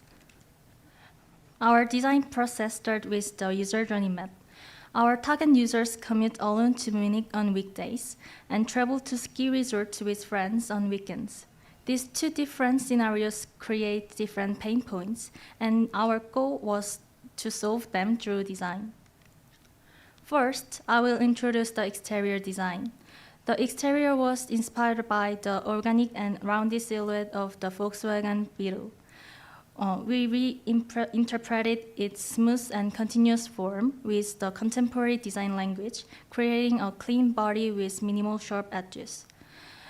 The key feature is the S-way window line, the belt line, and the lower edges of the side glazing share the same profile as the backrest of the continuous sofa inside the vehicle. This creates a continuous visual connection between the exterior and interior. Rather than treating them as separate elements, we integrate them into one architectural expression, which we call affine topographic coexistence. The CMF strategy also reflects the affine environment. The warm brown interior was inspired by traditional affine wooden cabins to create a warm and welcoming atmosphere, while the olive green exterior reflects the forests and natural landscape of the Alps. This design language naturally continues from the exterior into the interior. One of the key design features is the continuous curved sofa. The sofa was inspired by the German Lagerfeuer culture. Lagerfeuer is the tradition where people gather around the campfire to talk, relax, and spend time together. To bring this experience into the vehicle, we replaced the traditional row-based seating layouts with the one continuous sofa, creating a more open and social cabin environment. The sofa features as an S-way backrest, inspired by the mountain ridges of the Alps, together with PCM-based localized heating. The S-wave profile also extends into the exterior window line, creating a continuous design language between the interior and exterior. In addition, the backrest has different heights. The height sections provide head support and personal space, while the lower section encourages natural eye contact between passengers, creating the warm and welcoming atmosphere of lager foyer inside the vehicle.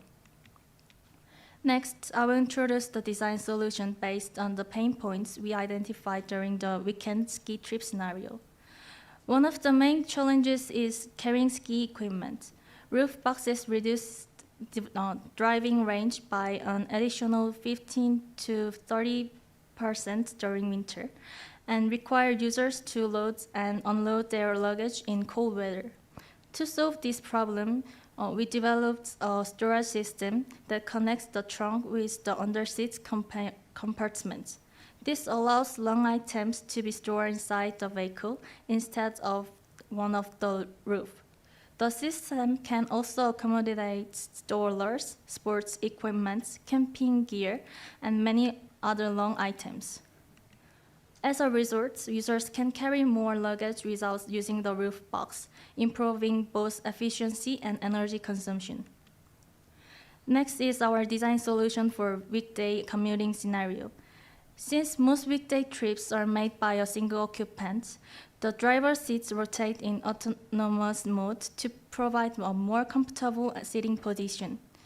Instead of focusing on driving, users can relax, work, or enjoy entertainments, making their daily commutes more comfortable and productive. Next, I would like to introduce the central folding XLE seats. During boarding, the seat folds toward the doorway to provide a wider entrance.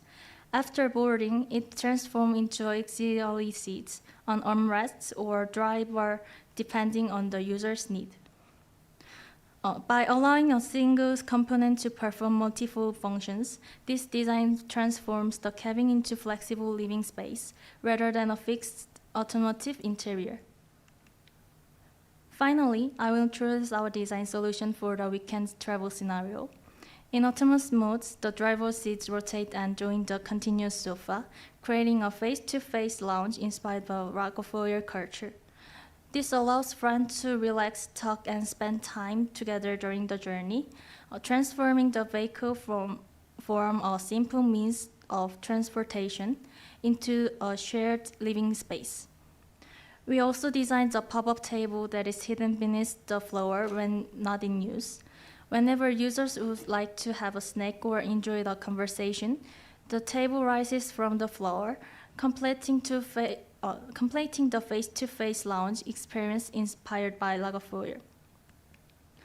From solo weekday commuting to weekend trip with friends, Gemio makes every winter journey warmer.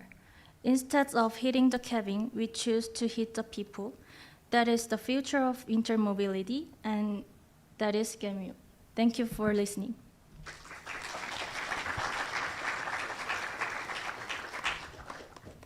Thank you very much for your presentation.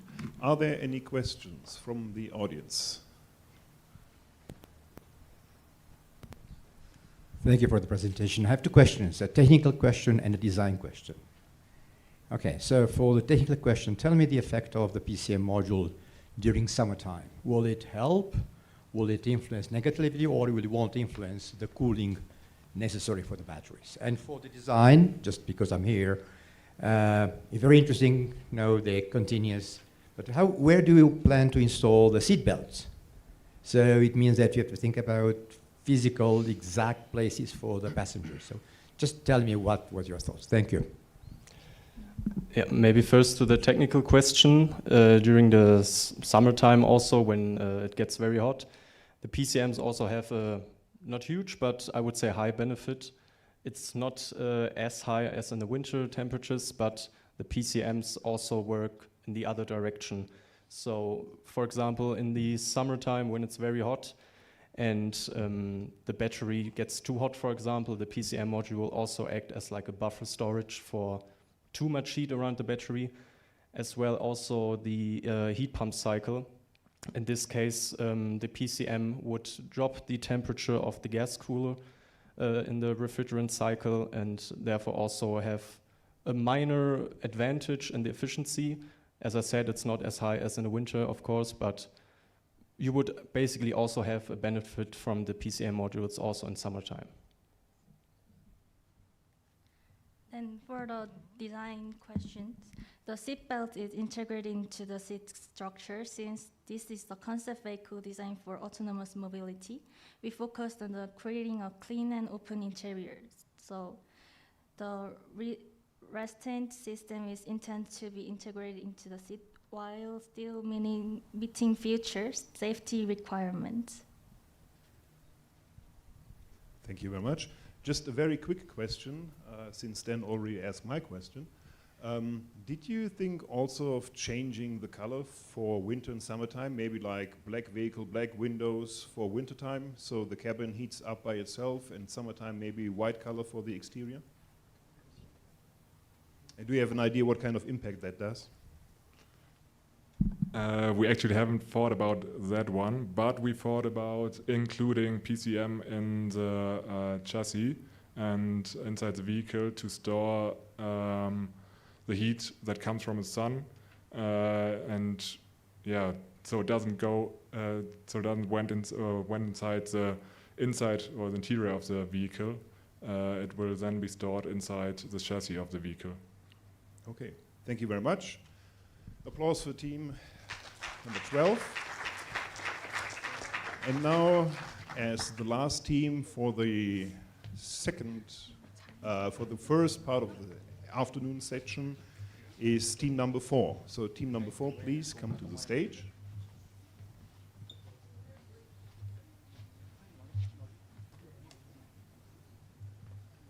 You need a second microphone, right?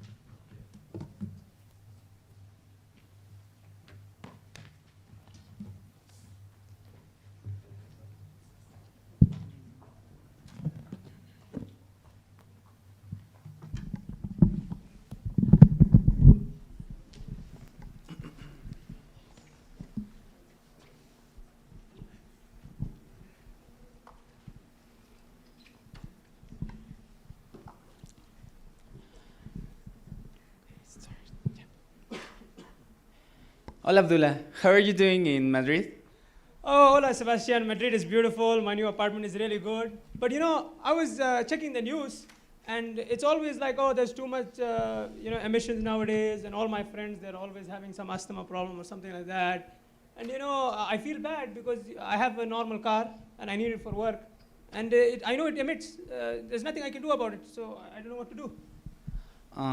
It is a big deal, but have you ever considered to get an EV? Don't start about EVs, man. First of all, it's very expensive, okay?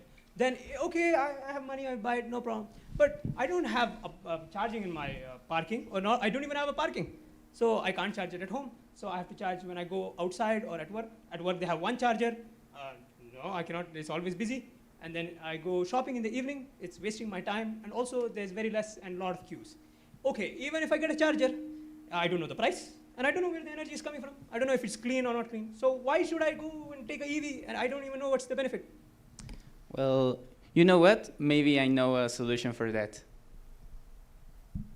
Hello everyone, we are Team 4, and welcome to our final presentation. Yeah. We are Team 4, and our team is from Canada, Romania, South Korea, and also Mexico. And me, Seah, Kyungcheon, Sebastian, Damien, and Abdullah will presenting. Okay, before we begin, how's everybody doing? Or as you say in Mexico, ¿Cómo están? Okay, so this is our outline for today, and let's begin then.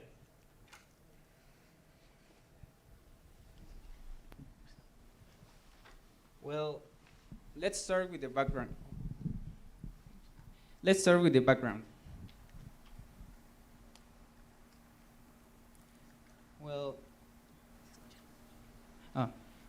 Well, first of all, the project is related to Spain, Madrid, Spain, specifically.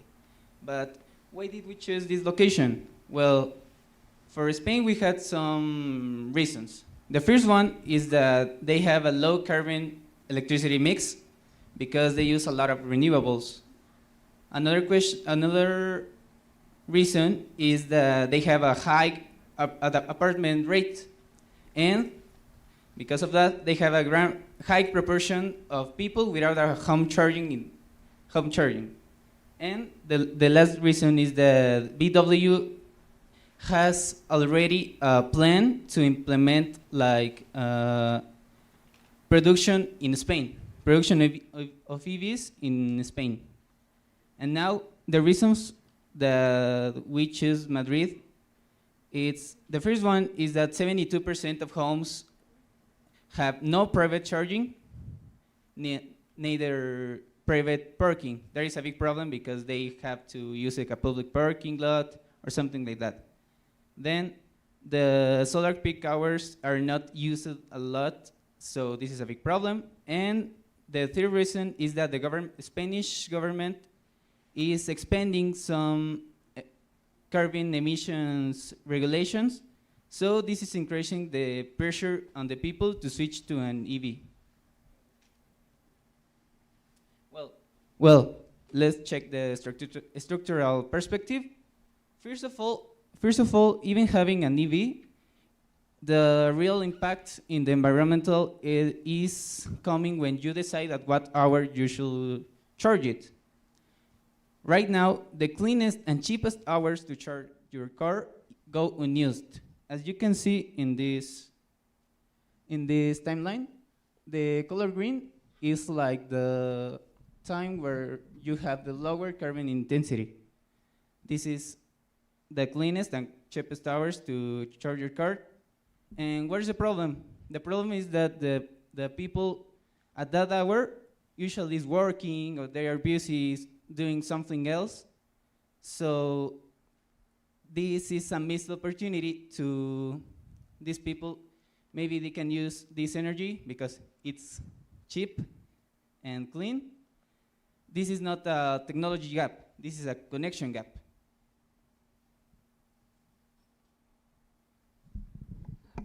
So the biggest issue is not green messaging, and apartment living doesn't help it, but the biggest problems are cost, time, and trust. So very simple, EVs are expensive, as we all know. Green messaging isn't very effective. You know, you can't really motivate me by telling me that I'm going to save the environment. I have many other things to worry about, right? And trust, a lot of people don't have trust in EV technology or how the batteries work or the charging infrastructure or the future of EVs. And finally, the charging times. It varies, you know, depending on where you charge or how you charge. So this is something that is a barrier. And I have a question here. What do you think is more expensive, private charging or public charging? You think private is more expensive? Okay. No, as you know, home charging is not available for almost 66% of Spaniards, so which forces them to use public charging. And public charging is almost 4 to 5 times more expensive than private charging at home.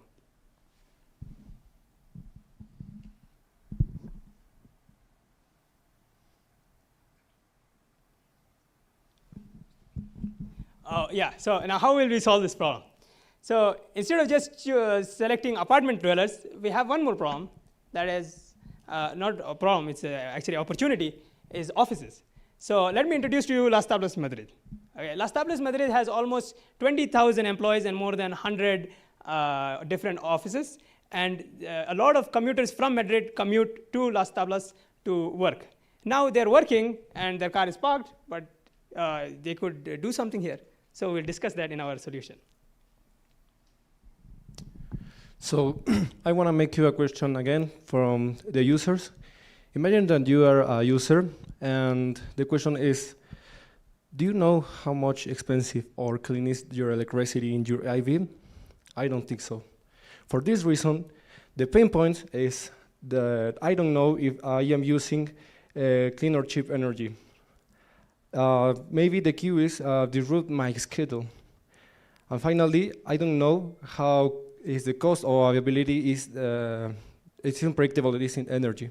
For this reason, how as user, I need an eco-friendly charging without behavior change, and automatically get the cleanest and the cheaper energy. So now, imagine again this journey. In the morning, You and me are going to drive to work, and there is no charge available.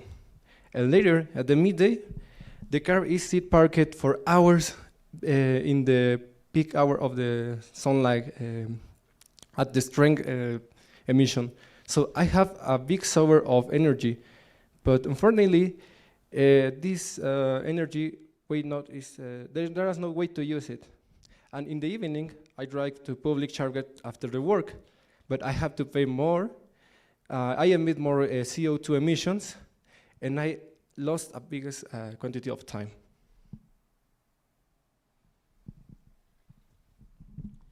Well, we have a question. How might we enable Madrid commuters to charge their EV with the cleanest and cheapest electricity of the day without changing their routine? So let's go to our solution. So we would like to introduce automated solar timed EV charging with V2G technology for office commuters. So like the people who work in Las Tablas, so we can have a rail-mounted charging system which is involved in these parking garages, which can automatically charge the EVs based on the best solar peak or the lowest carbon emissions. So let's continue. Our proposal is the next one. At first, the overall roles are replaced with just one wire able to charge at least 80 spices of cars. The robot arm is connected automatically, and the smart scheduler system decides if the car needs to be charged or not. And maybe you are thinking, Daniel, how it's going or how it works? Well, we are based in an existing standard. It is not new system, and it starts with the flap of the car is open. Later, the scanning of the arm is going directly to the car because it is not necessary to scanning all the parking lot. And the wire of the robot has the information of the model of the car. So the robot knows where is the plug in the left or the right. And with an alignment using a camera, it aligned with the plug, and with enough strength, it inserts without damage of the system and the car, and the system blocks and charge. You may think it is science fiction, but it is not. There are a system that works with this system called ROSYS M1, and it has already 99.9% the plugin success in the field. Okay, let's start with the UX UI design decisions. First of all, we have here the queues disrupt schedules.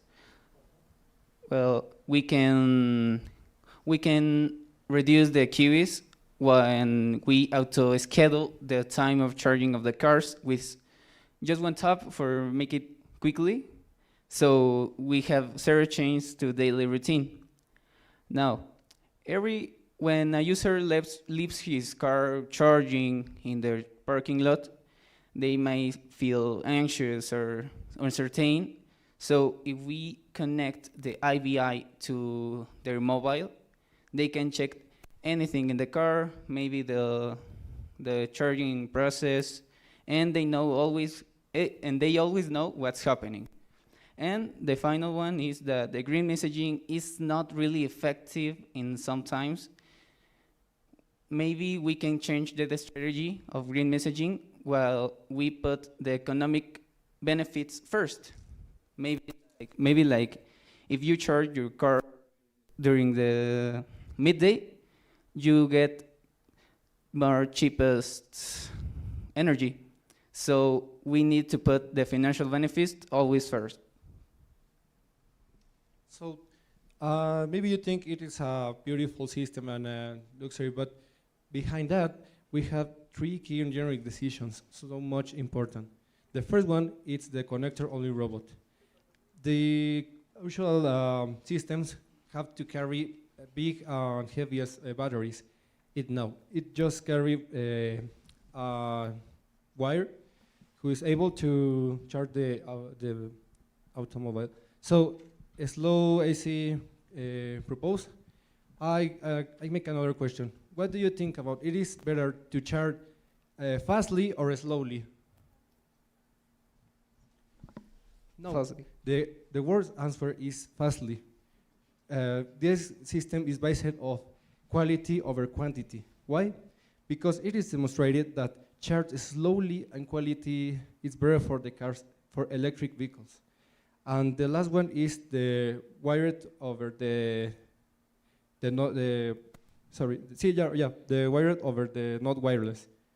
You may think the wireless systems is futuristic and more efficiency, but it is wrong, because the system of not wireless have an efficiency about 88% to 93%, but a wired connection has over 95% of efficiency. You may think it is a little difference, but it reduces considerably the CO2 emissions.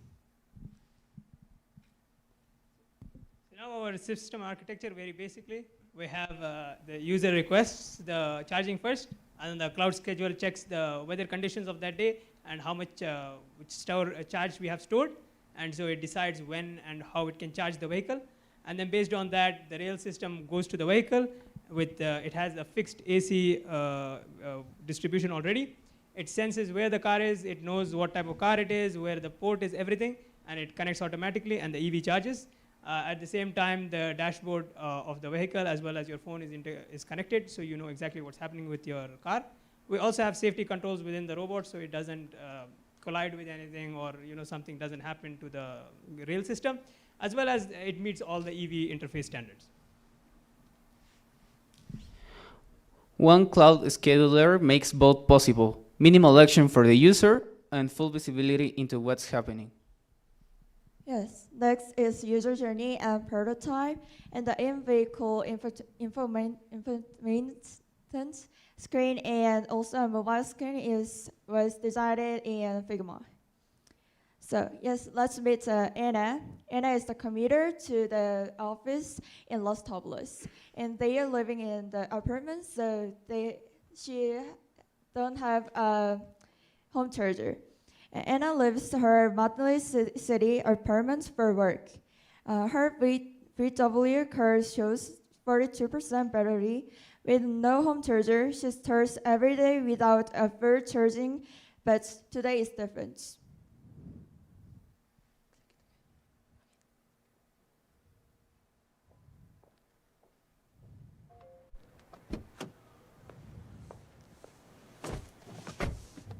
Guide me to Distrito Telefónica in Las Tablas.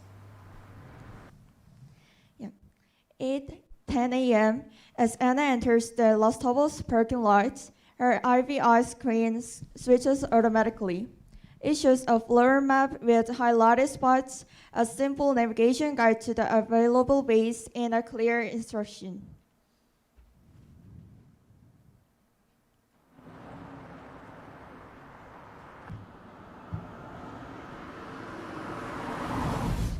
And here's the in-vehicle information screen. And next, 8:20 a.m. Anna parks, and the IVI screen shows the robot's arrival time and confirms it will connect automatically, easing any uncertainty.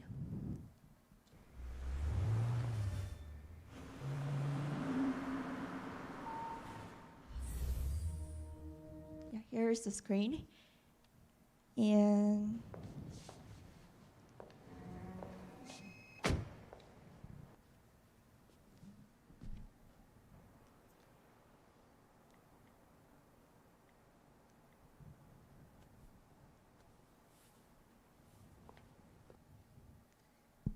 yeah, we build a 3D modeling into 1:30 scale, which is in a full size. It's like a length of a rail in a 10.5 meters. And the height is 3.3 meters, which is enough clearance for the ID4 model that we are going to use. So next, 11 a.m. to 2 p.m., charging begins automatically at the solar peak times. And by 2 p.m., the car is fully charged and surplus energy is automatically sold back to the grid. And I can optionally check in the app to see her savings and earnings.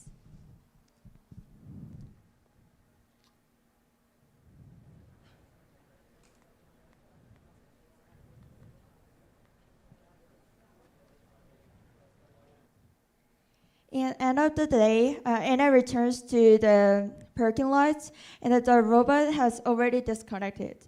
Her IVI shows the final battery level, estimates a range, and today's session summary. She drives home the detour, the rating.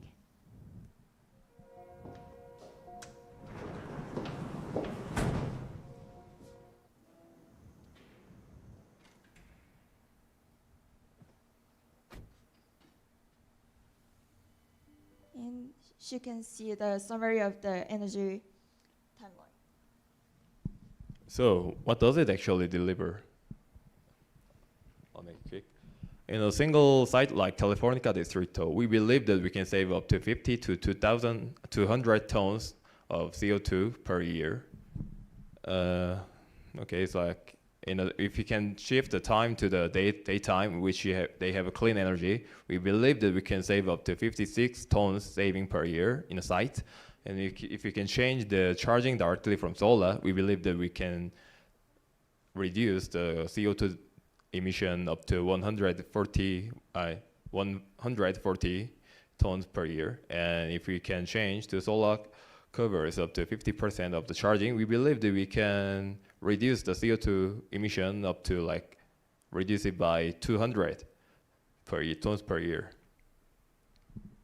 And our solution doesn't only benefit the drivers, we also benefit site operators and energy providers and OEM.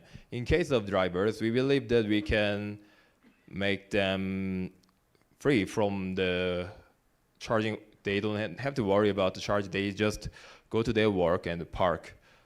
And then they will also get a cost efficiency. In case of site operators, they get a compliance and automation. In case of energy provider and OEM, we believe that they can get a grid balancing and service of the ecosystem. And this is the 30-year vision of our solution. In 2026, we believe that we can pilot at Los Tablas, prove that automated connection and carbon time charging at a single anchor site. In 2030, which is quite near future, we can scale across the Madrid Norte. One deal with the Maryland Properties unlocks 33 office building and 1,000 of daily commuters. And in far future, 2040, we believe that in Madrid-wide virtual power plant, autonomous BEVs and aggregated fleets turn the city parked cars into a distributed energy network. Thank you very much. Thank you very much. Thank you very much, team number 4, for your extensive presentation. I do have a question. You said that the quality of the charging process is pretty important and you want to use the main solar hours where there's most efficiency coming from the solar energy.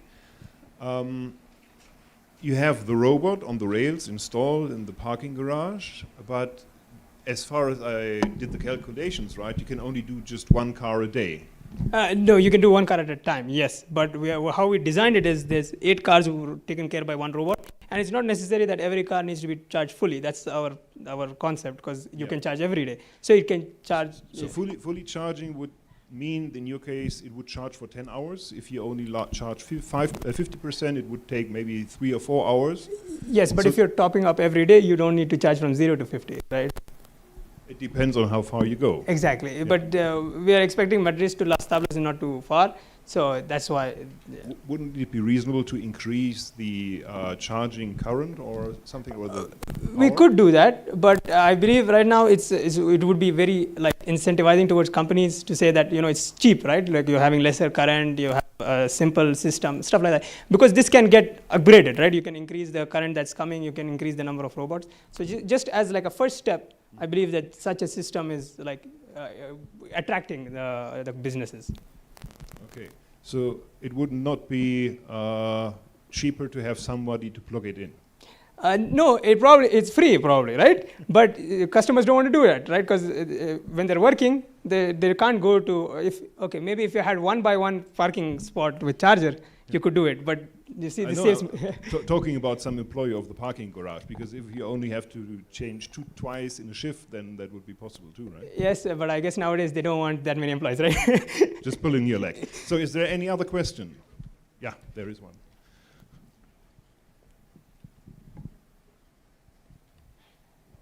Thank you, Manuel. Well, thank you for your presentation. Well, I don't remember the number of the slide because you didn't include the number of the slides, but you mentioned something about the battery system technology. I don't know what kind of battery are you using for the cars, or is any kind of battery? I don't know if you can explain something about the batteries. The batteries of the vehicle? Yes. That would be just a normal EV, any normal EV, so any Volkswagen or any car, yeah. We're not changing anything to the vehicle. Okay, thank you. Yeah, thank you very much. Any further question? On some cities around the world, it appears that are already happening cases of vandalism in the charging stations somewhere. So robots in a station could attract these kind of activities. What will be your approach, guys, to prevent this type of behavior or this type of situations in a system as complex as yours? Pardon, what was the first word you said? Sorry. Vandalism. Vandalism. Yes, that is definitely possible, and there's less you can do to control it, I guess. But I think when you're working in an office, probably like Los Tablas, which is like a premium company with a lot of big brands, I don't think somebody wants to risk their job by vandalizing a robot. No, that's not true. But also, if you think about it, the robot is, you could vandalize it, but we just hope that the people won't do that, you know. Maybe in an apartment building or an office building, maybe you will not have that kind of problem. Yeah. Because it happens in every part of the. Yes. That type of thing starts to happen. So it will be interesting to maybe plan something else, like maybe the robot closes so you don't vandalize. Yeah. Thank you very much. Okay, I think that's it. Thank you so much. Thank you. And you have only 15 minutes of break. Okay, so hurry up. Use the sanitarios or get something to drink. We're gonna start at 2:30.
we take photograph outside. Hola. We can take a photograph with the drone. Yeah. You have a time? Yeah, and if you have time, we have to pass the prototypes.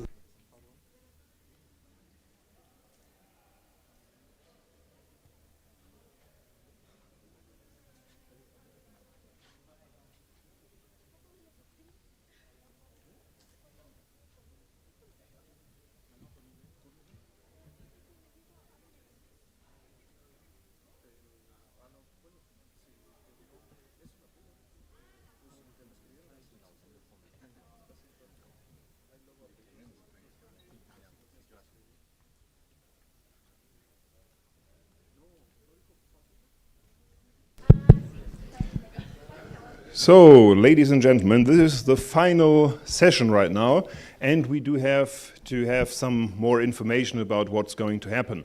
So, once we are done with the 3 remaining teams, we all take a photo as the complete IDEA group outside, and afterwards we move to the mock-ups.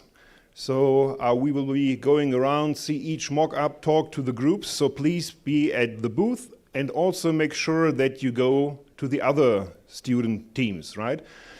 Figure out what their mock-up is about, ask questions, and connect with them, right? So we don't only want you to stay in your team, also connect to the other teams, right? Because you all went through the same pain over the last month, and it would be a pity if you do not make more new friends over here. So again, after the presentations are finished, we take a group photo outside, and then we move to the booth with the different prototypes, and everyone should walk around and see what happened in the other teams. And I strongly recommend that the teams do some party tonight. Come on, is it really? I know we're not done yet, but use the time with your team in the group and make party for what you have missed in terms of the time you spent in the last month. So that is one suggestion from me. And over the years, I experienced that it is a good idea. Okay, so team number 1, the stage is yours.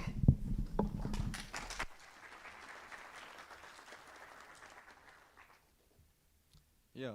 Welcome everyone, we are Team 1 and today we are excited to introduce our vision for the future of urban charging, ORBI. Imagine you have just finished work, you are on the way home, your battery is running low and all you want is to finish your day. But instead of driving home, you start thinking about one question: where can I charge my EV? You check the navigation and drive to the nearest charging station. It is not on your road. Every extra kilometer costs time, consumes energy and creates emissions. Finally, you arrive, but every charger is occupied. Now you have 2 options: wait for an unknown amount of time or continue searching for another charger. Either way, your journey is not over yet. You decide to try another station. This time, a charger is available, but it is out of service. What have been a simple charging stop has become a frustrating part of your life. But does charging really have to be this complicated? What if you could simply park your car anywhere and continue with your normal day? No searching, no waiting, no changing of plans. How can charging become part of everyday urban life? And how can we use locally generated renewable energy more efficiently? These questions become the starting point for our concept. Let's look at another stage of the EV charging challenge. Okay, so thank you, Kevin. Let's take a look about our research progress. So, to reach our goal of decarbonizing of the use space of EVs, we found 2 major system challenges to be solved. First, we face a mismatch problems, which means that renewable energy is often produced at the wrong time or wrong place. It does not match with the user's needs, so when they need to be charged. Second, today's charging infrastructure is not really reliable or not really easy to access. This makes charging difficult for many users, which creates a significant bottleneck for the user. These 2 problems lead to one key question: how can people charge their EV more easily with renewable energy? Like simply installing more chargers is not a real answer. In Spain, geography makes this problem even worse. First, Spain has limited power connections with their other European countries, like only 3% are connected. So this means that they need to use local energy as much as possible. Second, many major cities are surrounded by the mountains. This makes it inefficient to send electricity over long distances. So energy needs to be produced and used locally. So which means they need decentralized approach. To solve this, our vision has 3 goals like the right size. The first one is aligning production and consumption in both space and time. Second one, ensuring grid flexibility to reduce pressure on overload infrastructure. The third one is generating and using energy locally to reduce transmission losses. So, and think about the future. To design the future, we thought that about what kind of background future will be unfolded. So first one, we thought about that renewable energy can be more blended into the city, which means, for example, building windows with transparent solar panels to maximize solar power can be included. Second, human-centered superblocks will be spread into Barcelona. That means prioritizing pedestrians and green spaces by limiting through traffic. And third, autonomous driving and wireless charging will connect vehicles, grid, and infrastructure, and so on. But what does a superblock actually mean in practice? Let's take a look with the video. Superblocks. It's this urban design concept intended to minimize the presence of cars in city centers. So here's how Barcelona's plan works.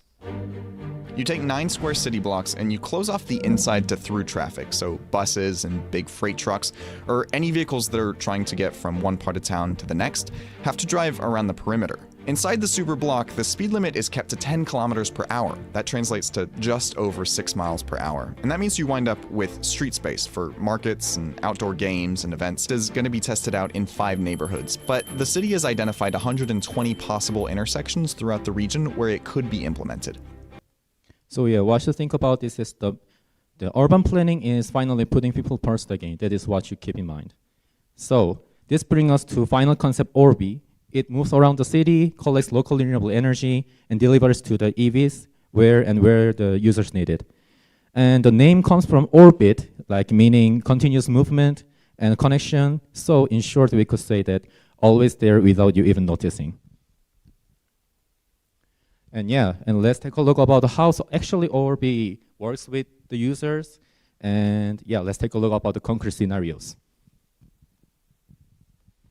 Yeah, so first, Orbi integrates seamlessly into the urban city. It moves quietly through the streets, always ready when they need it, but remaining almost invisible. It is spread like a fog, so it is everywhere but nowhere. So then, let's take Orbi. So the very first, as you can see, once you register and connect your EV through the app, the service offers the 2 simple modes. First one is automatic mode, which means that Orbi will detect your EV's batteries, and it will dispatch its power, come to charge when your EV battery is low. So it is detecting. So the second one is manual mode, which means that you can call Orbi, like summon Orbi manually whenever you need. And together, this creates a truly seamless, continuous charging experience, which is the very first goal. So yeah, so here is the system in action. Let's look about the video. So when Orbi comes to the vehicle, Orbi will dispatch it, deploying the pods, and it's actually a wireless charger. And when it goes below the car, it makes EV charging. The very important thing, our goal is not to fully charge the car, but to free users from the range anxiety. So even one pod gives them enough power to keep moving with the peace of mind. That is really great point of our Orbi. The next one, so after the charging is complete, it blends back to the city and became an energy collector, like spreading out our origami solar panel, built-in foldable solar panels. This is used to recharge that one pod we said before. And there is really one important point here. Instead of disrupting the public spaces, actually our Orbi enhanced the public conveniences, which means, as you can see, the Orbi blends naturally into the plaza, providing shade, bringing people together, and silently harvesting solar energy that we should give to our EVs. So it coexists with the city. So then what about the cases when there is not a much sunshine, or what about the other situations? Instead, building of like major intrusive battery parks or like factories, we integrate a smart storage system into everyday street furniture. What does it mean? As you can see, Orbi here, resting and recharging between the benches. But actually, it means there's an energy wall. Orbi is receiving energy from the energy wall. Like we said before, a lot of buildings in Superplus will have its renewable energy. And this is actually to storing surplus green energy from buildings through the wireless energy. Well, you can see here, Orbi can get the surplus renewable energy that the building has. So through this system, Orbi creates a caustic system, like a circulation of the renewable energy in one each city. And that will be our core experiences. So from now on, let's take a look about the effort to realize this energy.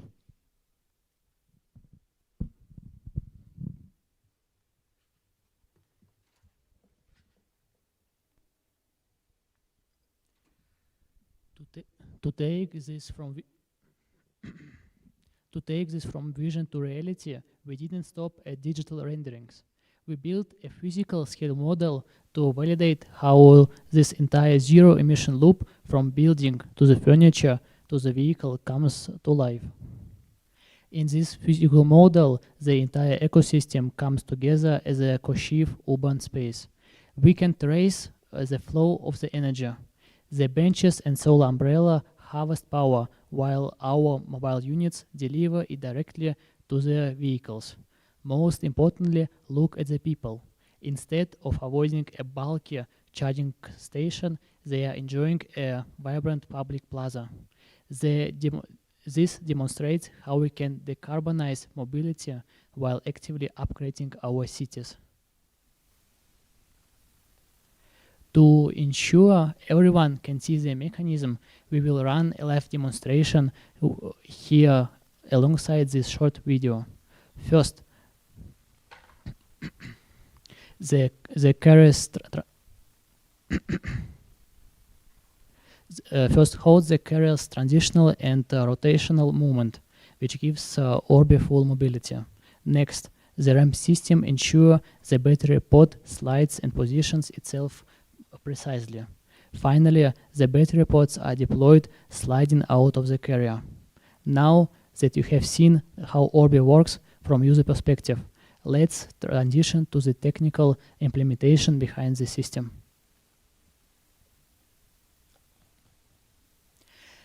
An urban vision requires robust engineering to succeed. To make this seamless ecosystem a reality, we designed energy delivery from the ground up. Let's examine the technology that provides this vision. Here is how the delivery mechanism works. First, the vertical rail aligns with a loaded shelf, and the rear door opens to form a ramp, automatically tiling to match the shelf's height. From there, the pod rolls itself directly under the vehicle. Once charging is complete, the pod climbs back up the ramp into any open shelf. The pod features next generation solid-state battery technology. With a volume of 25 liters and the energy density of 900 watt-hours per liter, each pod holds 22.5 kilowatt-hour of power. Through wireless transfer of 200 to 270 kilowatt, charging takes under 10 minutes, adding about 30% charge to a Volkswagen ID3 and nearly 17% to an ID7. The origami canopy maximizes solar capture. As shown there, it uses a 12-panel flasher pattern that folds out to a 3-meter diameter. Standing at 2.3 meters tall, the canopy tracks sun up to 25 degrees, generating 77 kilowatt-hour of clean energy per day. Here is how Orbi recharges from the building. First, building facades and rooftops coated in photovoltaic film capture solar energy. This surplus power transfers wirelessly and bidirectionally to Orbi through the charging wall. This allows the pod to charge silently while in sleep mode and docked at its charging station.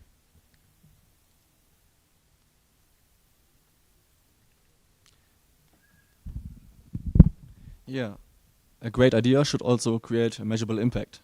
To evaluate Orbi's environmental potential, we estimated the energy balance of a Barcelona superblock in the year 2035. Let's look at the results.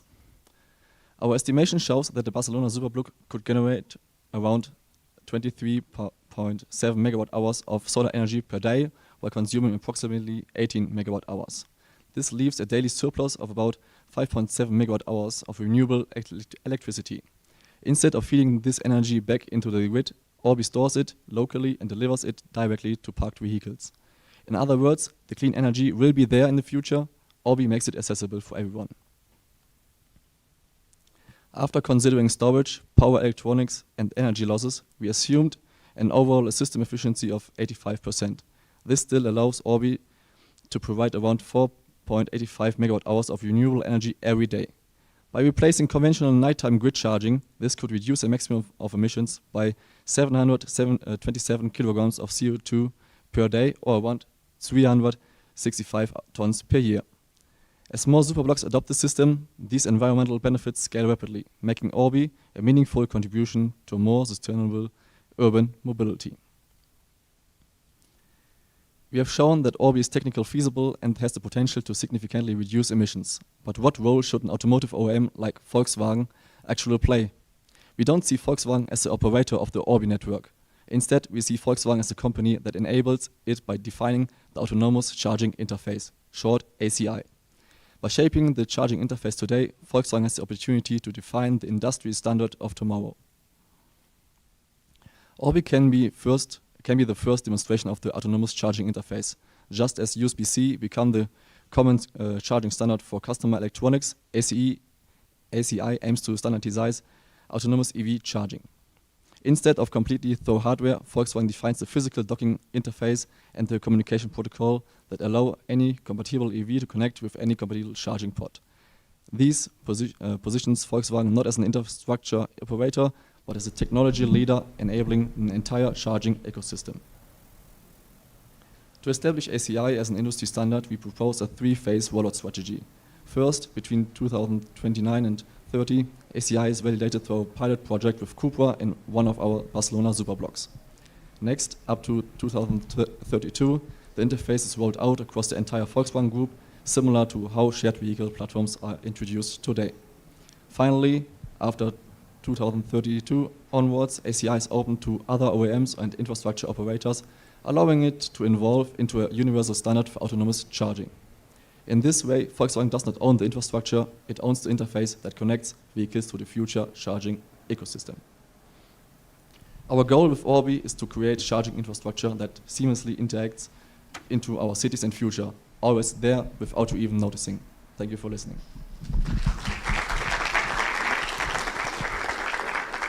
Well, thank you very much, team number one. Are there any questions from the audience? Yeah, there is one.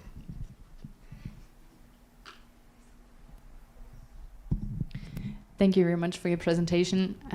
I really like the idea how you integrate your charging device into the environment. One thing I was wondering about is that you said that they go to buildings to charge during the day when there's a lot of solar power. Have you thought of the idea that they can also be integrated into the grid at night when maybe there is not as much solar power but energy is needed? Yeah, we thought about it. We think what was on one slide, I don't know the exactly number, but we thought of that this could be bidirectional. So as an energy storage, and then the energy goes back to the grid.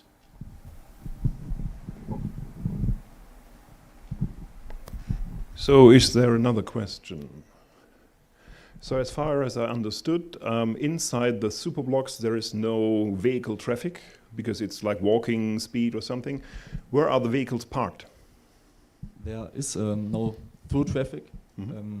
If you live in a superblock, you can park there. You can drive, enter. You can enter it exactly for the delivering service. It is able to drive through the superblock, but only with 10 kilometers per hour. And there are some parking stations near in the superblock. So for the charging, you do not have to leave the superblock and charge the vehicle outside. So your Orbi doesn't need to move outside the superblock. Okay, thank you very much. So then, now we have the next team. Please give hands to team number 1. And now it's team number 7. So please come over.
Hello, we are Team 7 and I'm Curie. I hope our story makes this a fun few minutes for you. Here's our plan for today. Let's get started. We are Team 7, people from different countries with different majors. And for 6 months, we worked on this project with real passion. We lived in different places and we're good at different things, but we all share one thing. We love to travel. Travel is a joyful experience, but what if the vehicle we ride in could be the part of the joy too? So, the project we started is a sustainable journey. How was your last trip? The truth is, every trip has a cost. Flights, waste, energy, but we can't give up the joy of travel. People will travel anyway. So the question we asked was not should this trip happen, but it was when it does, what should it run on? To answer that, we needed the right place, and that right place was Tromsø in Norway. In Tromsø, 93% of new cars are electric, but when it comes to travel, the story changes. In this land of both promise and challenge, we saw better battery and energy tech, more and more people traveling, and a rising care for sustainable travel. That's the future we saw. And then we talked to real users in Tromsø. From our initial research, we made 3 hypotheses. First, deep coal cuts the rear range to a third. Second, aurora spots has no chargers. Third, cabin heating makes the energy hard to plan. So, we ran guide interviews, guide surveys, and tourist surveys, and listened to the real voice from the field. Guides drive up to 500 kilometers in minus 25 degrees with no chargers. So, many of them were not sure about going electric. In fact, only one company in Tromsø used an EV vehicle. And the tourists, they had little will to give up comfort. So the answer had to do both. Enough range for guides and comfort for tourists. But there is something interesting. The head of the Tromsø Guide Association loved our idea and asked us to share it with him. So this problem was real. It was happening out in the field. After the research, 3 problems becomes clear. Batteries shrink in the cold. There's no charging infrastructure on the road. And comfort can be traded for being green. So we set 3 goals: remove the moments that stop the trip, keep the cabin warm, and make the power local.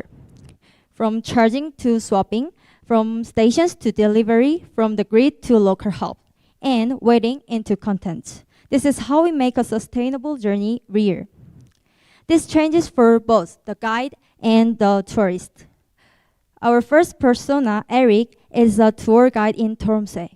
He wants to reach the Aura spot safely, but also to keep his guests warm and never miss the lights. But look at the Eric's day now. He waits, not knowing when charging will end. He picks up the guests, not sure how far the battery will go. Even on the way back, the worry never leaves. Anna, a tourist from Germany, wants more than just seeing the aura. She wants the whole trip to feel comfortable with as little stress as possible. But as time goes on, she gets tired and worried, and the EV adds one more fear. What if something breaks my trip halfway, leaving only stress and regret? So, how do we fix all of this? Let's find out with Singa.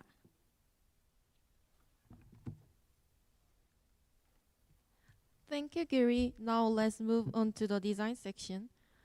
Volkswagen has long shaped the culture of mobility, from everyday transportation to road trips. It has influenced how people travel and experience the world. The Type 2 became a symbol of a new travel culture. Inspired by its spirit, we reinterpreted it in a way that fits today's travel experience. Today's tour vehicles are efficient but not memorable. The time between destination feels disconnected from the trip. People simply sleep or look at their phones. We wanted to make the journey itself part of the experience. With that idea, we created a new travel experience with Volkswagen. We called it Meridian, where every journey becomes a memorable experience. The name Meridian comes from a line that connects places, people, and the world. It also means the best moment of the day, representing the experience we want to create.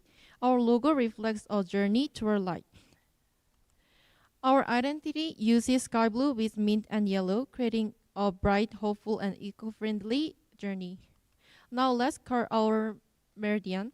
First, the exterior. Inspired by the iconic Volkswagen Type 2, it reinterprets the brand's travel heritage with a modern design. A panoramic glass window lets passengers fully enjoy the Arctic scenery, making the journey itself part of the tour. Next, the interior. We designed it as a lounge where travel becomes a shared experience. The panoramic window, face-to-face seating, and central hub display encourage everyone to enjoy the journey together. Users can browse tours, make reservations, and find their assigned vehicle through the Meridian app. Now let's look at the experience for the tour guide. The tour guide can easily check navigation, battery level, and eco-driving score. A voice assistant also helps answer tourists' questions, allowing the tour guide to stay focused on driving. Using in-cabin sensing and AI, the system understands the vehicle locations and tour information. It quickly supports the tour guide with the right information at the right moment, helping deliver a better tour with less effort. The experience is not only for the tour guide. Tourists also enjoy their own personalized experience. Using eye tracking, the system recognizes what each tourist is looking at and instantly provides relevant information. Tour information is no longer limited to the guide. It becomes personal and interactive. The journey also becomes a game. Teams compete through eco-driving, driving performance, and mini-game scores. This makes energy-efficient driving and waiting time more enjoyable. The experience continues outside the vehicle. While charging, tourists take the interface outside and play mini-games together. Instead of feeling like wasted time, charging becomes another enjoyable part of the journey. That was how we designed the experience. Now Abidiel will show you the technology that makes it real. Thank you, Syunga.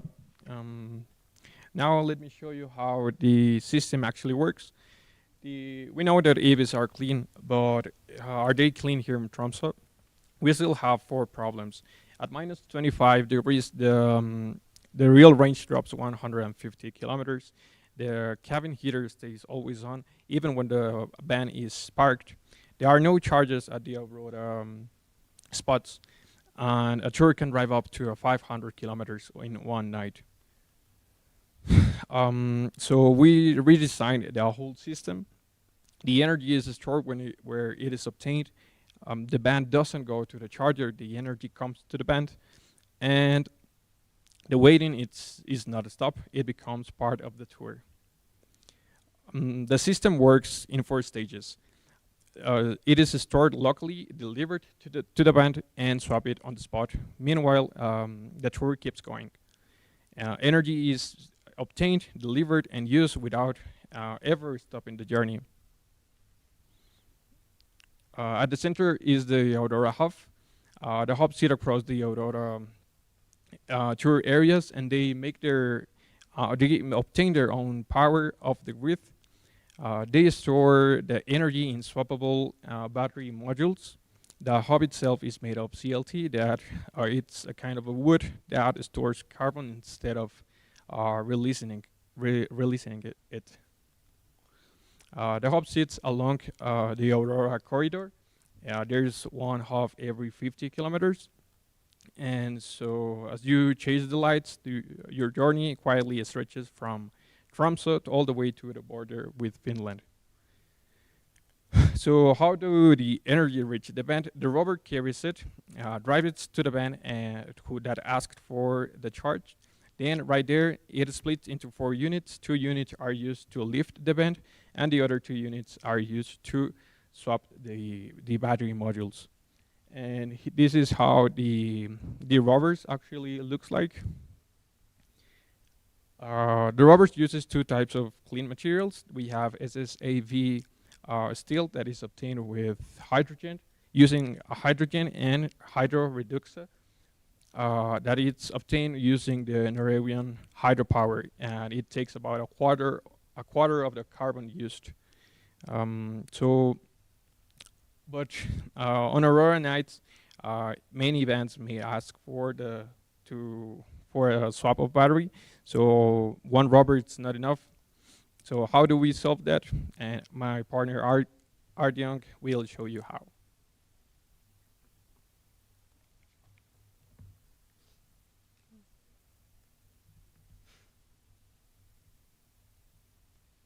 Thank you, Abdiel.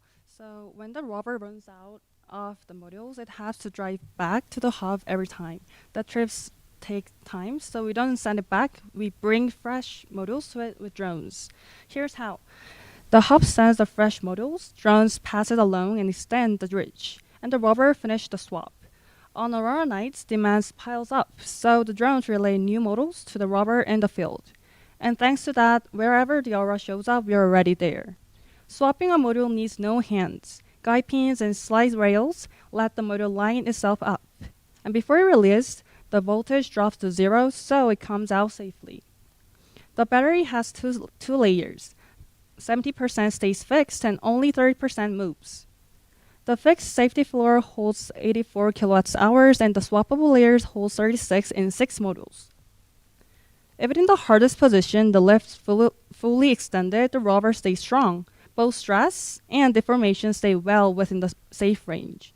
So in short, energy is made, delivered, and used without ever stopping the journey. But what does all of this mean for Volkswagen? Is it really worth it? Now Eduardo will answer that with the numbers. Thank you, Arjun. I'm Eduardo, and I'd like you to talk to you about these numbers.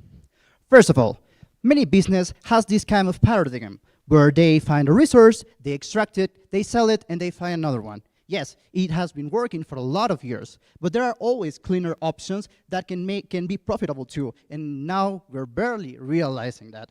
So this is what feasibility for us means. Not only to discover that there were other options, but also they are already funded. So first, I like to start with 2 things that Tromsø throws away. These specifically are forest slash from logging and also fish slush from salmon farms, which are very famous in Norway. What happens? We can use the forest slash and gasify it to obtain electricity and obtain the fish and use the fish sludge, digest it, and obtain electricity too. About our official calculations, we obtain about 8.32 gigawatts per year from only the forest slash, and 1.15 from electricity from the fish slash. So two industries' liabilities become our fuel. And the best part it is completely free because it's waste for them. Okay, so those waste cover the demand. Let's talk about and do some math. We have 5 hubs planned for this initial implementation because as any kind of project, you first need to think about how does the first 5 years might look, right? So for the first year, there are going to be 5 hubs deployed. Each one of them is draining about 700,000 kilowatts of energy per year. So our total demand is 3.5 gigawatts per year. So as I said before, the output only through gasification from forest sludge doubles the actual demand. And actually, in using the fish sludge by anaerobic digestion, we can obtain also an output that gives us about 2.7 surplus in offer against the demand. So why do we analyze both? Because as a proof of concept, we would like to discover that there are many different options to provide this electricity without depending on the grid. So the weight doesn't cover these weights completely cover it. So now let's talk about business. As in any kind of project, the companies are going to ask us the same next things. How much is going to cost and how much are we going to earn? So let's try to answer that. First of all, we calculated an initial investment about $474,000 per hub as an initial investment, and operational cost about $107,000. You might think that it's a lot of money, but it's not about how much invest and how. It is not about how much you invest, but it's about how much you are going to receive after the production. So if you see this graphic here, this is how the behavior, depending on the kind of the amount of operators and amount of clients in the next 5 years. And we can see that almost finishing year 3, we get to the period of break-even. Break-even means that there are no, the total cost of operations are completely covered, and we start making profit out of it. So we looked at, without needing to get to the G5, we start getting earnings about with this per hub with this project. So now, to end, the impact. We have 4 different impacts. First of all, environmental. We avoid using contaminating 72 tons of carbon dioxide per year for each hub that we are launching. Second of all, for industry. These are now 80 operators that are going to use electric vehicles for these kinds of tours. Third, circular economy. Industry pays Aurora to take the waste, so they reduce that amount of money because they are not going to put away the waste, they are going to convert it. And finally, the cost saving for the operators, because that same trip may cost about $16,000 with diesel, and it's reduced to $6,000 a year with our proposal. Finally, in the prototype presentation, we would like to present you a virtual reality experience about our prototype. So I hope you enjoyed this presentation, and thank you so much for your attention.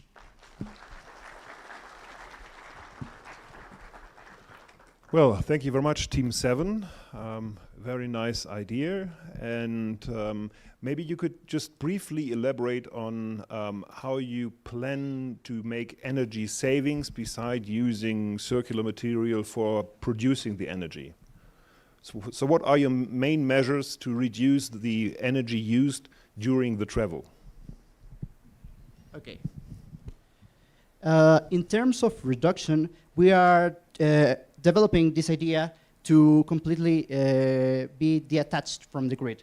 So instead of using the energy of the city, for example, we are using our own energy. So we are not saving it, we are redirecting the waste, the normal waste that the city has in order to provide new energy. So it's non-existing energy that we are going to get. Right, but one aim is also to reduce the energy you need, right? Not only to use free energy, but also reduce the amount of energy you need. Oh, yes. That's because the proposal is about using different modular batteries, and part of the downsides of using electric vehicles is the life cycle of these batteries, specifically in those cold, harsh conditions. So the idea is to, we have the rovers and the drones to serve as bridges to go directly to the vehicle of the Aurora tour guide. So they don't need to go back to the station and waste all that kind of energy during their trace and all the tour. Okay. A second question maybe before there's most probably questions by the audience. We definitely face a change in the behavior of using leftovers and resources like this. So you see that across Europe, that most of the supermarkets, for instance, they cannot give away leftovers for people who need the food at no cost, for instance, right? Because the management and the AI behind reduces the amount of waste. So are you sure your system can be driven even in the future if, let's say, fish leftovers and things like this will be reduced because we do not need these resources any longer? Yes, because this specific proposal first worked with logging from the 3/ from logging, and when we talk about fish sludge, we're not talking about the fish itself. We're not talking about what the fish produces while it's in the farm. It's not the fish itself or leftovers. So we are not touching food at all in this specific proposal. Okay, great. Thank you. Are there any further questions? Yeah. No. We have to use the microphone because the people online will not get your question. Thank you. You showed at the end a business model, which shows that after some number of years you'll end up having some profit. But tell me something about your initial investment. So how would you get that initial money to start the entire business so that for some years you lose some money and then you'll make money? So that's what I want to hear from you. Thank you. Okay, so for this specific part, there are a lot of investment options. There are a few European policies that help make a little bit more easy these specific projects when they are trying to use circular economy and not harm the environment, but we are planning on using private, I forgot how to say this word, private money for this specific initial investment. And why would they invest in you? Sorry? Why would they give you money? Because first, we're proposing this as a Volkswagen brand, aftermarket, and we'll be the first ones on doing this type of this kind of proposal in this kind of industry. You see, tourism, many of these environmental friendly proposals are focusing only in metropolitan areas, and that's great, but we should divide and conquer. Yes, while everyone is focusing on the metropolitan development, we should focus on one of the most important industries that are out there, which is tourism. So we can make this look attractive because we'll be the first ones on doing this on tourism. Okay, thank you very much. Any further question? Sean? So I didn't go to the gym today, so I'm using... Well, thank you for the presentation. Just commenting on the design. On the interior design, it's a nice lounge design, it seems like. How many cushions are there in the interior design? That's not the question, sorry, just joking. But is there a need for all those cushions? Because in interior design, there should be functionality and safety, right? I know comfort is one of them, but was there a reason that you had that many cushions going around in that lounge?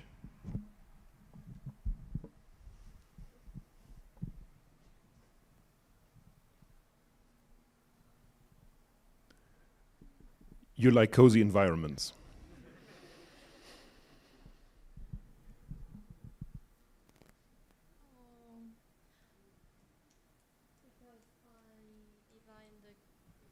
car interior, I think that I feel people in the car, oh, here is a car, they think here is a car, it's so,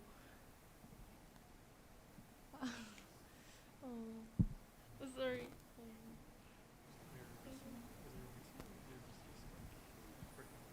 I think the main reason was just for the comfortness. There was no like an engineered decision, so it was just for the coziness inside. But yeah, I think we didn't take into consider the safety issues or something related to that. Yeah, maybe you only use the cushions when you're locally stationed at some nice place, Yes, and not during the ride. Yes. Okay, great. Then big hands for your presentation. And last but not least, we have team number 9 as the final presenter.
Hello everyone, we are Team 9. We are students from Germany, South Korea, Mexico and Romania. We were mentored by Professor Macaria Hernandez-Chavez, and our concept is called Move Empty and Cut Carbon. So the idea behind the name is quite simple. We designed a vehicle, an autonomous vehicle, specifically to move empty containers. And by this we replace conventional oversized trucks that are not well suited for this kind of work, and we cut down on carbon emissions and on energy use. The target region is Germany, more specifically the city of Duisburg. But why Duisburg? So Duisburg is Europe's one of the biggest, largest steel hubs in Europe, and has the largest inland port in Europe.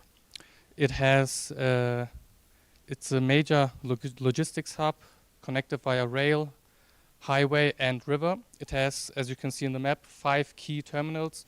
Our project focuses on the Duisburg Gateway Terminal, and this is a basic overview of it. So typically containers arrive via barge or rail, and they are handled by the cranes and moved to the temporary storage areas. The terminal also has designated truck waiting areas, a depot where specifically the empty containers are being placed, and rail connections. So let's look at a typical journey of a container in this terminal. So they arrive, they are placed in these temporary storages, and there they are emptied, like the cargo is being emptied inside, and they return to the flow of the terminal as an empty unit. And next up, they are being placed in the depot. And here, someone has to inspect them, mark them as usable again, and book them for the next shipment. And lastly, there's the repositioning and for the reloading and departure of the container. So our project focuses on the area where between the container becoming empty and being ready to ship again. To frame this problem, we have a persona, Markus Schneider. He's an operations manager at Duisburg Gateway Terminal. So let's look at the problem definition with the view of Markus Schneider. So there's firstly the status gap. Empty containers are not marked as usable fast enough. Secondly, there's the dispatch gap. So to move a empty container, you need a truck, you need a driver, you need a chassis, and you need the schedule and the coordination. And lastly, there's the vehicle mismatch. So conventional diesel trucks are made for heavy, long-distance work. They are not very suited for this short and repetitive movements, which are ideally needed for the empty containers. So there has to be a better solution to all this. And lastly, I want to talk about why just upgrading these trucks to use electricity is not ideal, because there's still this vehicle mismatch. The trucks are just not well suited for this kind of operation. And lastly, and most importantly, these trucks cannot move or lift the containers by themselves. And this is where our concept comes in.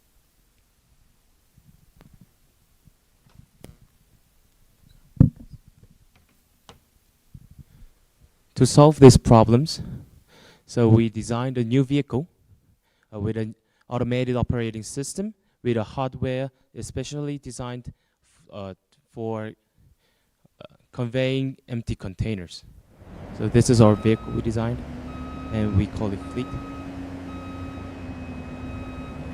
This is a really fancy one, but it says a practical reason in it.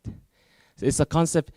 It is a low-profile EV fleet designed to pick up and repositioning empty containers inside a terminal, or maybe outside the terminal, from terminal to a depot nearby. The vehicle is designed to lift up 20 foot long of container, and most crucial characteristics of the design is that it has two modules, the frontal module and the detachable rear module. So it has two batteries connected when they are connected. So let's see how it works. Usually when the barge ships arrive in the inland harbor, the port crane place it on the temporary depot, and every containers on the port has to go to the reconsolidation. It is a process. Usually a ship in the containers in the ship is not fully loaded, because each container is owned by different owners. But when in the land, because it has to be carried by railroad or the truck, it goes through a process called consolidation into the fewer container, and this process leaves empty containers in the harbor. So then our vehicle approaches the container, the rear module detaches, and when they cover the container front and back, and they lift it, the container is lifted with the electromagnetic rails, and they're good to go, and the container is repositioned into some kind of storage depot nearby terminus to deployment. And this whole process is controlled by automated system. But if it's necessary, workers can control and manipulate control the movement of the vehicles either. For the charging systems, we have two scenarios. When the vehicle has too heavy workload and it has to be deployed immediately, it can just remove the exterior battery and place it with the pre-charged one. And if the depot is closed, or it has a vehicle has some time to relax, it can just automatically go to the charging station. Next.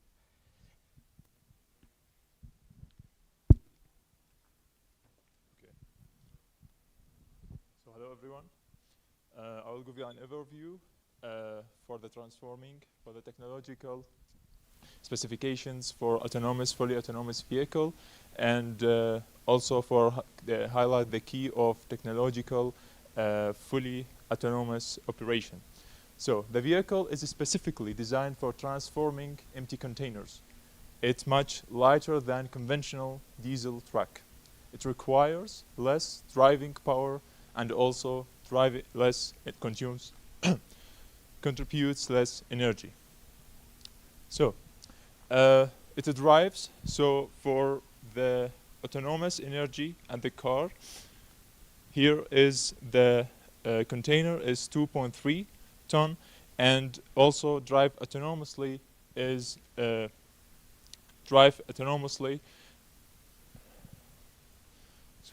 yeah, for to drive autonomously is required less energy, contributes less energy. And for the battery, so we use a technique for the battery 40 to 80%, and that's kept the battery in this range to reduce the wear on the battery and also increase the lifespan. So it is powered by 375 kilowatt, and also that's enough energy for 24/7 work.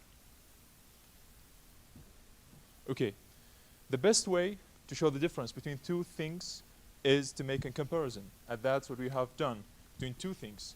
Here we have the emission comparison between the conventional diesel truck and also our fleet. So conventional truck produces 1,200 ton per year, while our fleet reduces to 360, and that's resulting to gigantic reduction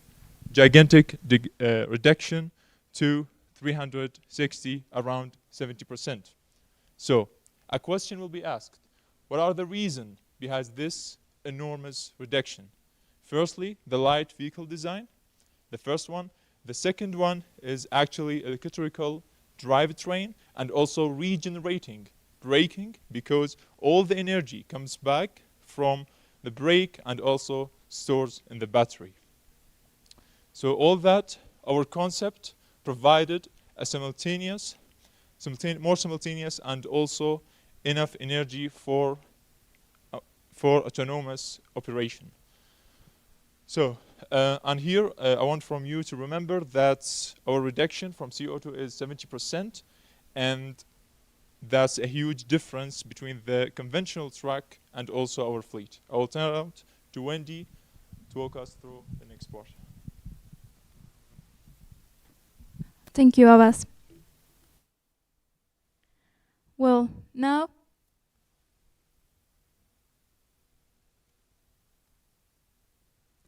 let's move on to the financial analysis, because a technical solution is only viable if it also makes economic sense. Today, operating a traditional diesel truck within the Duisburg port costs approximately $88,600 per year per vehicle, and that cost is concentrated in three variables that the terminal cannot fully control: fuel price, driver salary, and mechanical maintenance. Our proposal reduces each of these categories. First, in terms of energy, our vehicle connects directly to Enerport to microgrid at terminal itself, which combines solar power, hydrogen, and battery storage. That's a 72% reduction. As a driver, we replace the annual salary of around 37,000 euros with a software license of 20,000 euros per year, and in the process eliminate the dependence of the availability of drivers. And finally, in maintenance, we drop thanks to the lower mechanical complexity of an electric vehicle compared to a combustion engine. So the annual operating cost falls from 88,600 to 35,300 euros per vehicle. That's 53,300 euros of saving per year per unit, about a 60% reduction. Let me bring this together. First, what we did. We looked for a concrete problem in our target location, and we found real potential. Duisburg Harbor has significant CO2 savings on the table, specifically in how empty containers are moved. Second, what we built, a small autonomous electric vehicle that picks up the container itself. No crane, no chassis, no driver. Paired with a system that tells it when and where to go. Third, what it delivers, a 70% reduction in CO2 per vehicle compared to a diesel terminal tractor. With just 8 vehicles, that's 840 tons of CO2 saved every year. But here's why this matters specifically for Volkswagen. Your own parts and vehicle pass through Duisburg. Every diesel move we eliminate is one less emission in Volkswagen's own supply chain. And you already have the expertise to build a vehicle like this. This isn't just an environmental case. It's a business case sitting inside your own logistic network. Thank you.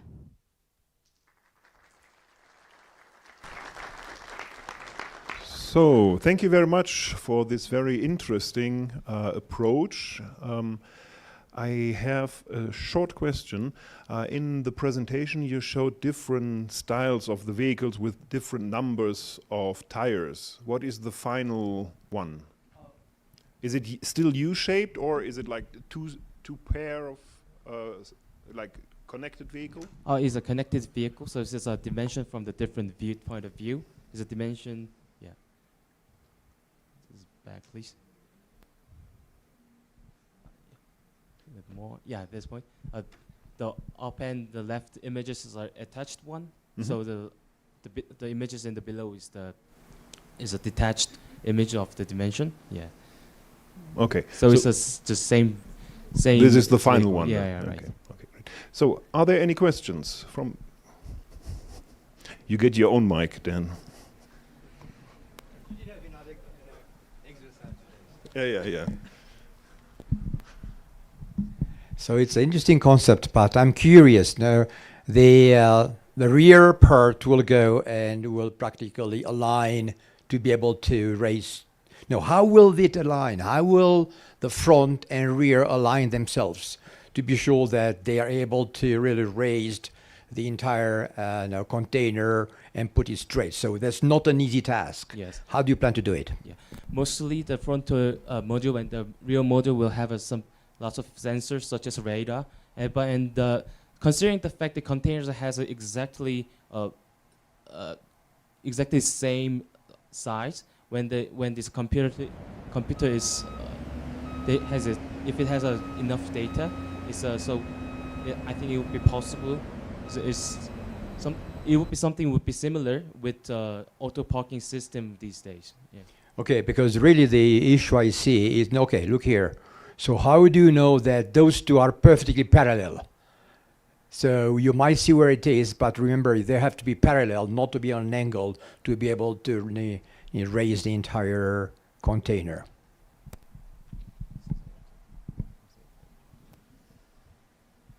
Yeah, I think we have to do some details on the attaching part, the joint. If the degrees is a little bit out, there might be a computing way to adjust it after it is attached. Yeah, thank you. So is there? Yeah, there is another question.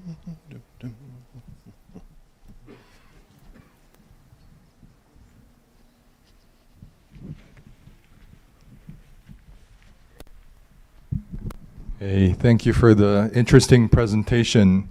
I think you guys are the first ones doing on like supply chain, right? Less than, I think it's not people, but more for containers. And it's empty containers, you said. This is for Duisburg, right? The target market is Duisburg.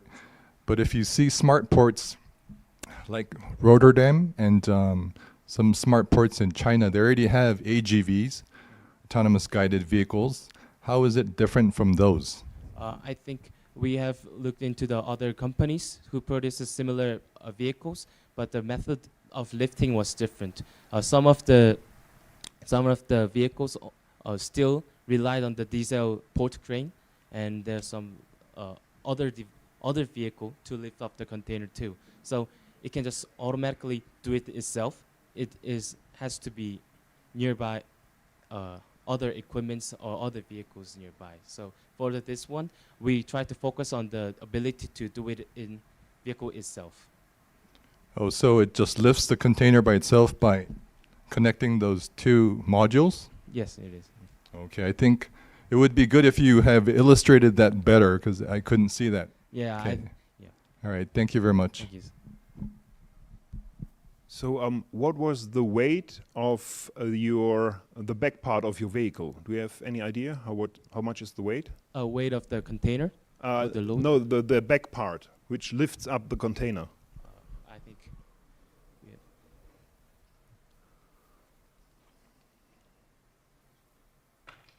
Is it after or? Yeah, that one which is approaching.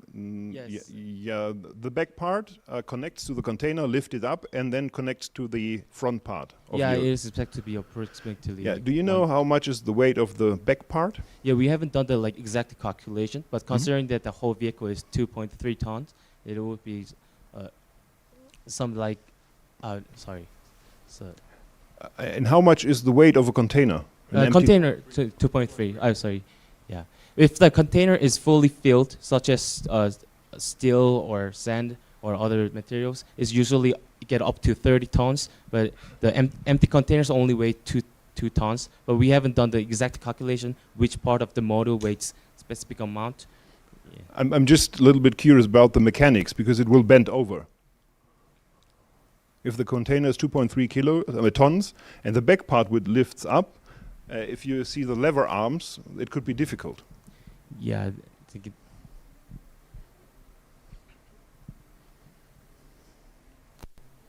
Yeah, not only the back bars is the only thing that lifts the container. So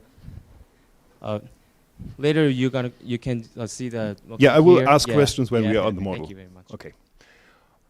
So, applause for the last team. And now we have a big applause for everyone. So please get up, everyone. Come on, come on, come on, come on, come on. That was the final presentation, and you all made it up to this point. So big hands for yourself right now.